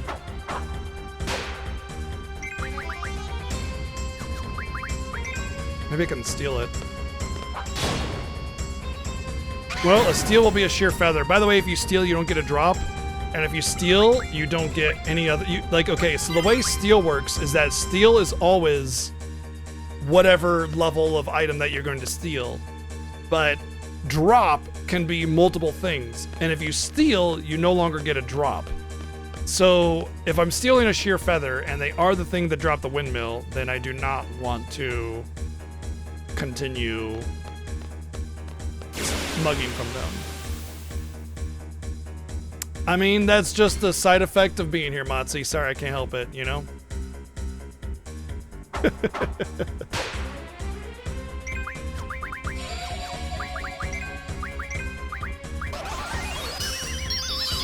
DP time.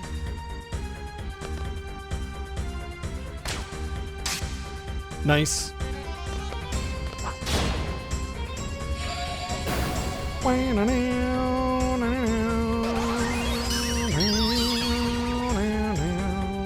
I'm glad you're enjoying it, Kim.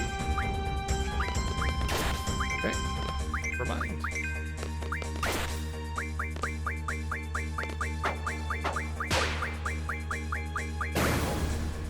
Wow. Wimpy.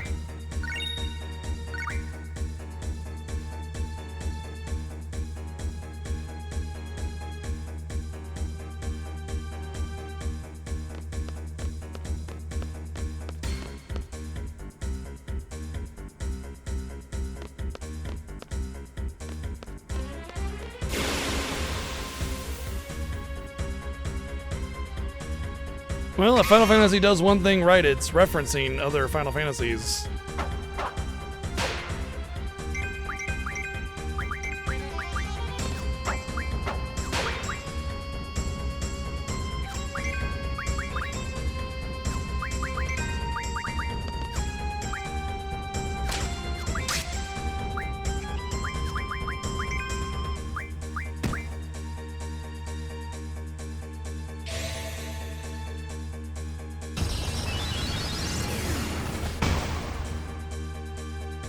I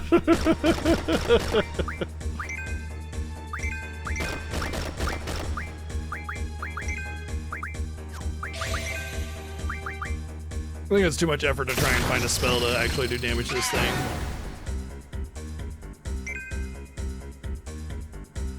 I'm trying to kill it instead of mugging it because I want to see if it'll drop the windmill. If that is in fact the enemy that drops the windmill. I might just be too low level to get it, which is possible. And honestly, at this point in the game, if I can get past the next part, I don't really care if I can get Tornado anymore, because I want to say it focuses on the party that I choose a lot more, and I don't have to worry about it.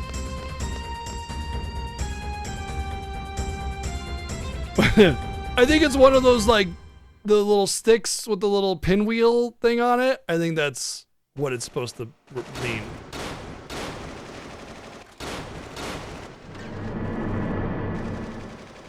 Thank you.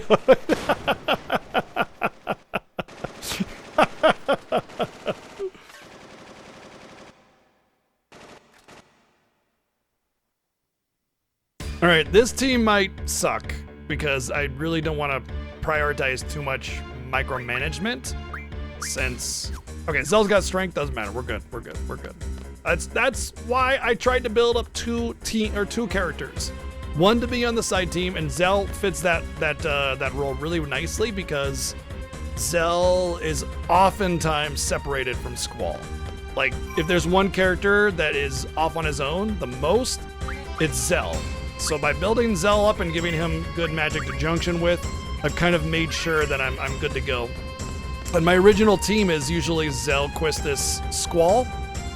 And so by building up those three, I know I can perform with them in various areas and send them off. As long as Squall and Zell are built up and probably Quistis as a third, I'll be good. There's no other point, I think, where there's like a solo character that I have to worry about, I think.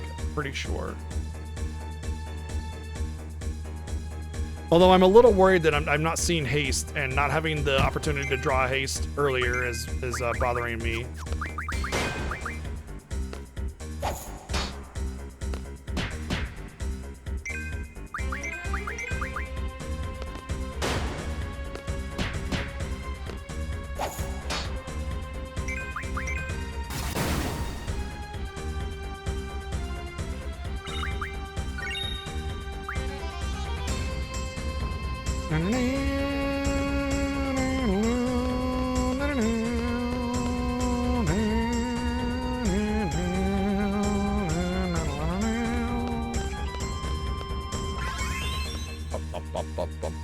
Nice.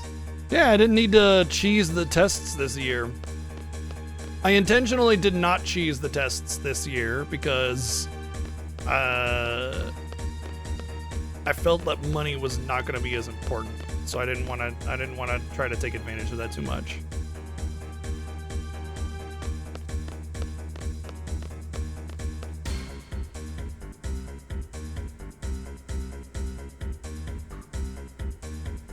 This is why I just wanted everybody to have at least one Marco, because it's going to swap between my teams a lot, and whether or not I get combat differs from one part to the other, it's really hard to remember which is which.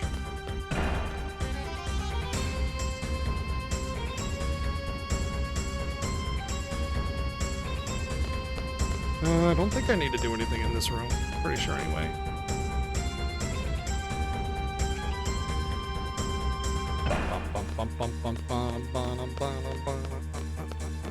He doesn't have a guild toss? It might not.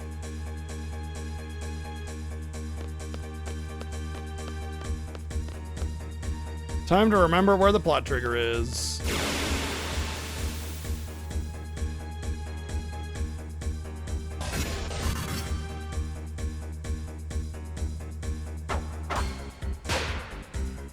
I do know that the boss has a chance of having haste.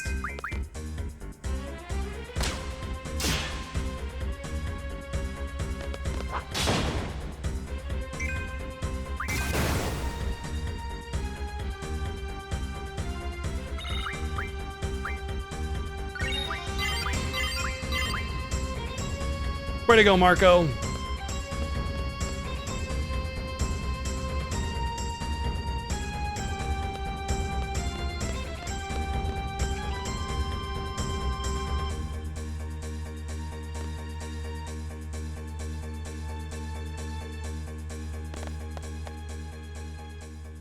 Thought I talked to the radio or something there. Oh well.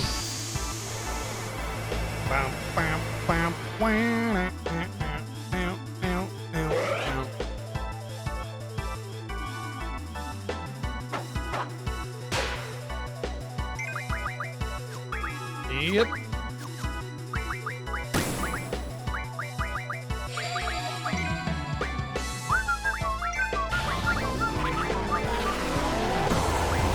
Well, that's unexpected. They done a meltdown.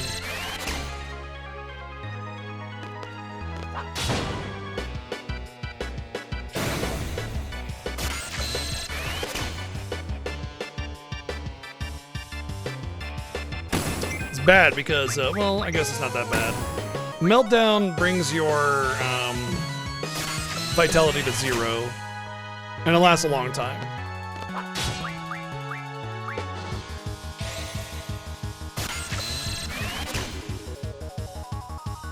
But these things aren't really hitting for a whole lot.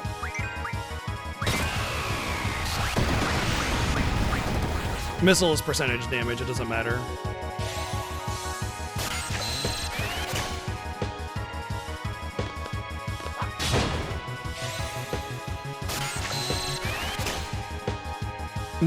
Don't think so. Pretty sure it doesn't. It might though.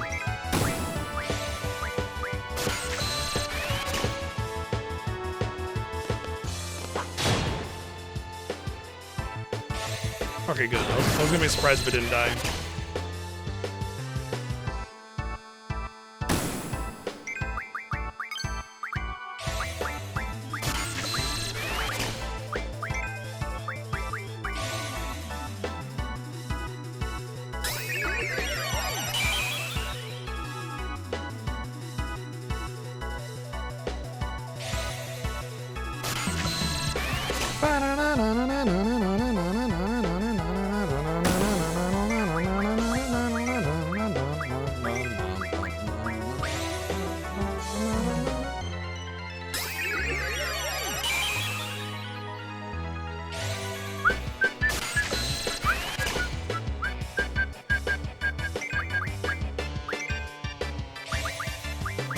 Alright, we're gonna be here for a minute.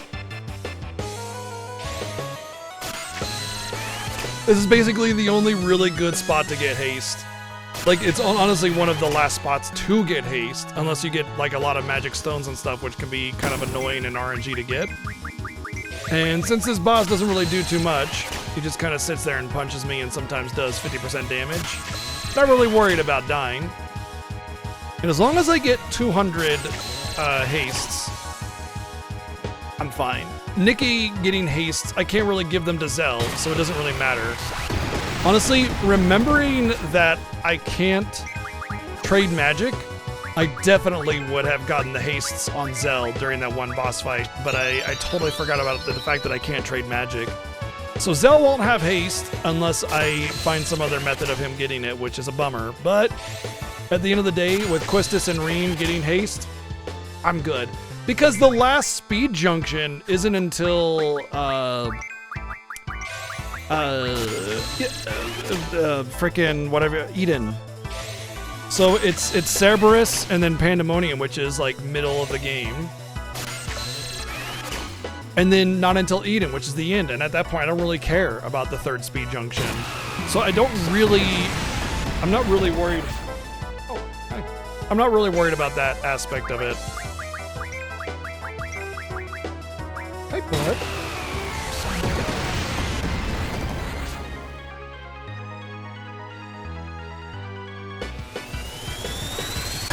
No, don't do that. Don't do that. That's damaging the boss. We don't want that.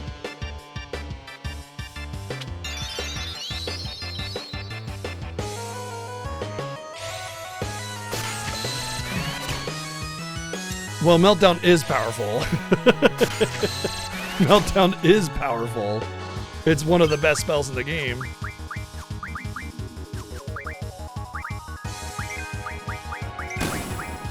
It's basically a spell that I will cast at the beginning of pretty much every battle once I get Meltdowns.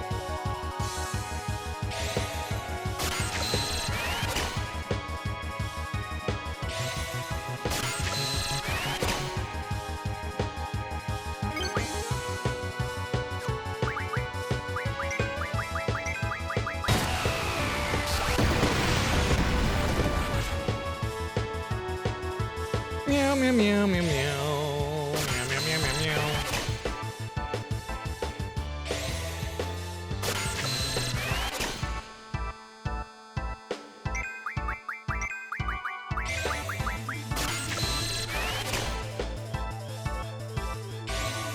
Very few enemies are immune, yeah. Actually, I don't think any enemy is immune to Meltdown. There's an enemy that's very resistant to it, and it's the Iron Giant in the final dungeon. But you can still melt down him. That's right. I remembered this year. I remembered this year. Arian pulled off a clip of me from like 4 or 5 years ago. Because last year when I went to melt down the Iron Giant and it missed, and I was like, what the heck? And then it hit, and he pulled out a clip from like 5 years prior where it's like, you already did this. You were surprised by this already. And so yeah, I remembered this year that the Iron Giant can in fact resist your meltdown. But as far as I know it, no enemy is actually immune to meltdown.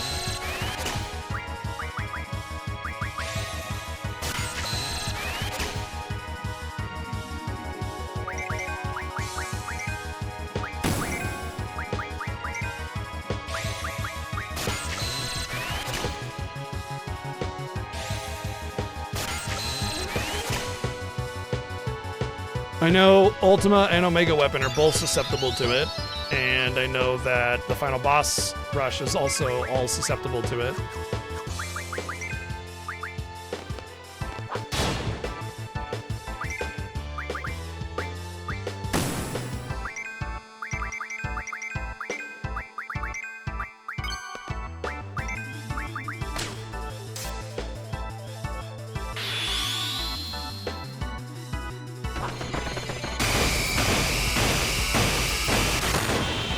See ya.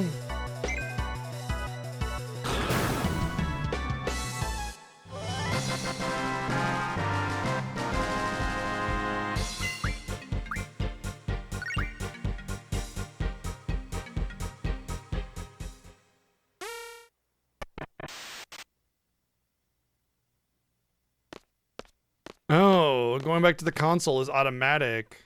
Damn. I always forget that.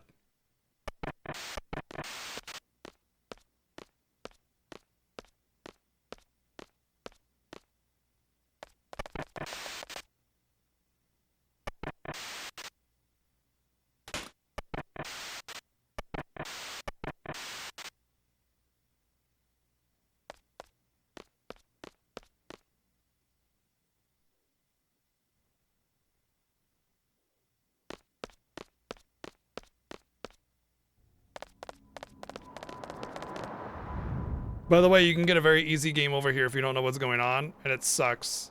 It's really, really annoying.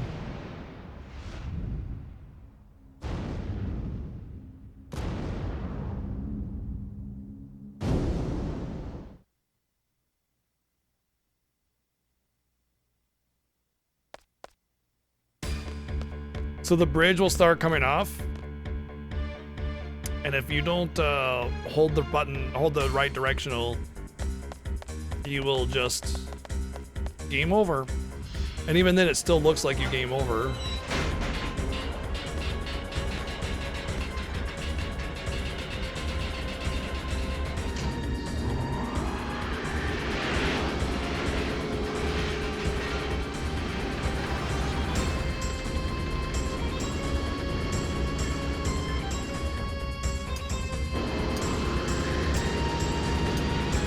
It's very hard to see your character here. You're looking at all the cool cinematics down there, and if you aren't holding the directional button long enough, you'll just get a game over. And even then, it doesn't really like let you know that you've succeeded, and you still disappear into the sand, and it's like, oh, okay, cool, I guess I got a game over.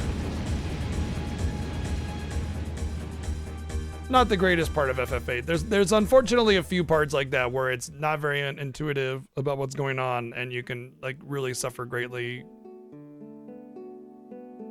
I'm pretty sure I have as well.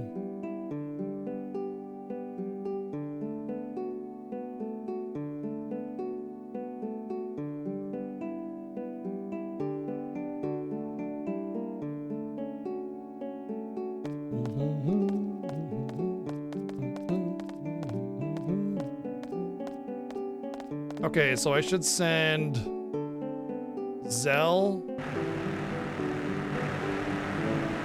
Probably Zell Quistis.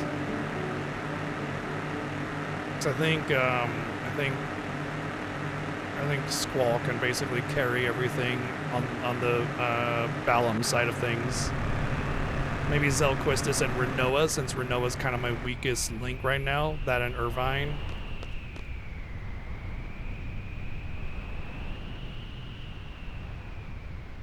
I don't know if I can send Nikki away from Reen though. Yeah, exactly. You feel like you're getting a cinematic and there's a game over in it, and it just feels a little rough.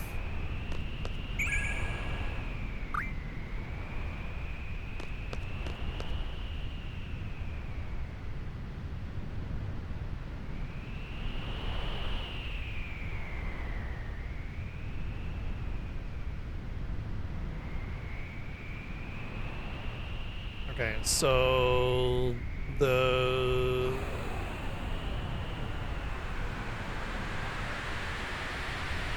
Rip Trabia.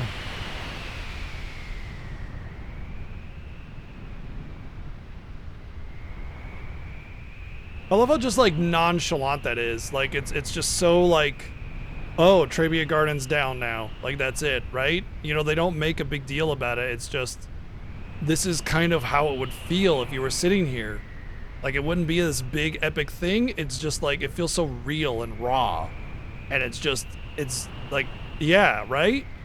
Trebia Garden's gonna get leveled from those missiles, and they don't make this huge cutscene about it. There's no real words spoken. Selphie just kind of collapses and is like, oh, you know? And like, that's it, right? It's just, I don't know.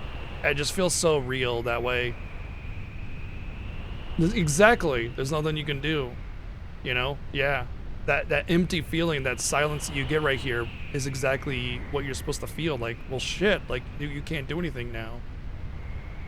All right, so I think this is the party I should take.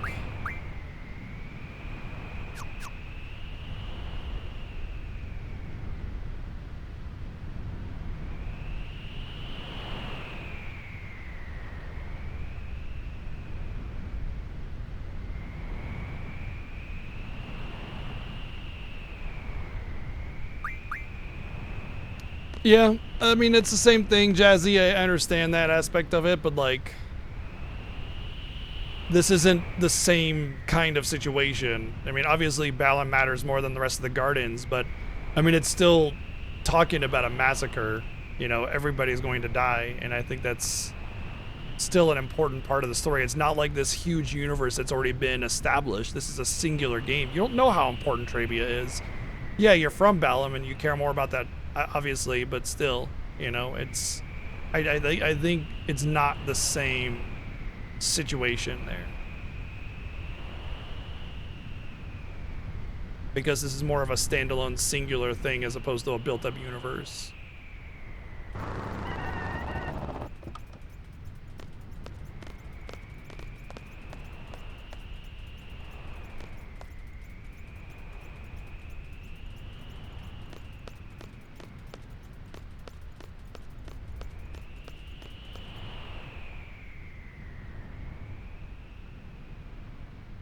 Also true, Sylvia. Yeah, they've been prepared for a significant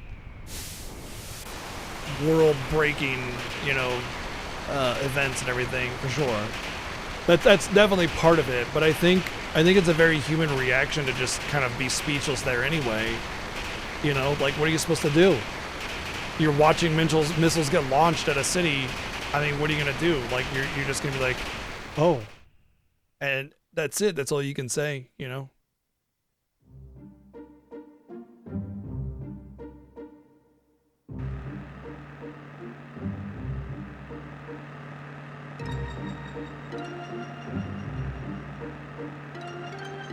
Okay, so I actually do want to go to the missile base, but like,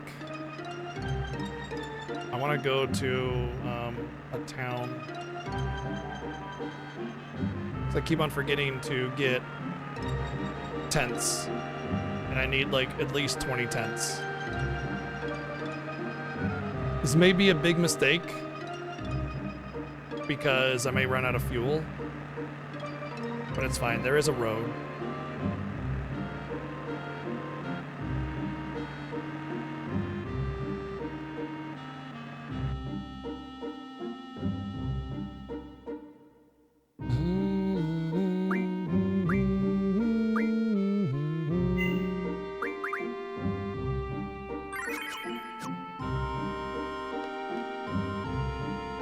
Yeah, that's how I was too. I was just like, whoa, what the hell? You know, after it was all settled in, we had our conversations and everything, but it was pretty much just, whoa. Yeah.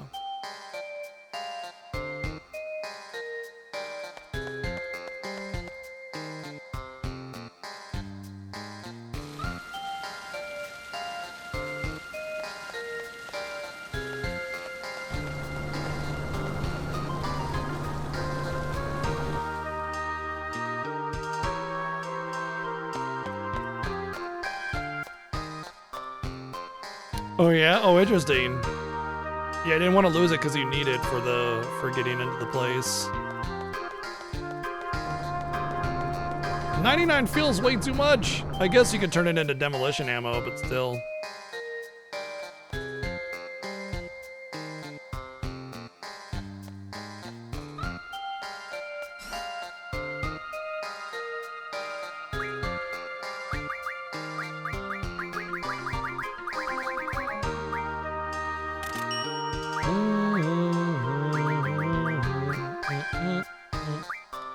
Ooh, you know, I can get bios from that.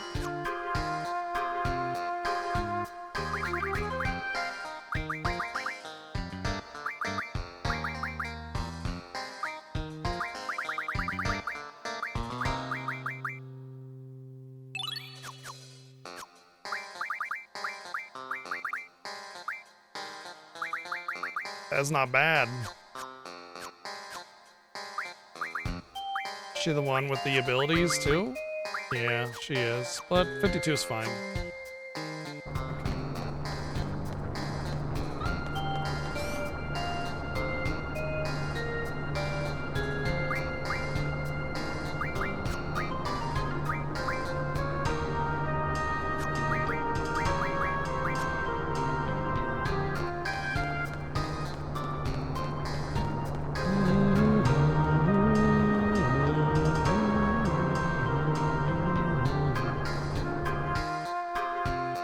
Boy, Cecil is passed out on my lap. Like, I've never had him so passed out on my lap before. He usually just gets on my lap, demands a lot of aggressive pets, and then he fucks off. But he is like, he is on there.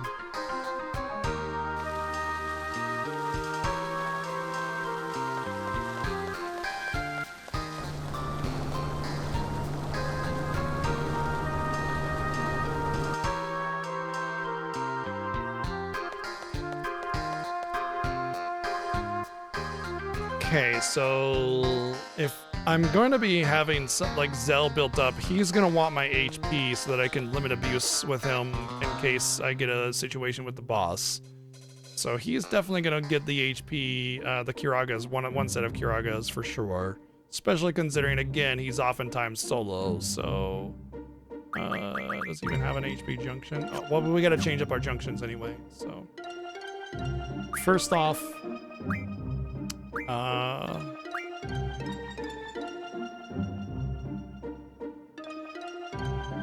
I'm pretty sure we don't get the other team until way after, right? So we can just take every junction off for now.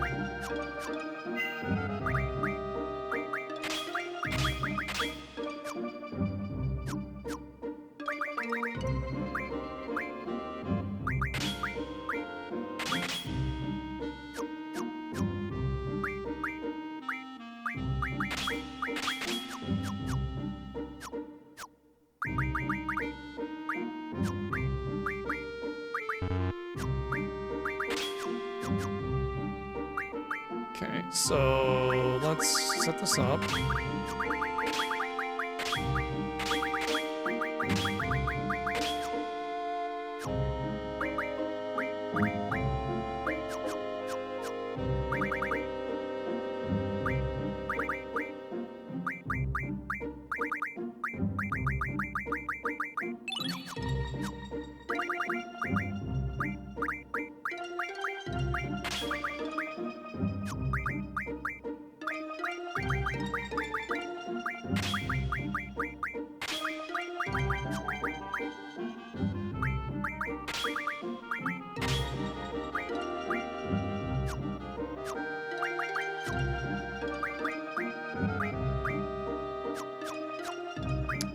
Probably gonna have... Oh, okay, bye Cecil. Oh, my leg was getting numb and I moved it very, very slightly. And he just went off. So she's definitely gonna be my card user, so she only really cares about magic and card, and I wanna say... I want the magic bonus on Quistis. That's pretty much all you need, right?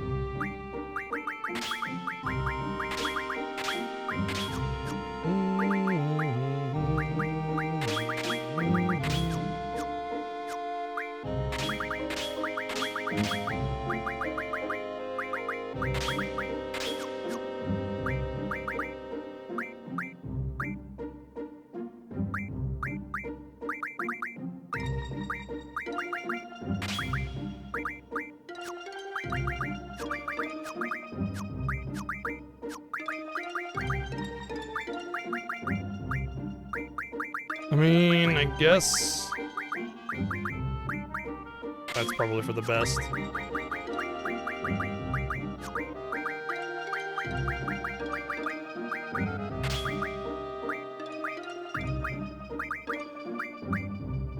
Yeah, I should have gotten Rosa Flex, shouldn't I? Oh well, it's fine. Okay.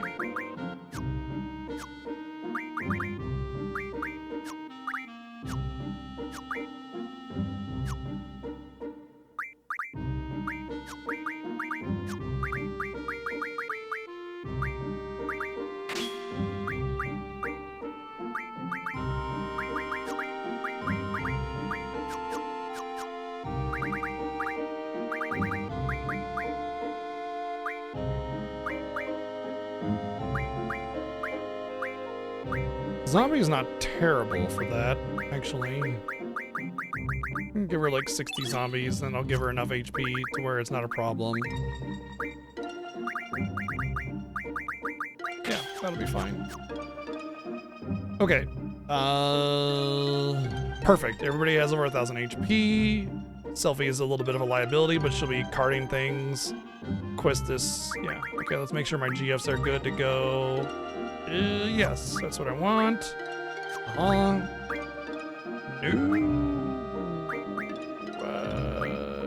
Maybe that. Maybe that. Let's actually go for that.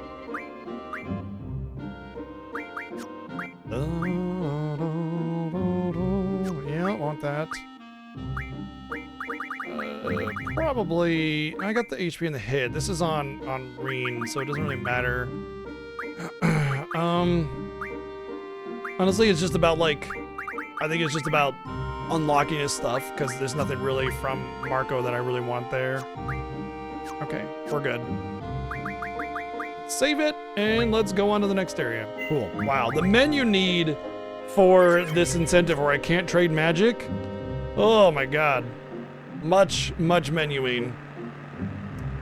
Normally it's just swap Reen with somebody else and maybe the other two for the junctions, just for the leveling of the GFs, and that's that, done deal.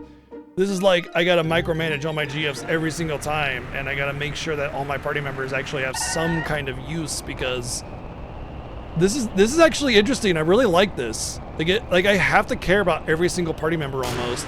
I mean, obviously like Nikki and Irvine are being treated, you know, like a little bit of like black sheep,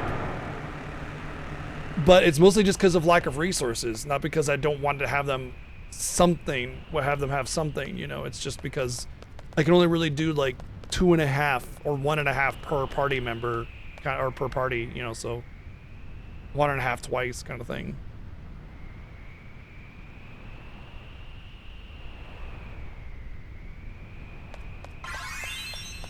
What? How dare.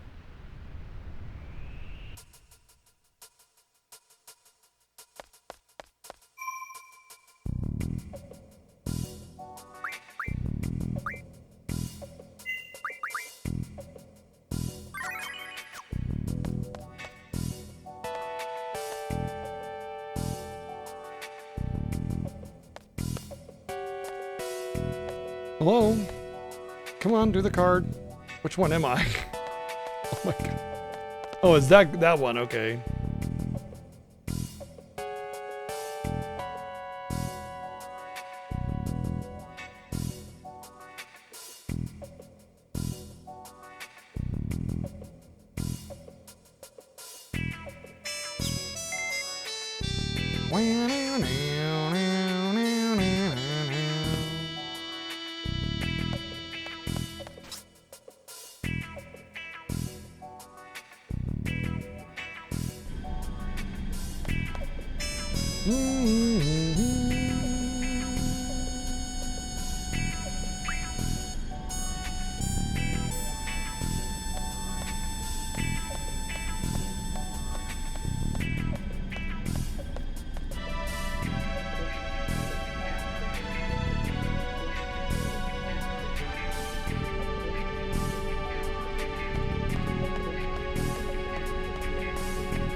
I'm pretty sure you get a good seed rank upgrade for not getting caught for as long as possible. It's actually faster too, if I'm not mistaken.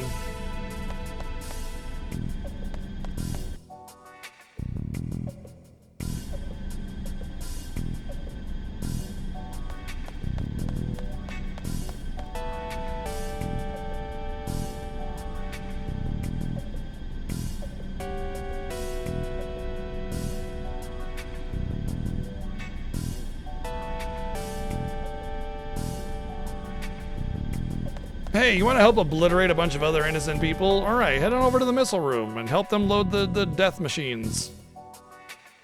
Well, golly gee, you just made my day.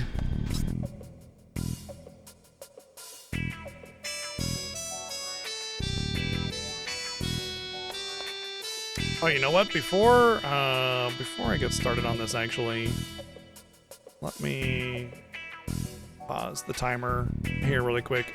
I actually am a little bit late to my break time because I'm just been like engrossed in the game and everything. But I do need to take a break and get something to eat. So I'm gonna put on some jams for y'all and grab some grub so that I don't die. Let's see.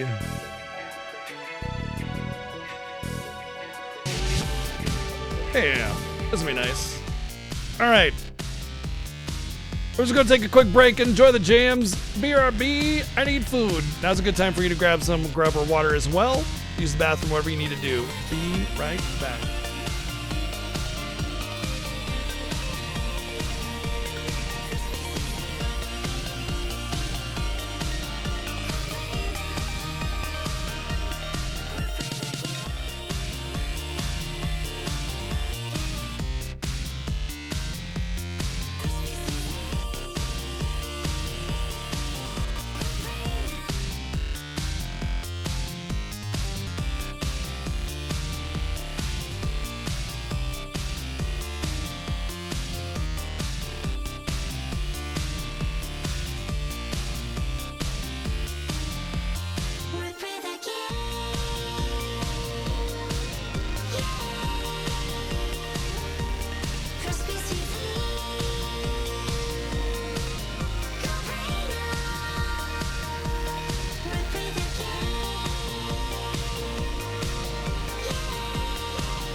Alright, back to the 70s porn music.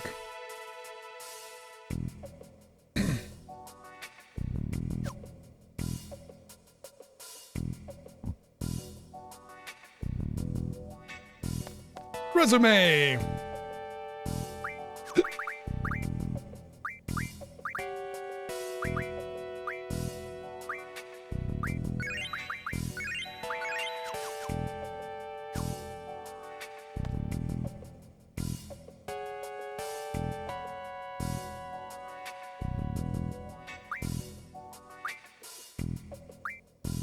Oh shit, I forget which one.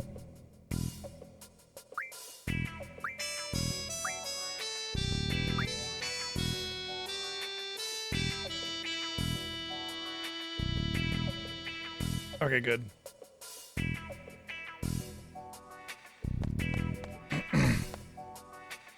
Answering those questions right is important for Seed Rank. Which, I mean, is not entirely necessary for this playthrough, but still, you know. You want to try and get as good as you can for all that stuff.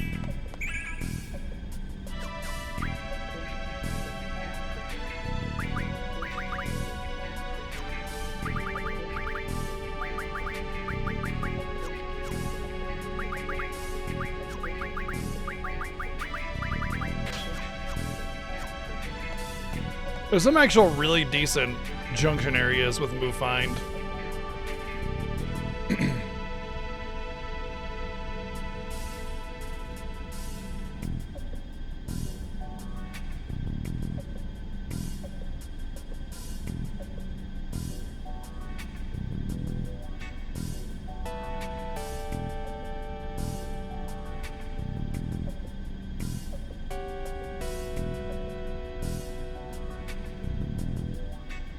It almost feels like a casual playthrough almost, with like a complete inability to break the game almost.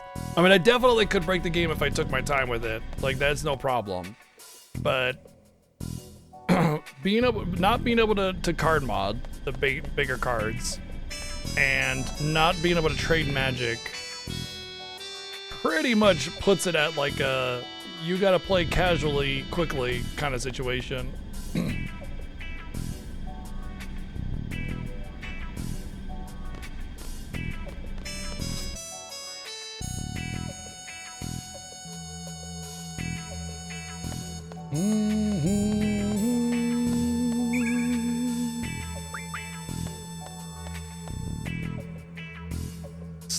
Slap the controls a bunch. Blah, blah, blah, blah, blah, blah, bang, bang, bang, bang, bang, bang.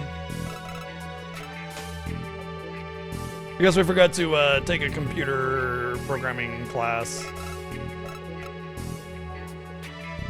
I mean, like, getting the windmills or like the abyss worms for the windmills or the dino bones for Quake or something wouldn't take a whole lot of time, but I feel like it would take too much time.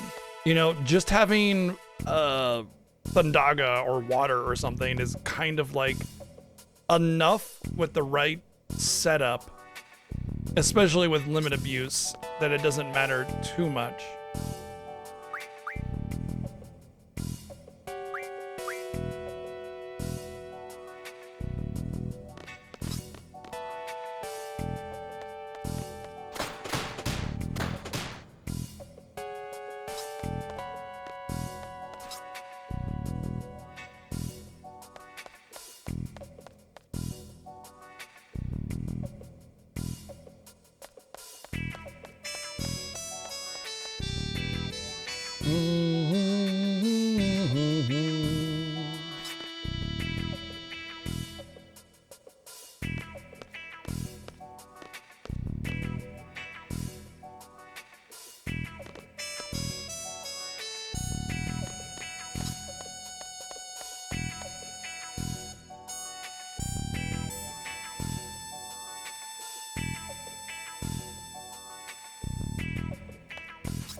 There's the one. It's like reflect. Oh, full life. Yeah. Yeah, that's right. Yeah. Obviously, you can only get the full life right now. I want to say you could probably run around and farm those. But yeah.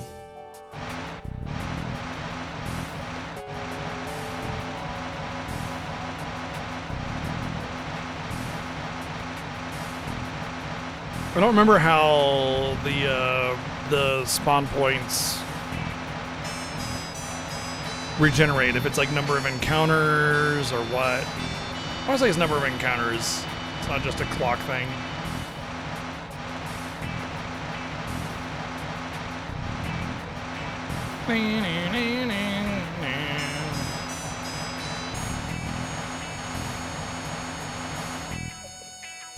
The instruments of Balaam's destruction. We were a part of that.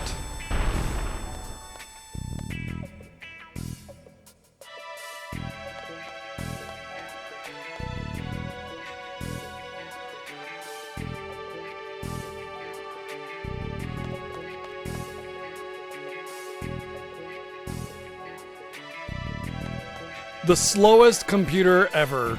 Ever. Ever, ever. Ever.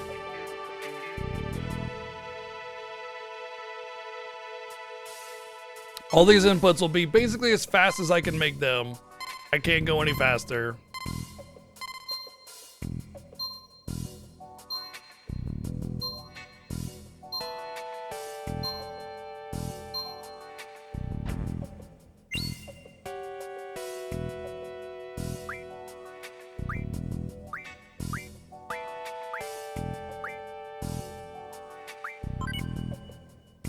It's like playing FF9 on the PC, no kidding. It really is. It's like playing FF9 on the PC.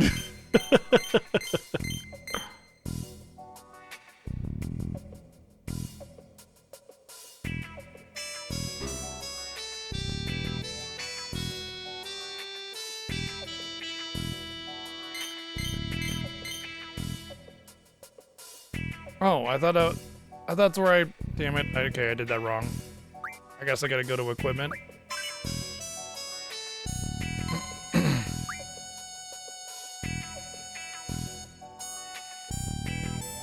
What? Oh my gosh. I can't believe that. Okay.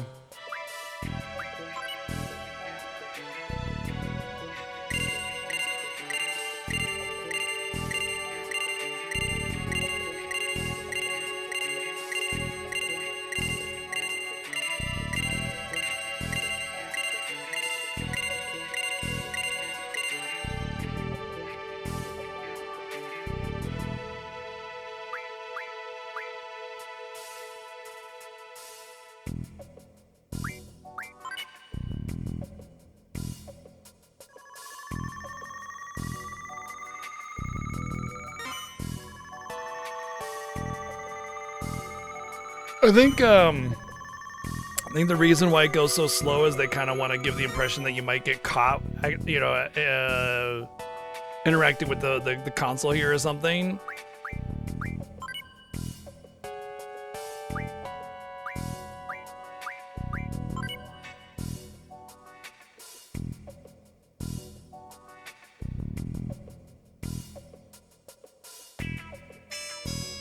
Maximum error. Thank you, Nick, for the 63 months.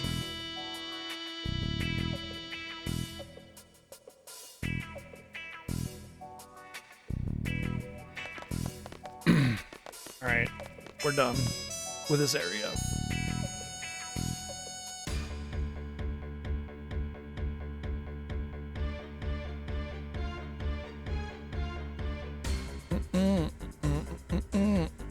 I wonder what that's up at the top. Is it supposed to be like the AC or like fire or what?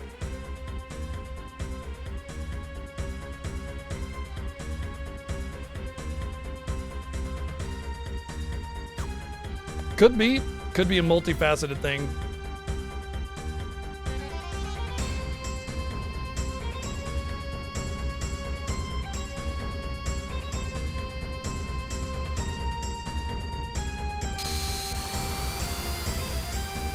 Magical girl change.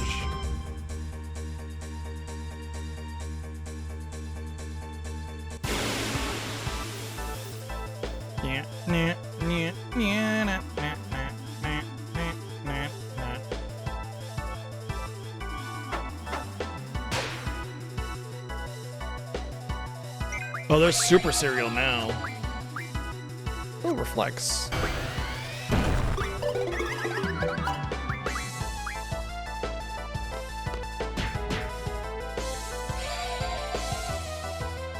Dwight cereal? No.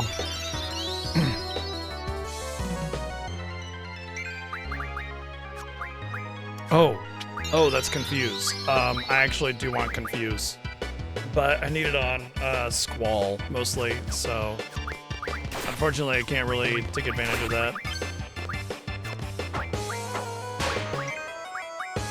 The reason I want it on Squall is because when I go to Marlboro Farm, Confuse is one of the major debuffs I need immunity from.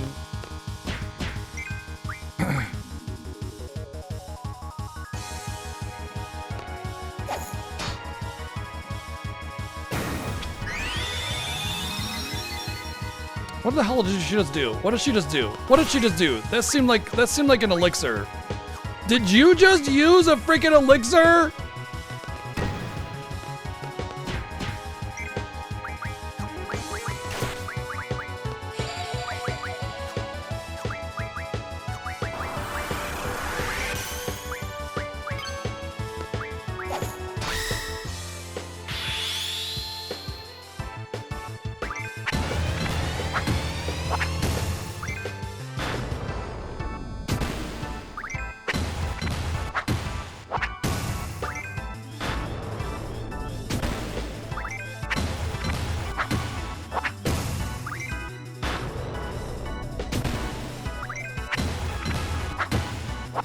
One-handed. Still got it.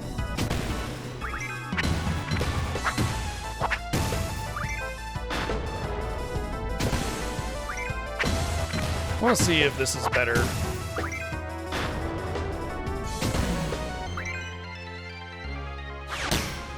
Yeah, heel drop is better actually. It's faster too.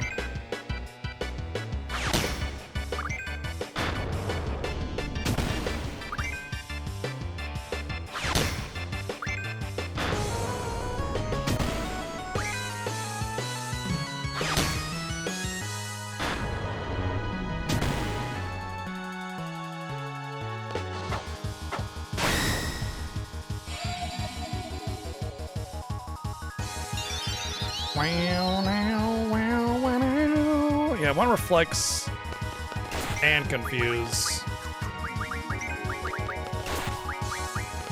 on Squall.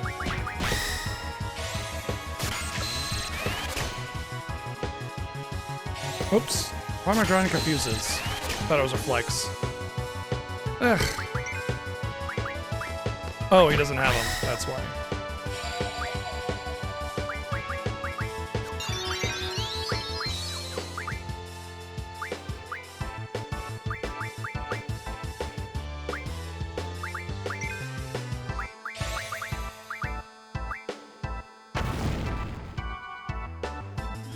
Elspeth, thank you for continuing the sub gift you got. Thank you very much for the committed support. I appreciate that.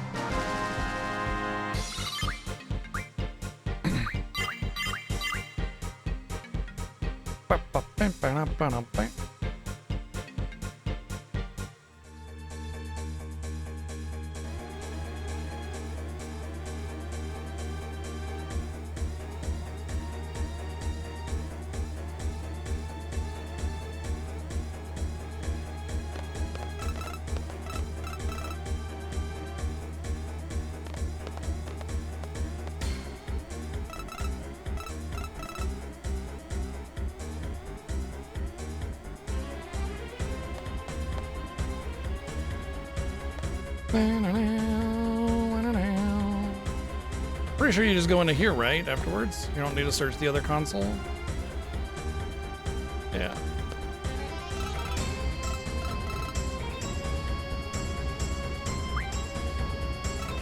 Oh, may have just sealed my own fate, but whatever. Let's get out of here.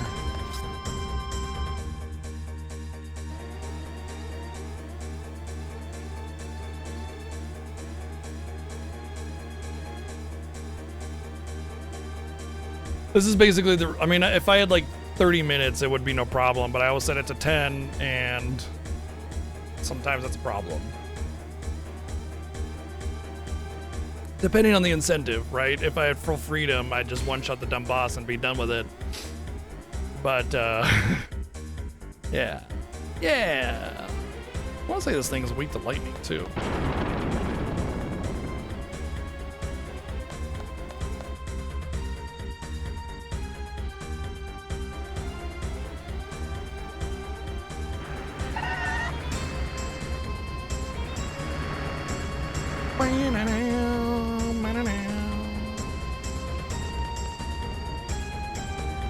Me too, Monty.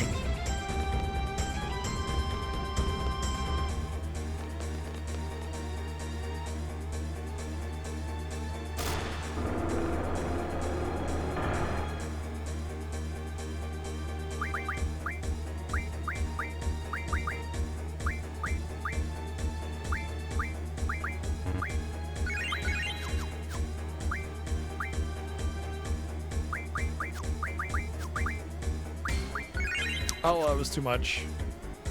It's not in critical anymore. It's fine. I want to say this thing's weak to lightning, and that if I junction lightning attack, it would do better, but...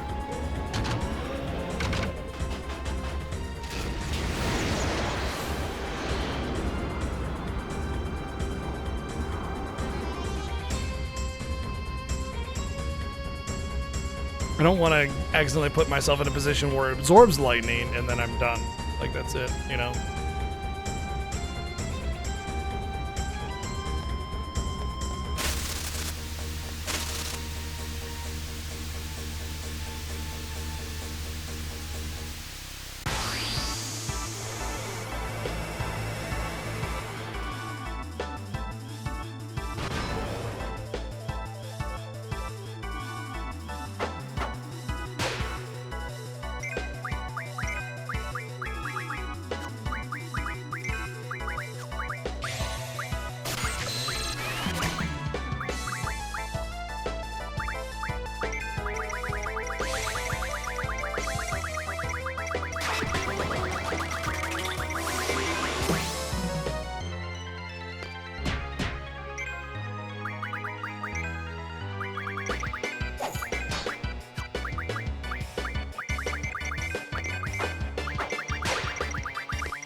Really?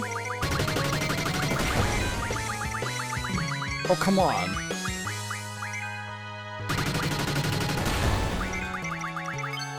Aww. Alright, cool.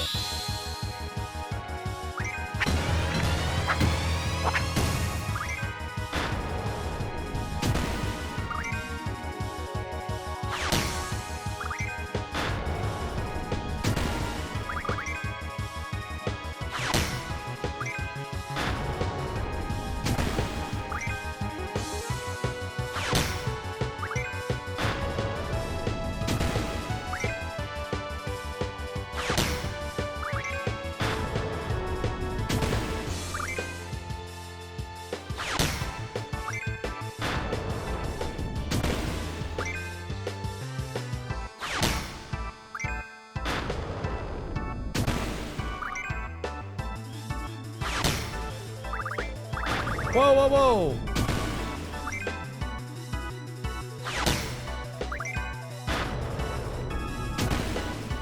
We'll have to do another one. It was only like 1 minute that I used here, so it's not a big deal.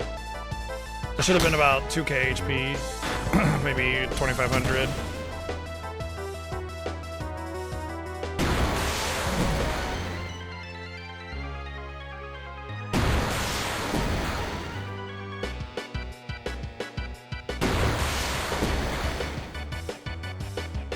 Actually, oh, okay, cool. Yeah, we're good.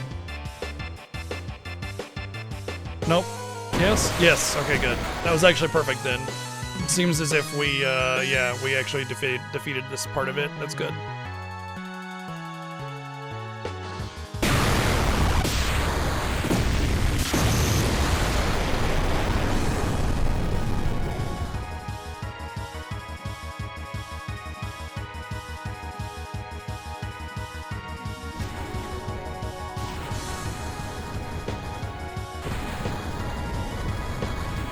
Hot, hot, hot, hot, hot, hot, hot, hot.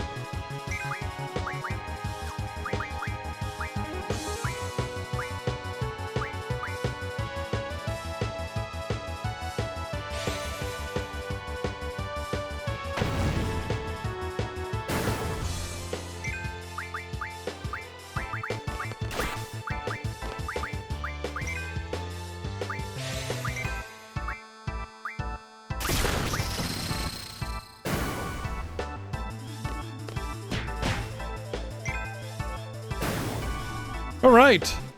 Well, that was good. That was solid. Very solid. This was probably the part that I was worried about the most. And we destroyed it. So, GG.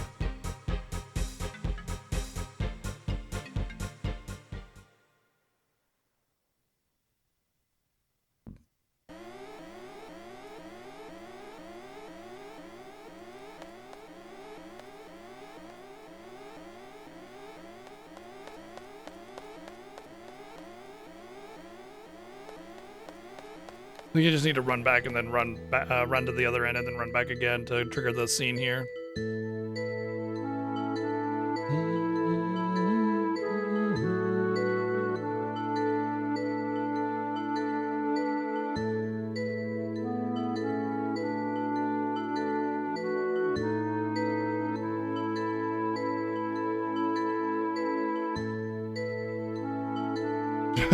Chuck Norris has nightmares about himself.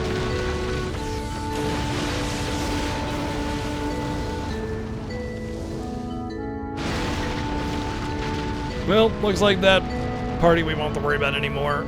Oh, thankfully I can just focus on the 3 party members that matter now. Jeez. Oh, got rid of the dead weight. JK Zell is a god. But hey, you know. All their stuff will be unequipped, right? It'll be fine? Okay, cool. Good.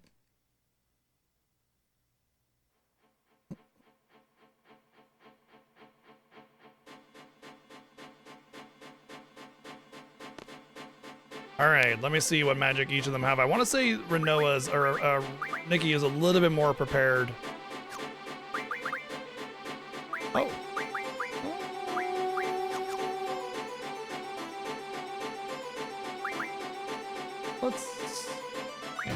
Let's set it up first and see what we get.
Marco and Marco and Marco, Marco, Marco and Marco and Marco, Marco, Marco, Marco and Marco and Marco, Marco, Marco. Ah, yes, no name. That was a good one.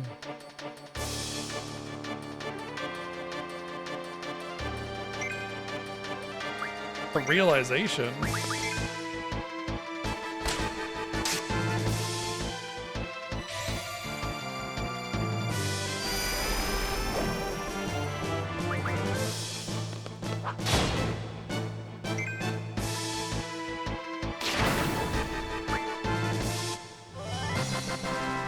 I'm an expert daddy observer. was definitely one of the lines.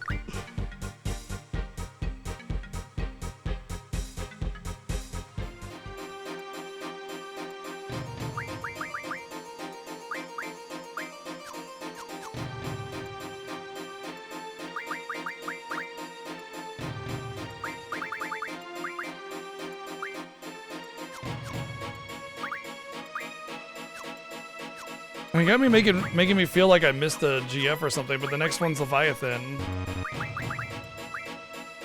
And I get that right after this, so...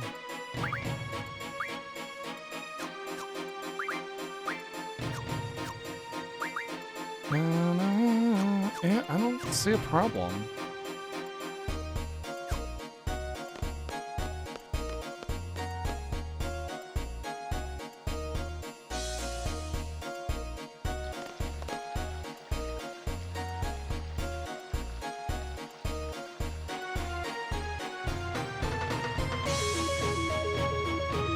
Feeble creatures, go!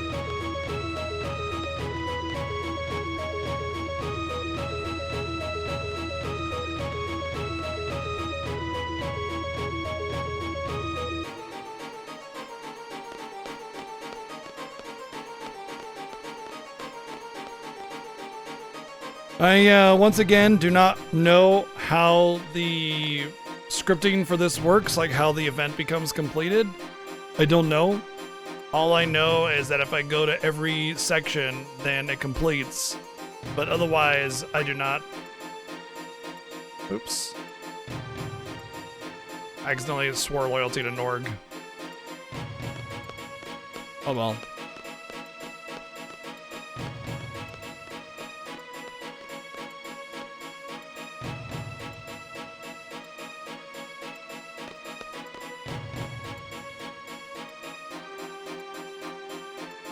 I want to say I have to do them all.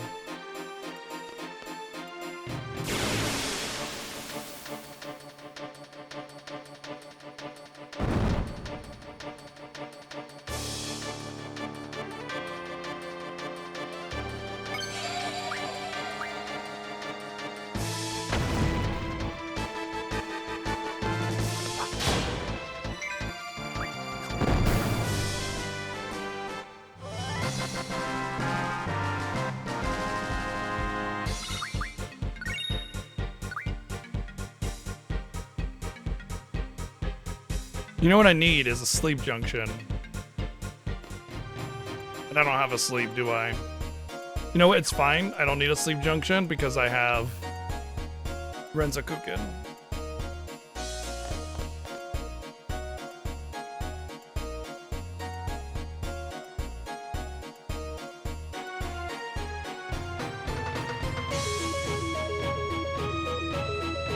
Yep, Renzo cooking. It's cooking with Renzo.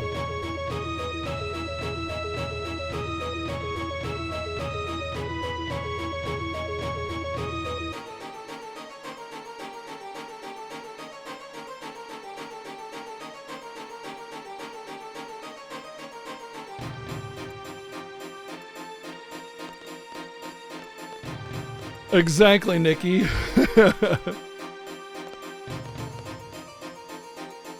Yes, you can. You can get card ability, which if you card an enemy, then you don't get XP, and then bosses don't get XP already. So yeah, you can do a level 1 playthrough. Well, a low level playthrough. It's average levels, so.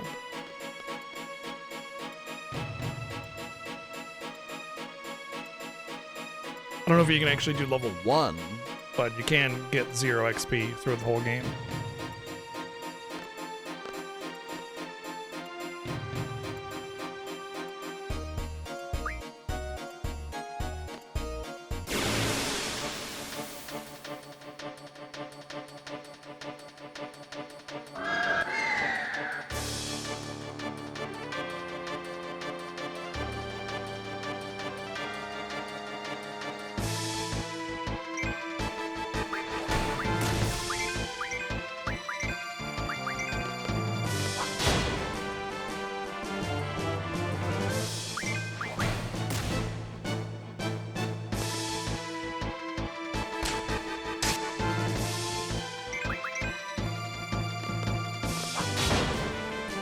No, it's fine. You can just play this game.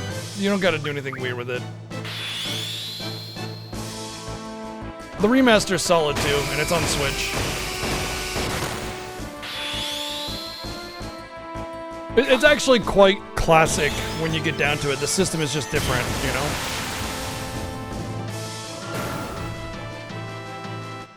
Well, the thing is, Jazzy, I'm pretty sure you don't start at level 1. You start at like level 6 or 7 or something.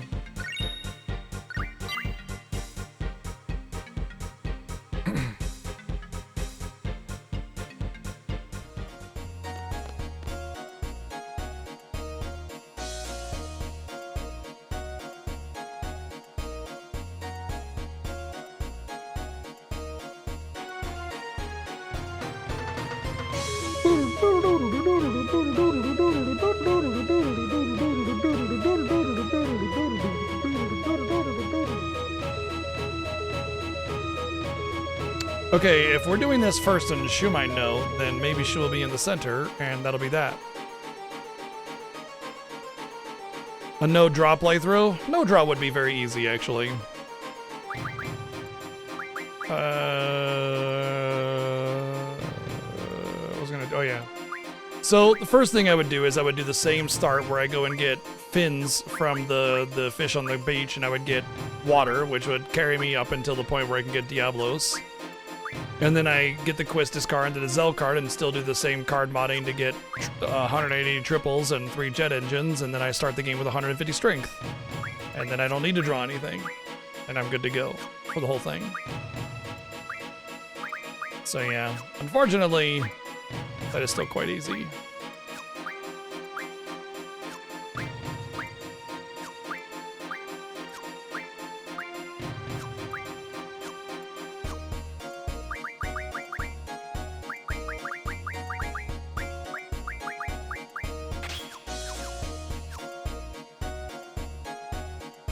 What do I need Holy Wars for?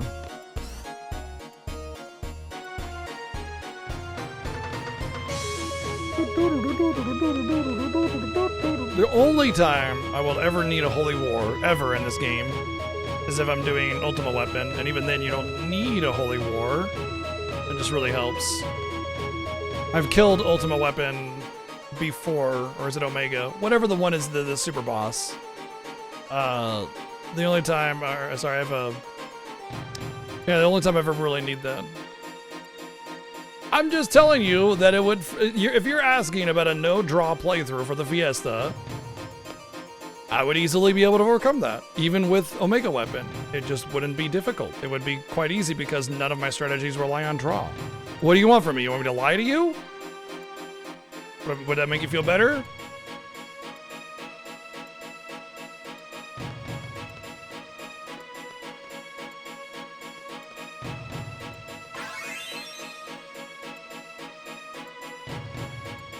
Well, Shu was not at the main console, so I guess I have to do all of the sections.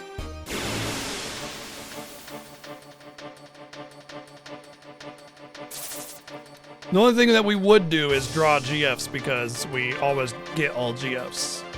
Although if you wanted to go really hard on a no draw playthrough and also not draw GFs, oops, that was overkill.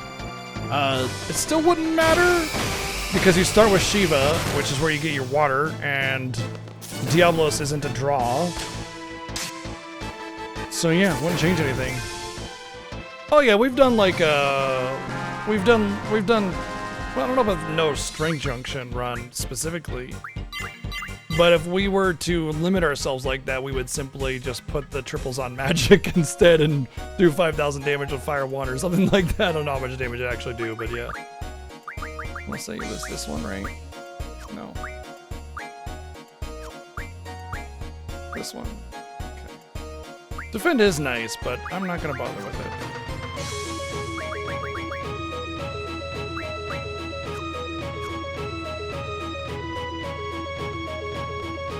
Final Fantasy VIII is definitely one of the most easily broken Final Fantasy games. When you don't do limits, you can still exploit strength. When you don't do card mod, you can still exploit limits. You have to take away so much to be able to prevent breaking this game.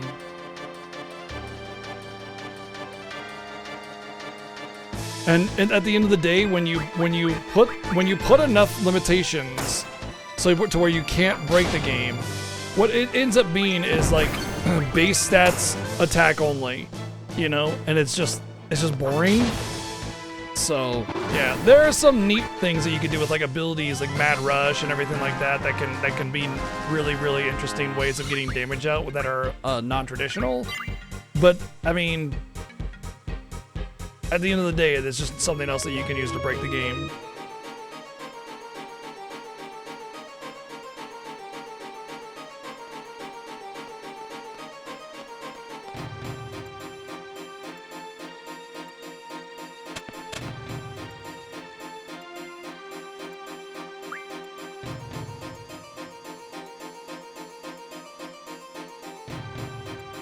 No GFs would essentially just be that, yeah, just base stats.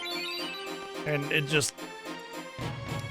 The thing is, the only two GFs you actually need are only GF you... Oh, you know what? Yeah, never mind, yeah, you need Quetzalcoatl and Diabolos, and you don't need anything else, because Quetzalcoatl lets you have card refining, and Diabolos lets you have space-time magic refine, and then you're done. And that's it. That's all you need.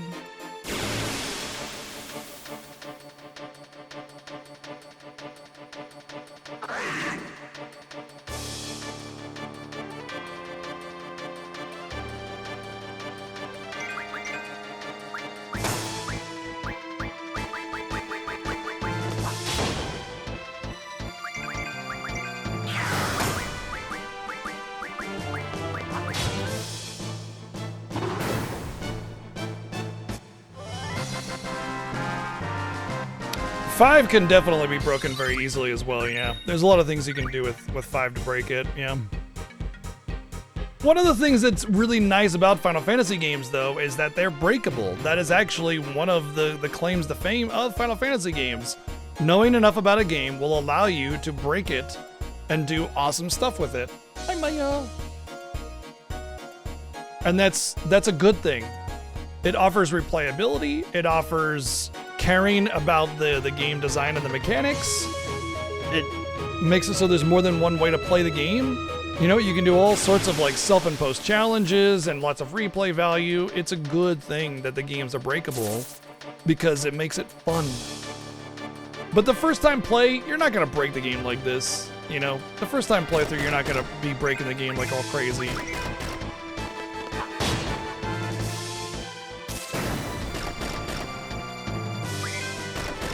Unless you're reading guides or something, in which case, more power to you, I suppose.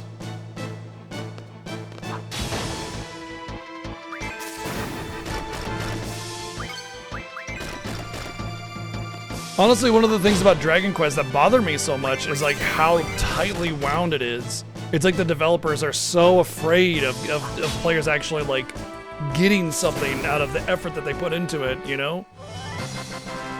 Even grinding is a pain in the ass because everything takes so long.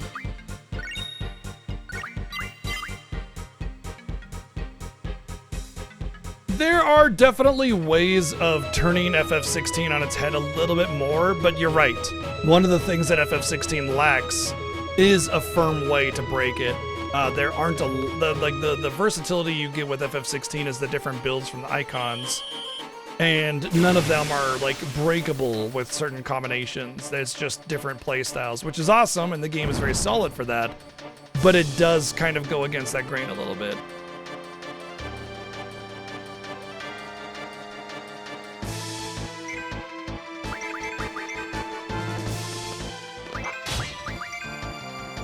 Hi. Oh, is that so?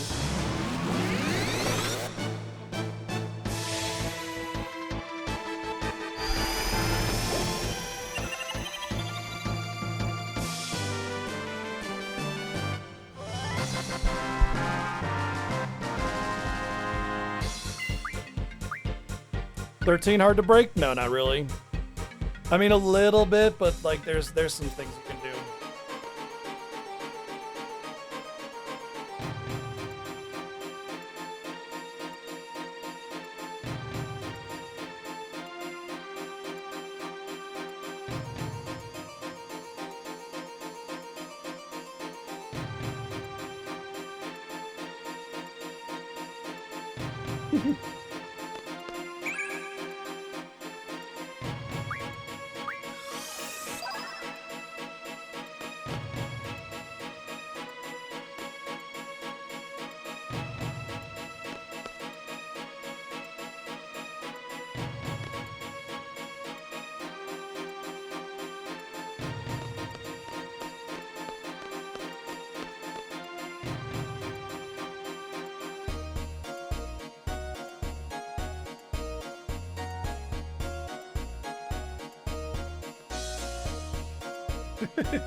No, the cats are usually all over me like this, especially Maya.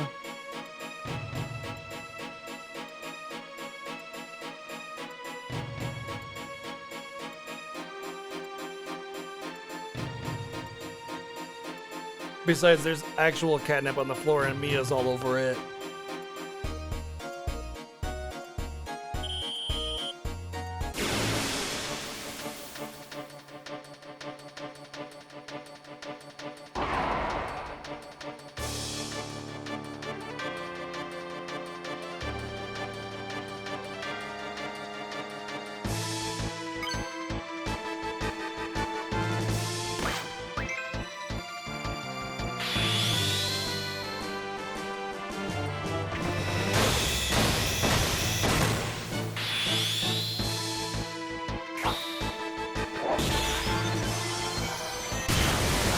Doing that Renzo one-handed was not easy.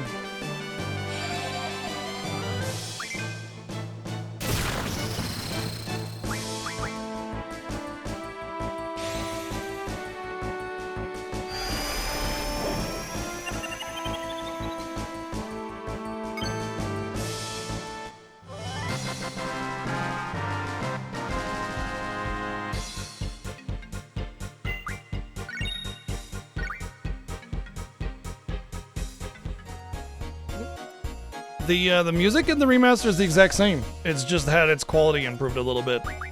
It's not any different. It's the exact. As far as like any extended intros or something, I'm not sure about that.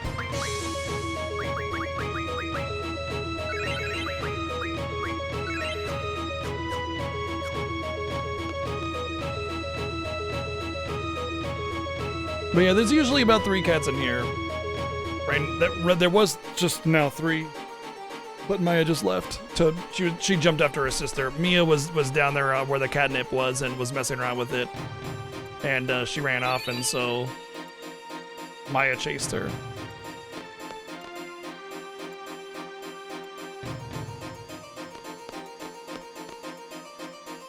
As far as like an incentive that really stands out, the solo Cecil was really interesting. It taught me a lot. But also, I want to say the FF5 was really fun. FF6 stood out because, boy, that was rough. That was really rough. Learned a lot of things with FF4 and 6, honestly. I don't know. The Fiesta in general has just been really, really good this year.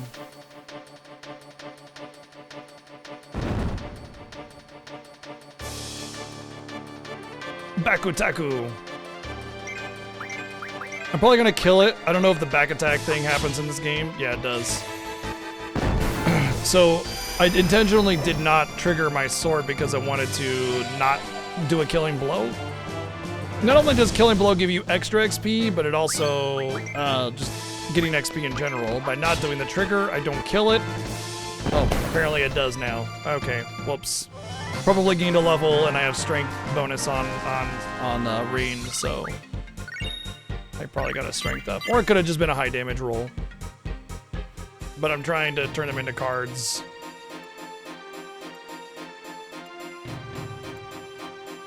I will say, Larry, man, that when the remaster first came out, a couple of the tracks were still bugged and had the original MIDI soundtrack for them, particularly the Galbadia Assault. But yeah, the Galbadia theme in general always has that long intro. That's always been there. But what do you call it? During the original release of the remaster, the MIDI OST was in a couple spots that it wasn't supposed to be, and they had to adjust it, which they did. But yeah, the remaster's solid. The worst part about the remaster is that it's based off the PC version. Like, that's it. That's the only bad part about it.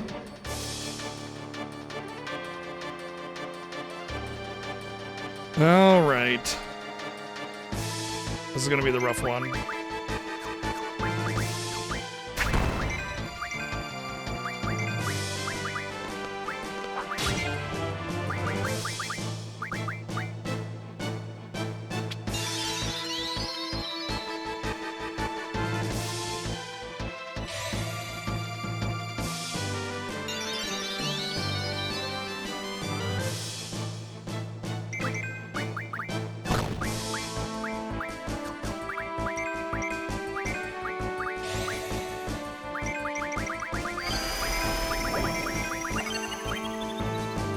Okay.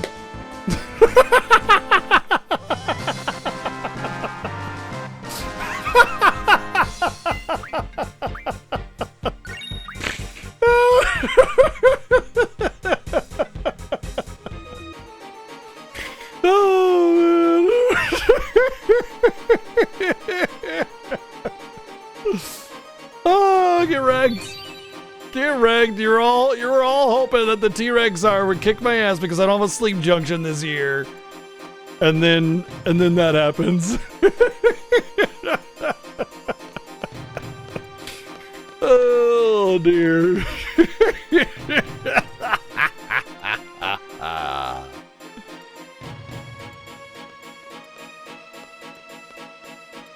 We'll kill the dinosaurs? Somebody came along and turned them all into cards.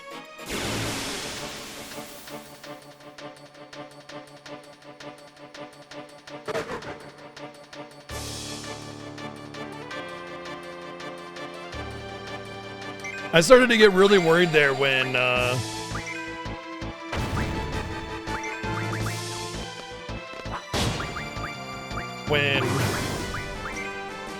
the dinosaur was sweeping for like 400 on everybody.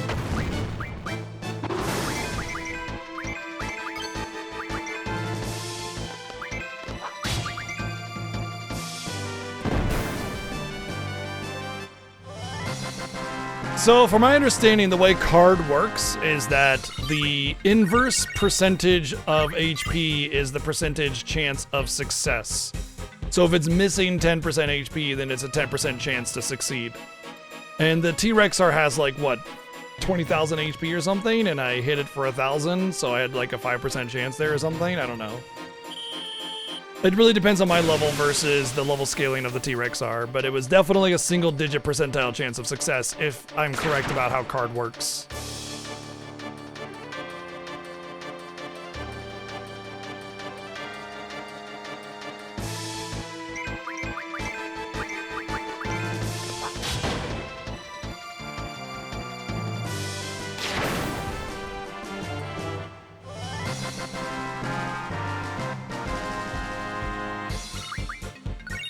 Honestly, Quina Eat is like one of the worst blue magics in the entirety of Final Fantasy. It's so awful. Which, if I'm not mistaken, Eat is sub 25%.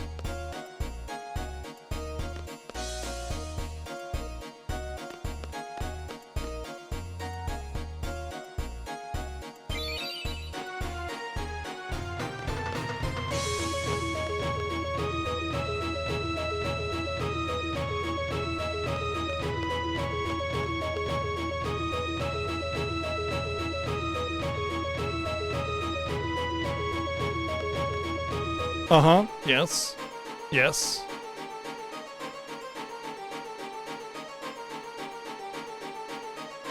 Oh, you're saying it replays. Interesting. That might. I don't necessarily say that's a bad thing. It's like you want to listen to the whole track, you know? I'm not sure. I've never left and re-entered Galbadia Garden.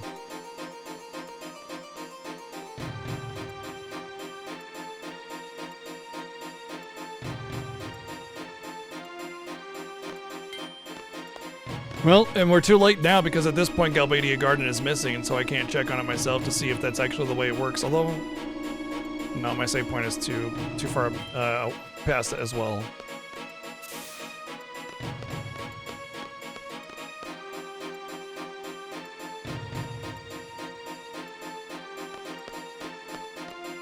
Oh yeah, I think if you're transing, you just can just eat no matter what.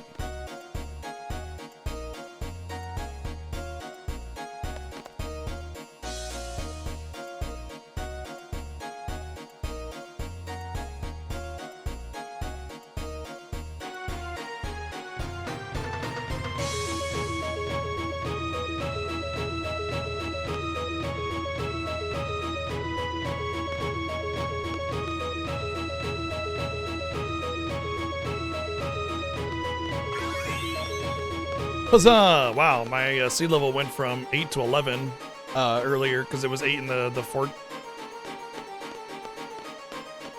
in the missile fortress or whatever. So yeah, GG. 11 is like more than I'll ever need, honestly. Gotcha. Again, I don't see that really as a bad thing. I see that as actually kind of nice because you can actually listen to the full track. Not that it really matters. The Galbadia Fortress or the Galbadia Garden track is pretty mellow. It's not exactly an exciting track.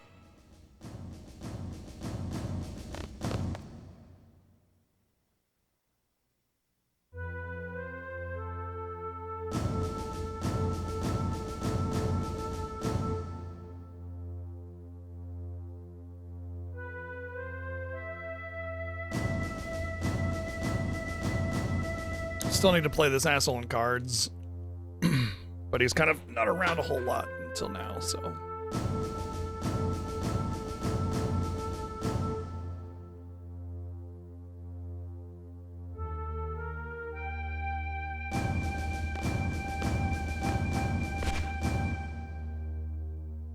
Hi, Maya. Maya's back.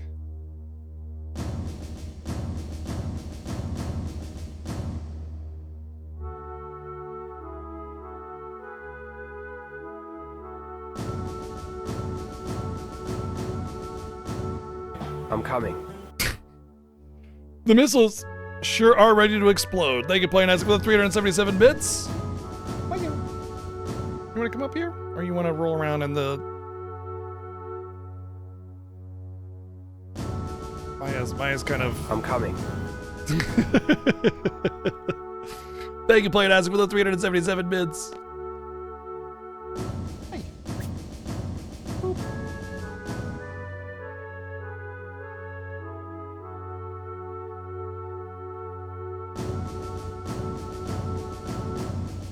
I feel like if Sid thought or knew that this place was a shelter, that he would begin evacuating everybody to that place.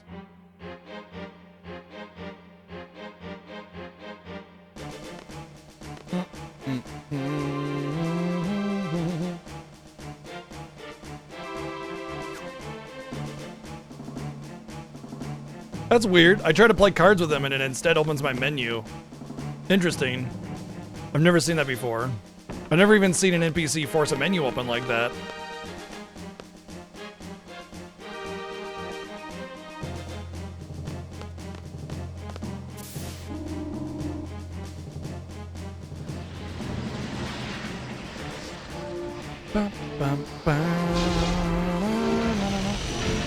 They are indeed coming. I'm coming. Thank you, Playing Isaac for the 377 bits again.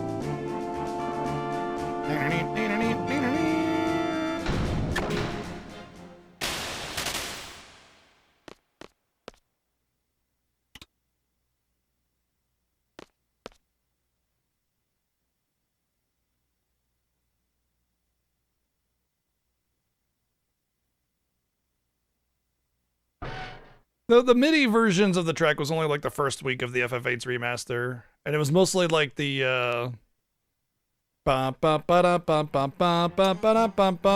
one when you fight Galbadia Garden. That was the only one, and I played it day one, and I suffered through it, which kind of sucked, but obviously it wasn't the problem afterwards. We played the remaster in the Fiesta. I think the remaster is solid. Obviously, the PlayStation version is better, just because the PC, the remaster is based on the PC version, which is an inferior version, which does allude to the idea that they lost the source code, or not really lost it, because nobody kept source code, so it's not really losing something if you intentionally got rid of it. Not to mention, during localization, developers would write over the original coding to localize it, which was common practice as well. You know, you just didn't keep all of that. So that's another thing. Anyway, that's probably why it was based off the PC version.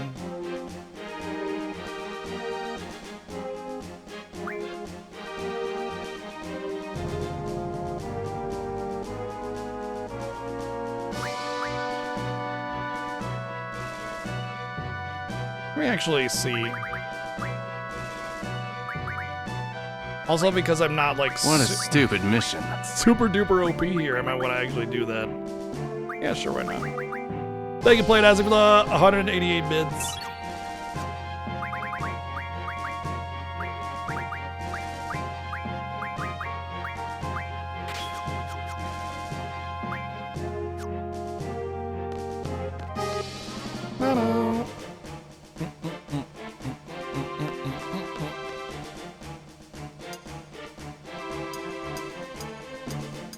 There's another issue with FF9 on Steam, though, that's not a problem with it, or that's a bigger problem with it.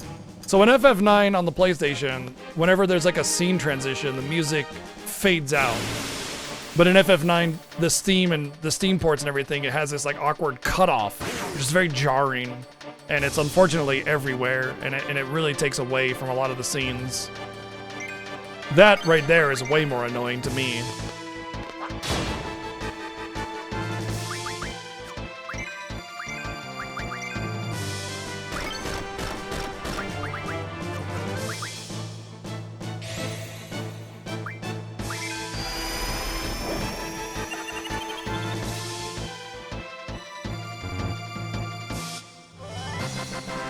Also, the FF9 port has extremely slow menus, which is also way, way, way, way bigger of an issue.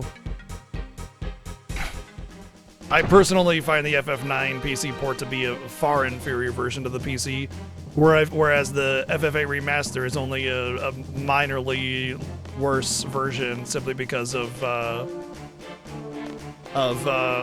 input speed on menus. Like the big thing is that menus on the PC version are only 30 FPS versus the 60 FPS of the PlayStation. It's a minor issue, But the menus of the PC version of FF9 are like blip, blip, blip, blip. Extremely slow. Extremely slow.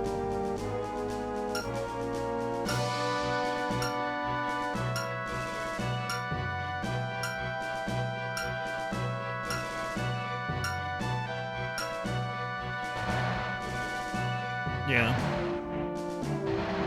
The actual performance of FF9 PC port are just inferior to the PlayStation version.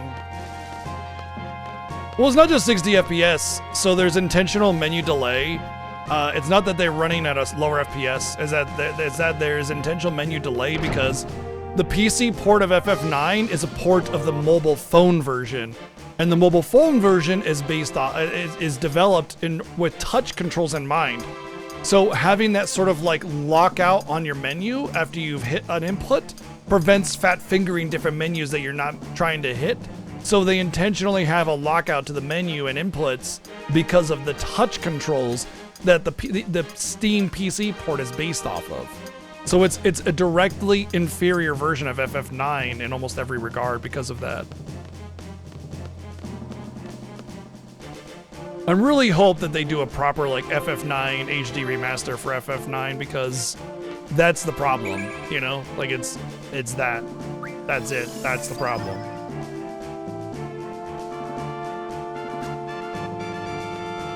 Final Fantasy VI SNES is amazing. The Pixel remaster is obviously better.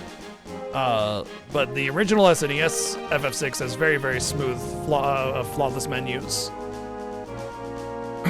As someone who used to speedrun FF6, I'm very sensitive to the menu inputs on those games, and FF6 is definitely solid on the SNES. I don't really know I don't remember what the phone port was like, but I imagine it was the similar issue. Yeah, the phone port probably had similar issues that the FF9 phone port has. I remember playing the Steam version of FF6 before the Pixel remaster, and I remember it being fine, but not as bad as FF9. That was frustrating. And I will say that if you're a pretty casual gamer and you're not used to like really doing quick inputs and everything, then you probably won't care about it. But in every game I play, I like to have a pretty high performance. I like to try and do as good as I possibly can. And a lot of that learned skill of quick inputs and menus has been ingrained in me, and I try to exercise that whenever I play. And even though I didn't speedrun FF9, I still I understand the mechanics of it, and I want to be able to enter menus and block out ATB growth as fast as possible whenever I need to. Not to mention, if I were to play on active, I'd be screwing myself with multiple lost turns. So, it's just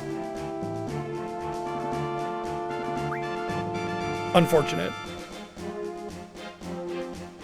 I had lots of crashing with the FF13 Steam port, yeah. Thankfully, we don't really get any of that issue anymore, though. Now when we get PC ports and other versions and remasters and everything, it's always 100% on the level. I want to say Final Fantasy VIII Remaster not being an HD remaster probably was a test. It was a test to see what fans wanted, whether or not they wanted the more HD remaster style of like Saga Frontier, Legend of Mana, or whether they wanted pure remaster like FF8. And I'm wagering that they thought the pure remaster was the safe bet, which is why they gave it to FF8 instead of doing the pure remasters for the other ones.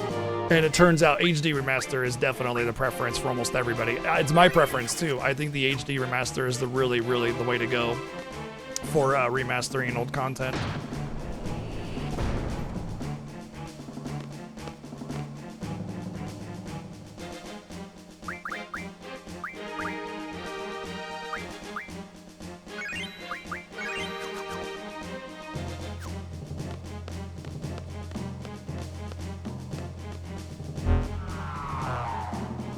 Yeah, that's how I got my current copy of Final Fantasy IX.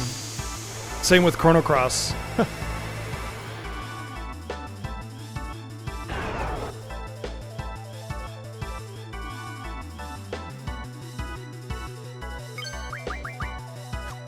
Oh, that's confused. I really want that on Squall or Arene, but this boss hits really hard. So I'll take out one.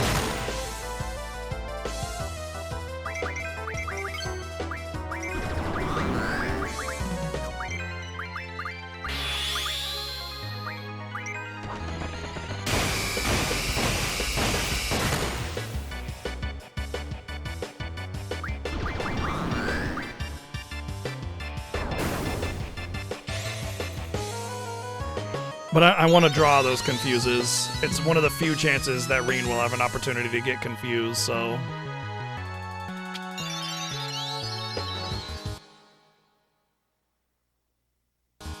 Oh, that echo, how it kind of fades out, yeah. I mean, I guess so. Like, there's definitely some minor little things that kind of stick with you. I don't find them to be, like, essential aspects, but I understand that sometimes the feel of something is more important, you know?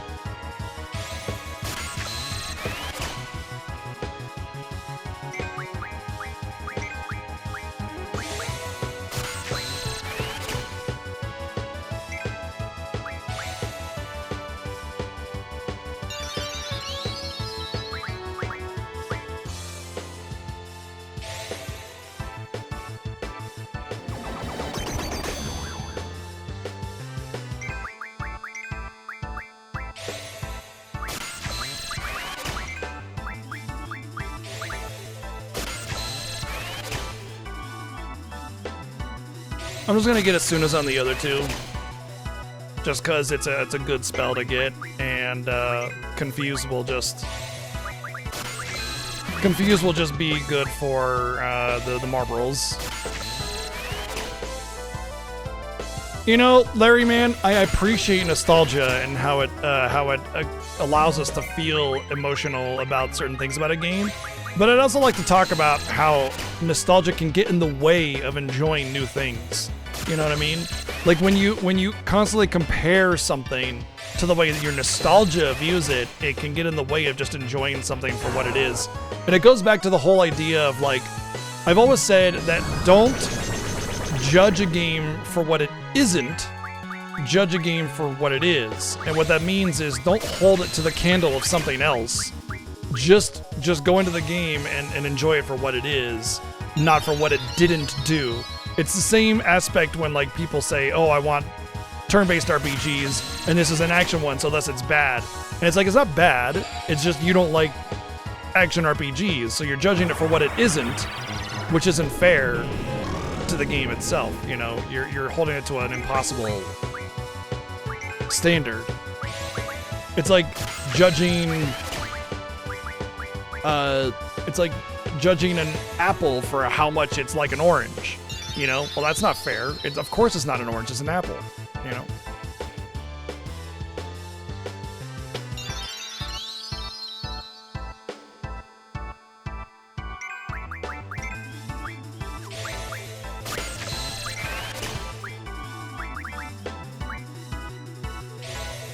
I don't know if Remedy gets rid of Curse, but, hopefully it does so I can Renzo when I'm done. They're both fruits? Okay, fine. Then judge them on sweetness, not on how much it tastes like an orange or an apple or whatever, right? You understand? It's about how you judge it.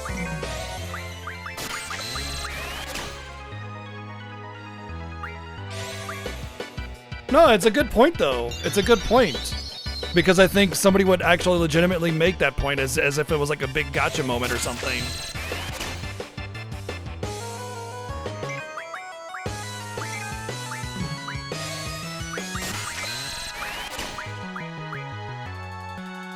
Honestly, I probably don't need 100 confuses, but I will say that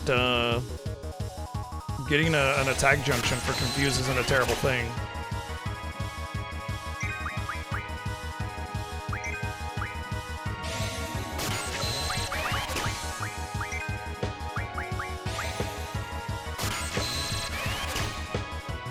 Of course, it's quinoa, or Reenwa, of course, rather, yeah.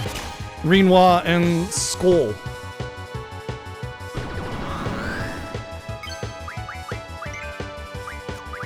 How else do you pronounce it? Is there a different way?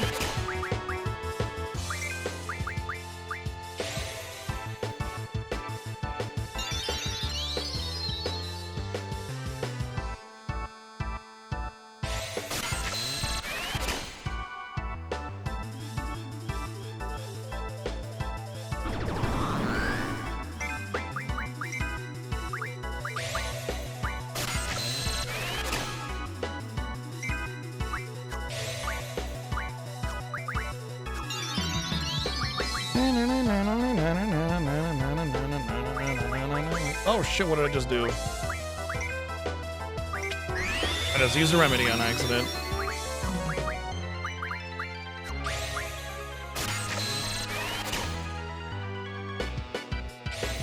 Quinoa? If you're talking about quinoa, it's pronounced quinoa.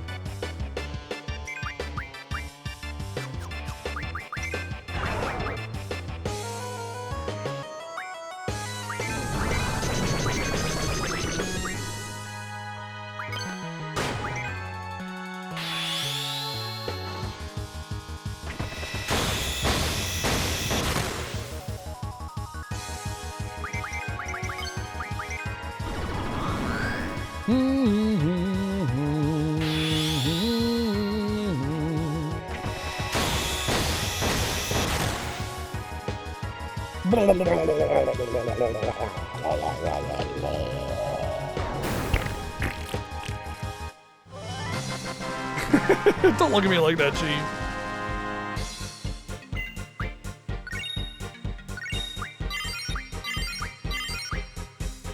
Way to go, Marco!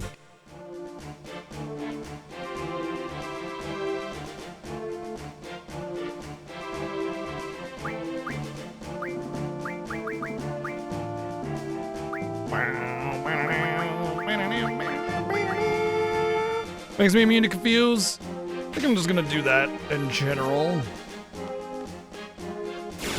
Just cause confuse can be very deadly to me right now, and having a 20% resistance really isn't doing anything for me. Can I get pain from these things? Not yet.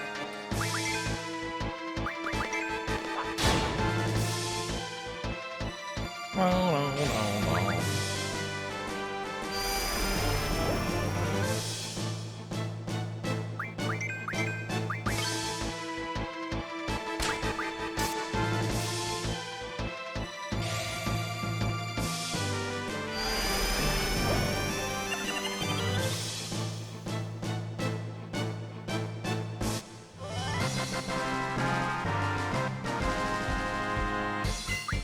I do think you can get pain from them. In fact, I want to say the poison powder actually might refine into that.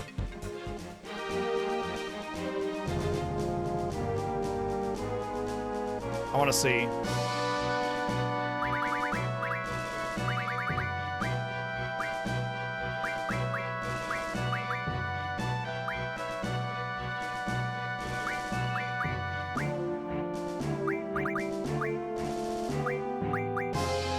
Where even is the poison powder? See that? Right there. It doesn't have any status junction.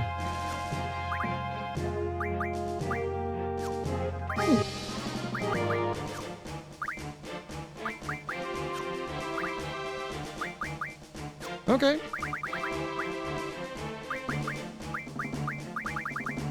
Dark ammo.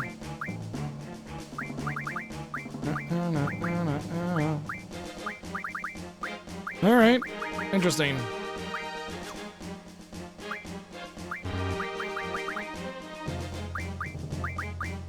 I think I need a rune armlet, don't I? Coral fragment I might need. Yeah, I can make a dino bone. That's 30 quakes.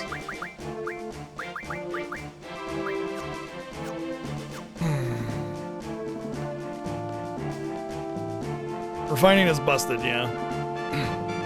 I never knew about refining the first time I played the game, so I felt like I had to draw a million times from every enemy. Yeah. Those were the days. Hey, Noel, relax.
Good job. You did it.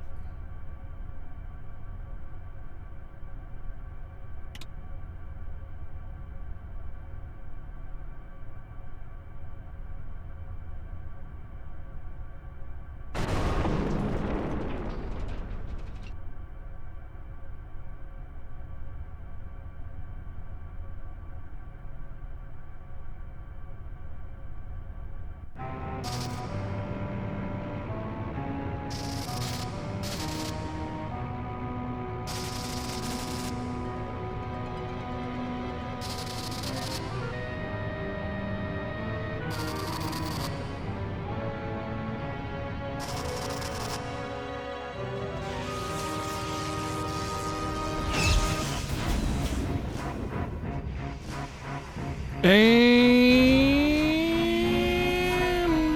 broken knees.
Wait, don't you have to have Nikki here? I don't remember ever not having her, now that I think about it. Does my garden have a magical gold transformation? Unfortunately not.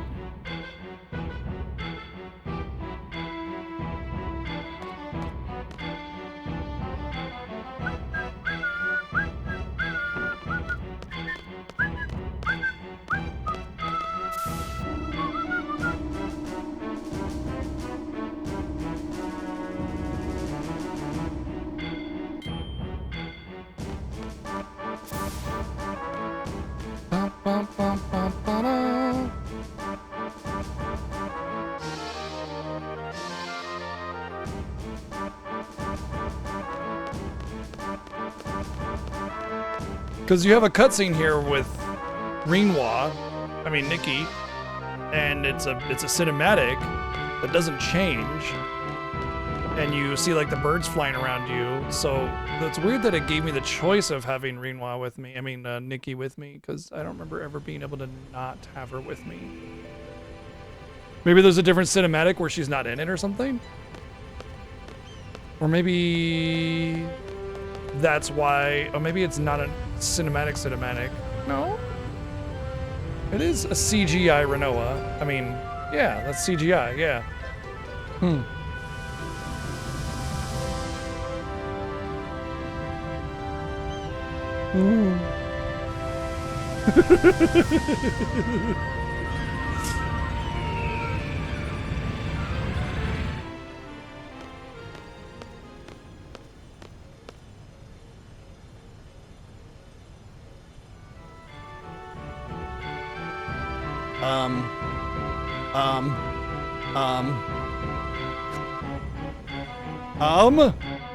Oh.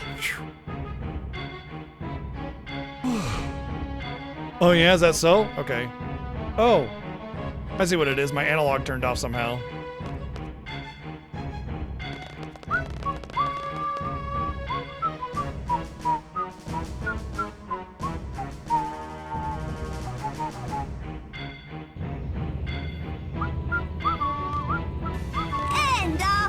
wiener. What did you say? A horse wiener? Well, hello.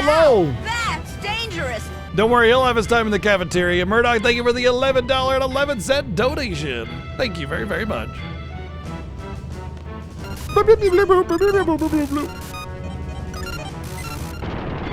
Leader of Garden, Squall and his masterful leadership.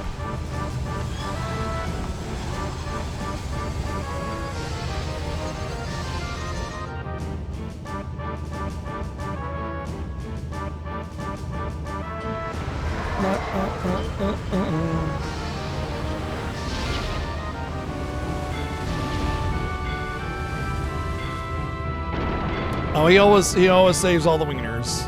Yeah, he just puts them all in his mouth before they can be destroyed.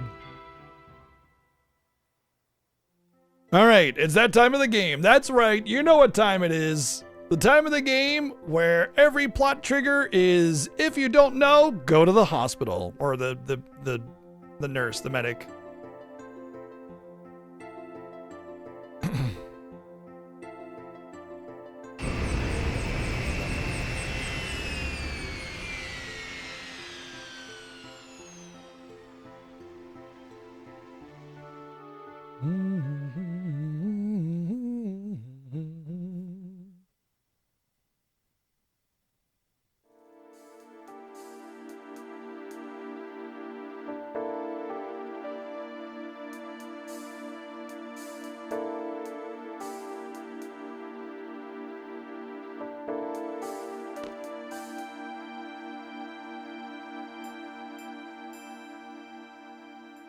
Isn't it like a couple days have passed before you land in Fisherman's Horizon?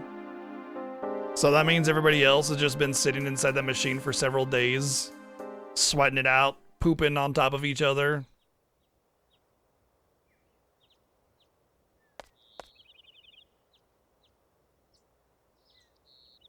By the way, more information about the whole Renoa Squall relationship deal. I talked earlier, I guess the last week or whatever, about how there's the way the relationship works is actually very fluid because every moment in time where Renoa is part of the story, she's forced there because she's part of the Timberals and she's hired you to work for her to get independence from Galbadia and everything. And that feels that goes that way the whole time up until you get captured. That's the point where, like, because she introduces you to her dad, who's the information on the latest mission to assassinate the sorceress. She injects herself in there and gets in trouble where you go and save her and everything, and that's that. But after that you get captured, right? And at that point, Renoa's already fallen in love with Squall and insists that they go back and rescue him. And then from there, it's just one big thing that kind of forces Renoa to be with you the whole time. Like right now, she can't go back home. She's stuck on Garden with you, you know? And she couldn't anyway because of Adia and Galbadia or Dullet Town or whatever it is that's all taken over there by the sorceress and everything. So she can't really go. She's stuck with you. And that's like how that relationship blossoms. She's not just a tag along that just happens to be there. She's not a seed, so why is she with you? It's that the story forces her to be with you. So a relationship is forced to, well, not really forced to bud, but because you constantly have run-ins and situations like that, you build up the relationship while you're sort of forced to be together, and that's how that love blossoms. And Squall being Squall kind of refuses to acknowledge it because, you know, he's once again emotionally bankrupt. He's also an introvert. And he's a little shy, makes it hard for him to appreciate his own feelings for her. And she's very sort of, she's a little pushy, I guess you could say. I wouldn't say pushy, that's the wrong way for it. She's a little aggressive in her pursuits of Squall. And so she sort of puts herself in his life a lot. And obviously at first he doesn't care because, like, he's a soldier. He just goes and does the soldier thing. You know, it's not about relationships. It's about his job. It's about his duty. And he kind of misses that point until he loses her, and then he realizes how much he wanted her and needed her.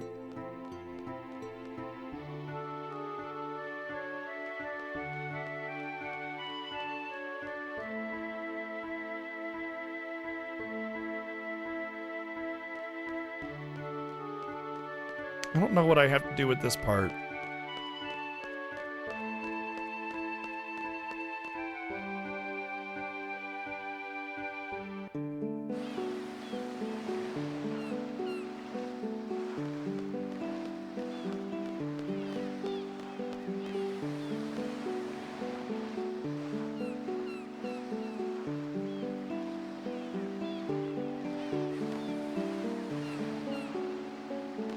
This is the Fisherman Horizons track, which is interesting, isn't it? No, it's Balam Town. That's what it is. It's Balam Town.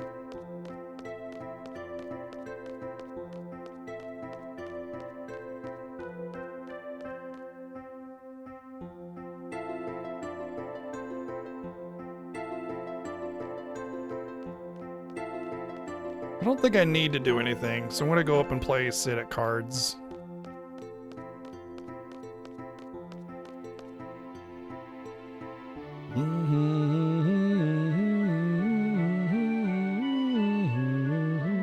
Oh, right, of course, yeah.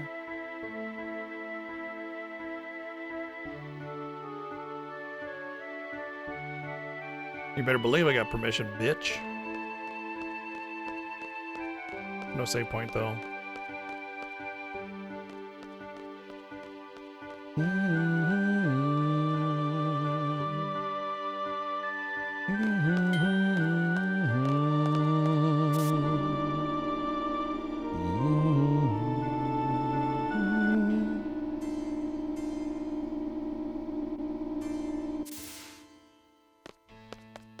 It's definitely a solid one. Although it can't be said that any of the FF OSTs are bad, so you know, it's always a good time.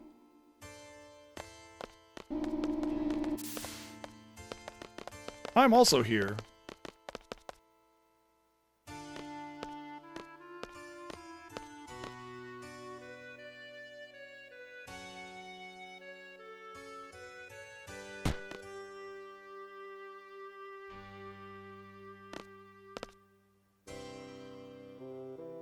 There you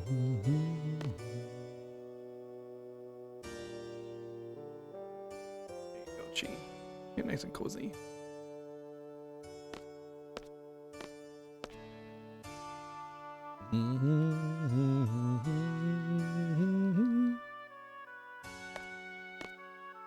Hey, you want to play cards?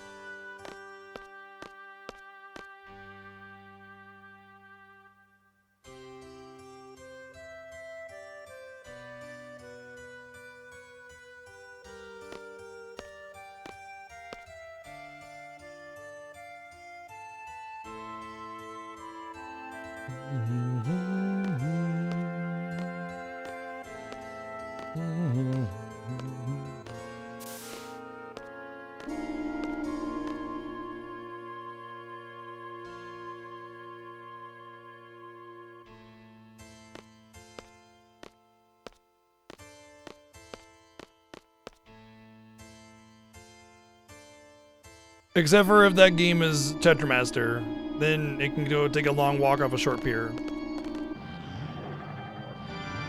Foo shoo shoo shoo shoo shoo. Ween it, ween it, ween it, ween it, ween it, ween it, ween it. Oh no, it's a Balchinian!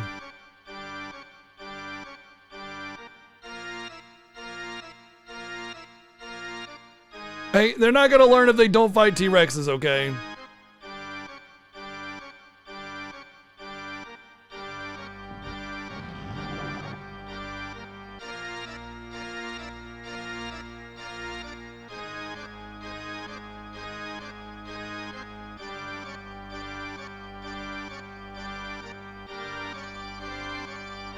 To be fair, there's only like 3 card games in Final Fantasy, and 2 of them are phenomenal.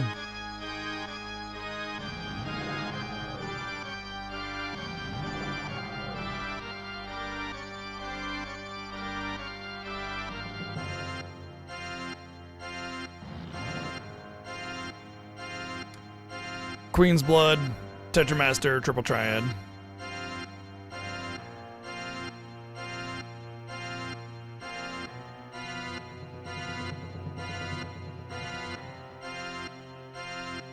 If only Xenogears was Final Fantasy.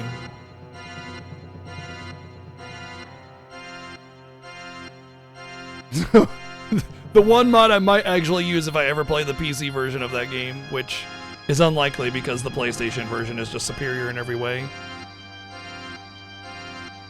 I actually don't even like any of the mods for FF9. I think the Moguri mod is highly overrated, personally. And I'm not a big fan of like the Alter Echo S or whatever it's called voice acting mods. I don't find them to be something I enjoy.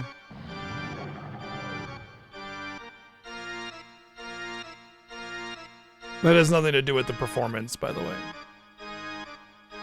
I don't really have an opinion there.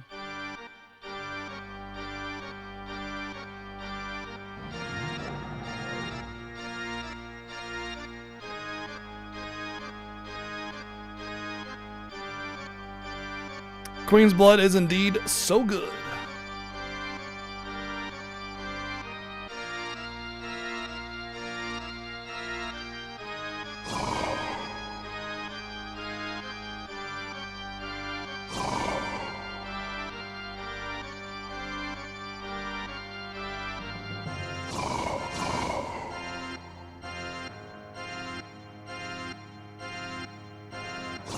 Might have had an odd connection to Twitch. I got no drop frames on my end, so we're good.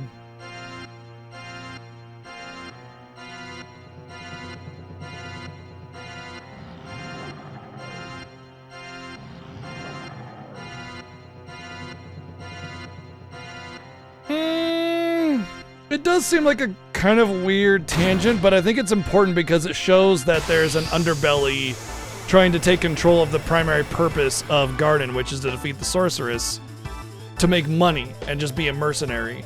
And while it might be Norg on this one, it's other people in the other gardens, and that shows the corruption that even Sid was unable to escape. I think it's an important aspect to that because it does eventually lead into Galbadia Garden, right?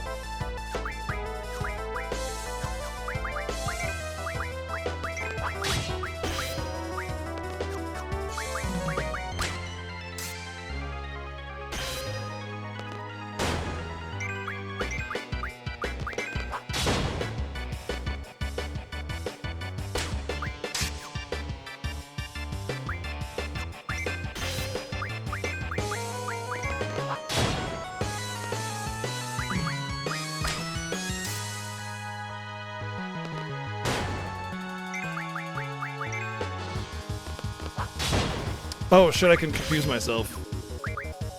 Maybe I can't confuse myself.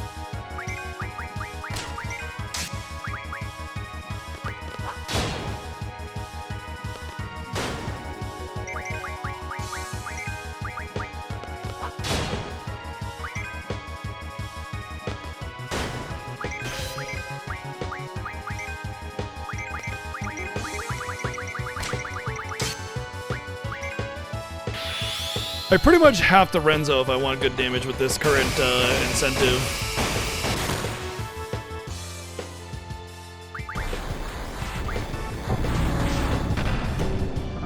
I weirdly want those Dispels. Dispels are pretty good. How do you pronounce Reen? Reen. Damn those dastardly CDs, you hurt my bald chin. My scro chin.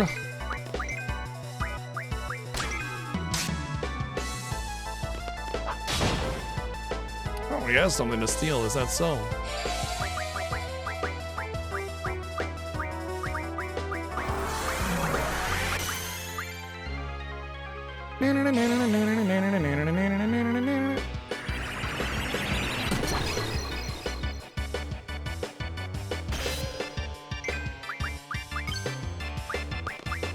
I want a mug first.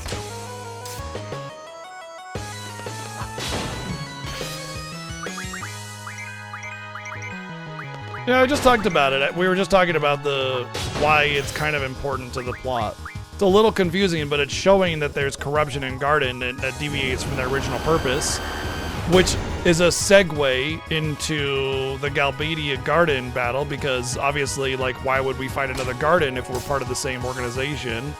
But you're getting the corruption aspect right here that segues into that.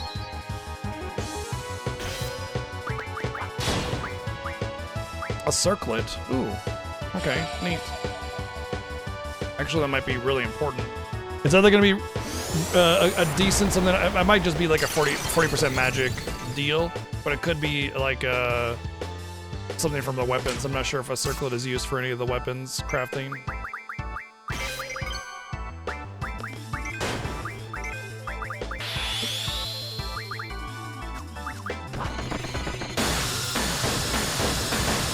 Get dunked on. Oh, I'm done for.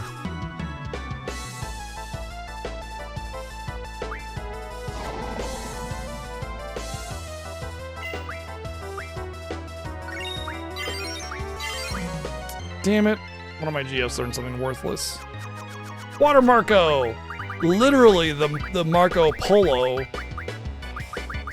of this game.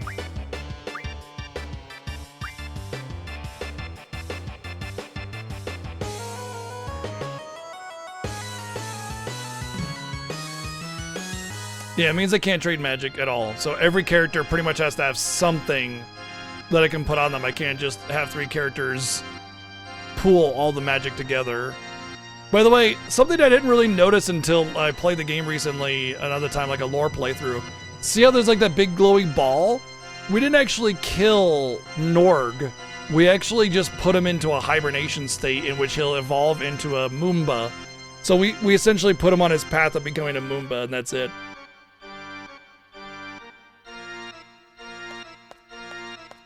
Fun fact, you can draw from that spot as well. It's a bio draw point.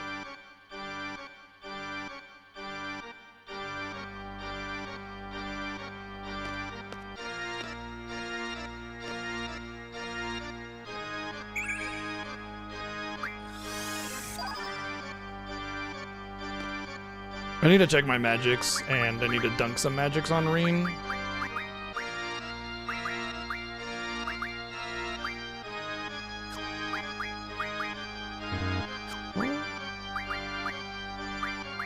Uh-oh.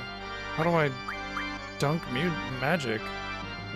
Oh no, I don't think I can actually dunk magic. Gasp. I might have to get rid of some stuff. Like cast by casting it. Oh dear. Okay.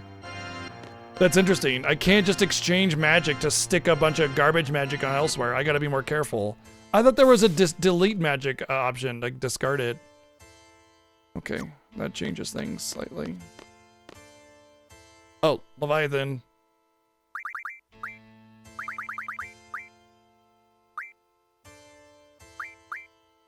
Spirit, this is gonna go on Marco. I mean, Reen.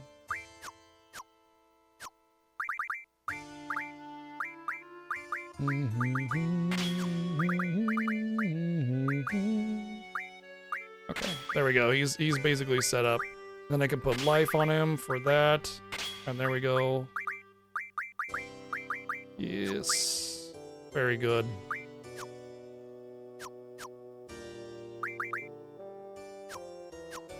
Well, we have people donate for the names. During the Fiesta on day 0 or any point, actually, where a name has not been reserved, people can reserve names through direct support to the channel. But, somebody named them Reen very, very intentionally to bother me because of my general distaste for Legend of Heroes Trails of Cold Steel. The save point goes away. Damn.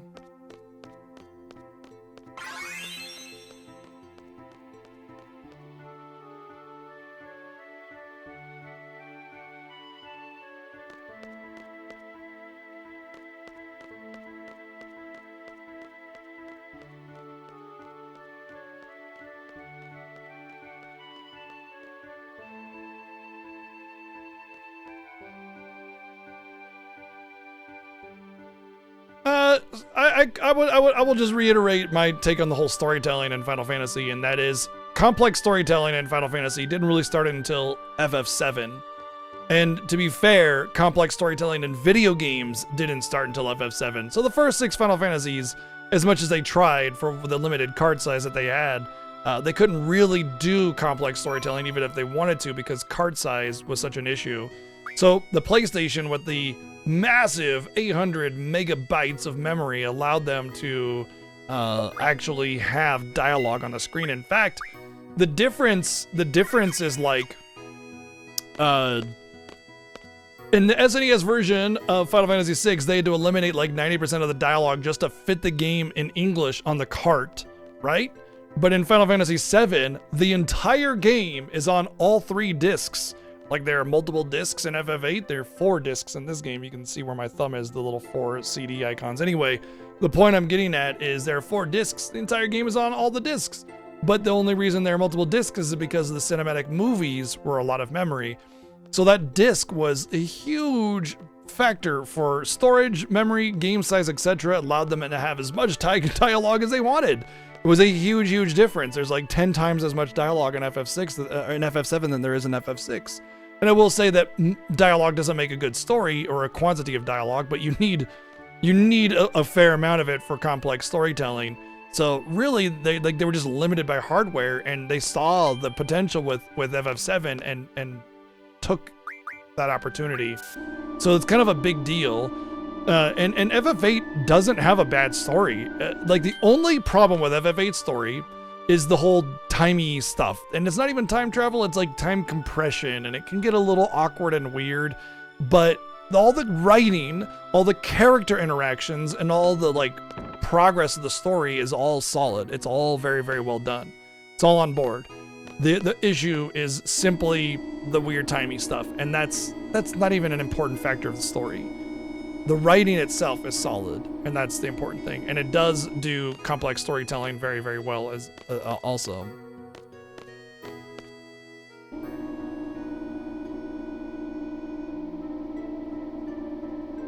People might have issues with the love interest, but I think it's handled perfectly fine.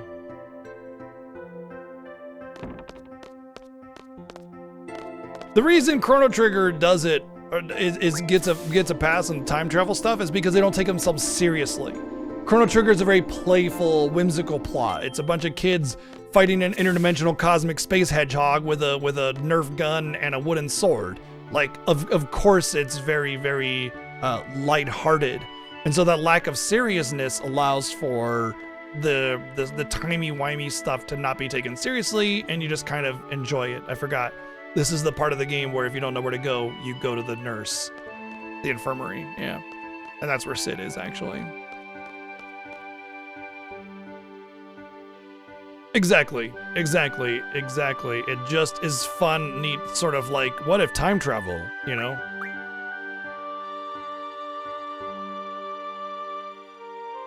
Yeah, I'm done crying.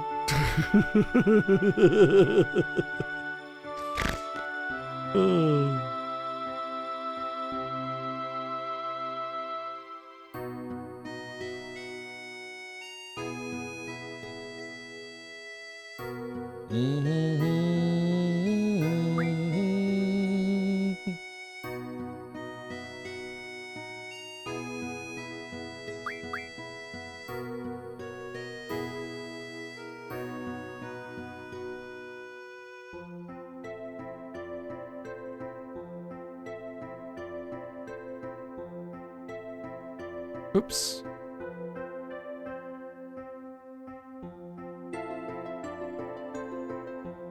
The thing is, the only reason it works is because of how unserious the game is, you know? I'd also like to point out that when you have multiple endings, like to a game, it kind of compromises the story in a way, because like now players have a thing to argue about, like what's the canon ending kind of thing. And that can impact the integrity of the storytelling. I think honestly, generally speaking, a good story needs to have a linear narrative. But that's being said, I mean, you don't need to have, you know, AAA quality, super duper high end storytelling. Chrono Trigger's multiple endings work because it's fun.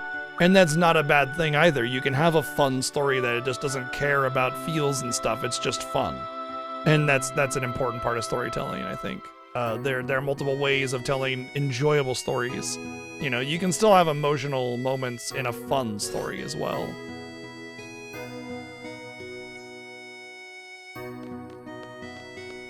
I think I did everything I needed to, right?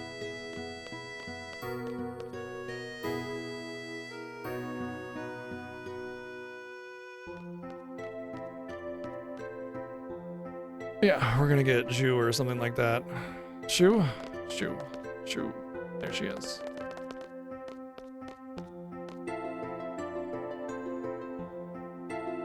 Yeah.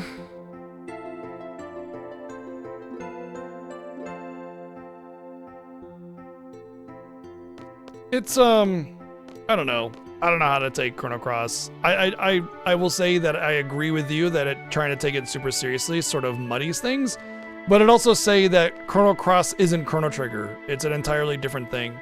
And it doesn't really take Chrono Trigger and try to be serious with it. It takes Chrono Trigger and just builds off of it and has its own unique situation going on, you know?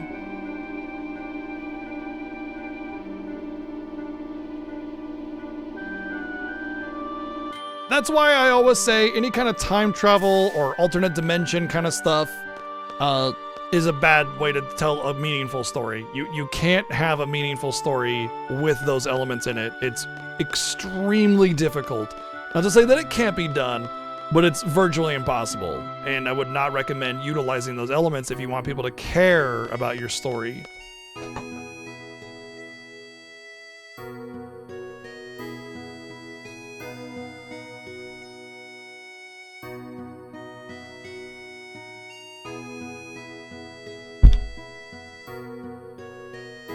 She was chasing Maya around and I wanted to basically stop her.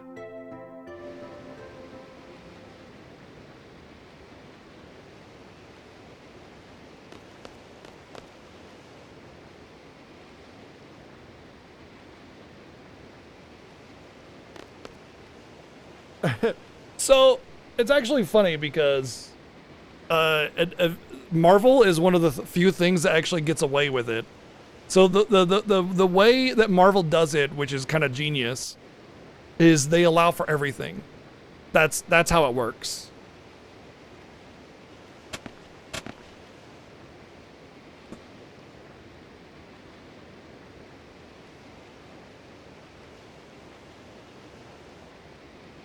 Everything is okay in Marvel Universe. You got time travel, you got crazy ultra powers, cosmic energies, etc. It doesn't matter. You got it all. So because of that, it actually works. And they still control time travel to an extent to where it doesn't like become this end all be all ultra power that it should be, you know?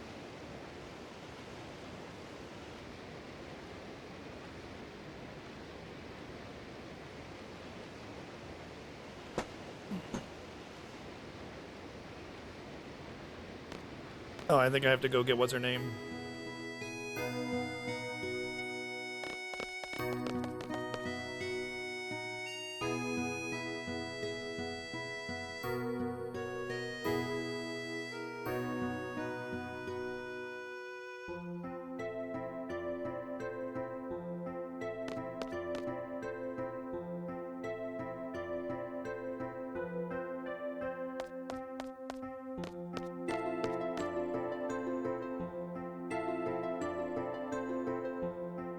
So another thing about like why Norg and everything is really important is because when the missiles hit, that's basically end of Act 1.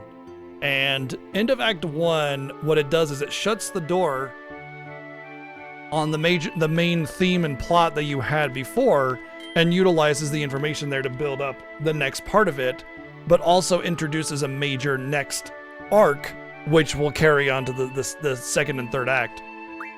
And by utilizing Norg as a like a sort of like, hey, this is a new element, it helps segue into the, you know, again, the corruption, but also it helps build into that new major plot line, which is, okay, you know, we're kind of by ourselves here. It's no longer just the simplicity of I'm Seed and I'm a mercenary and I gotta go do things and let's liberate ourselves from Galbadia. Galbadia is basically Shinra in this case. Shinra is not the real enemy. Genova and Sephiroth are, right? Like, Galbadia is not the enemy. They're just a tool that is used by the sorceress. The sorceress, Ultimecia, is the problem, and this is when we start to build that plot line and utilize just little bits, sprinkles of the previous act in order to help build the structure of the following major arcs that'll take us through the next 2 major acts.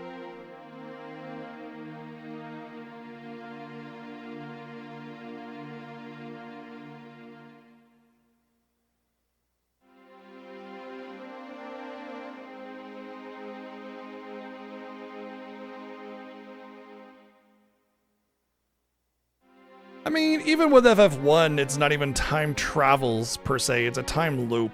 But also I'd like to point out that Final Fantasy 1 was made in the 80s, having a little bit more of a simple, hokey little time travel-y plot. But there's really not any Final Fantasy with like hard time travel in it, you know?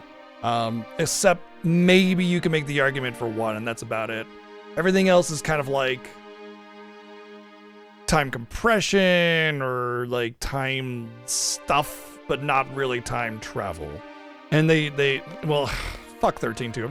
I'm talking about games with integrity, okay? I'm not talking about that side sequel garbage.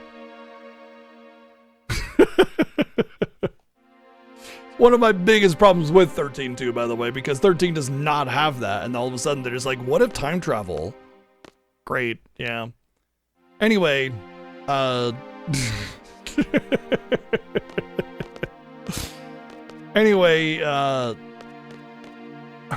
it's one of my biggest problems with FF14. It's why I hated Endwalker so much. One of the reasons why I hated Endwalker so much. They do all of the major faux pas of storytelling all in one expansion, and it's like, girl, what? Anyway, despite the fact that there are some weird timey no, Final Fantasy X does not have time travel. Despite the fact that there are some weird timey things in some Final Fantasy, they handle it pretty well overall. They structure it to a point where it's extremely limited, extremely limiting, and extremely situational. But yeah, FF10 does not have time travel at all. There is 0 time travel. The game leads you to believe that there is time travel, but there is not any time travel whatsoever at all.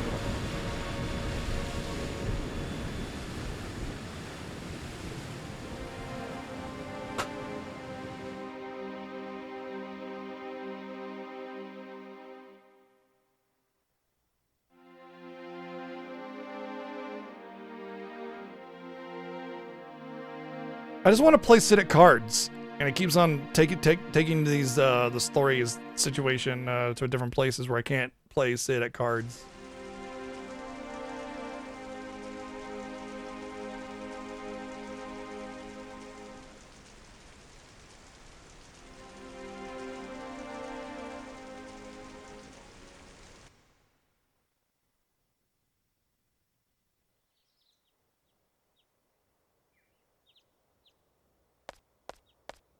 Oh, great. What do you want?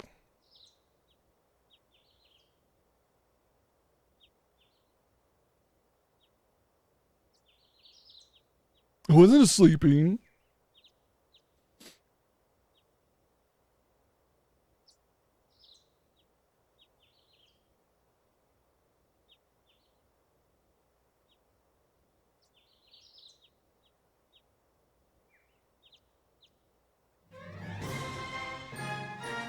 Maya, I tried to save you, and you jumped down right in front of Chi. Like, what'd you expect was gonna happen? Castro, thank you for 60 months! 5 years, thank you.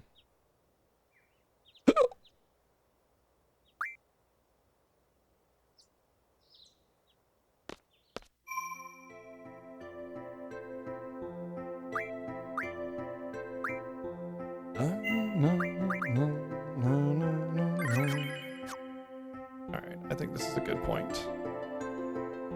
Alright. I'm actually starting to get a headache, so I'm gonna wrap it up right now. It is an annoying headache. I think it's weird because I keep getting headaches like right at the end of stream. But this is about where we pretty much normally end anyway. This is about our normal time to end.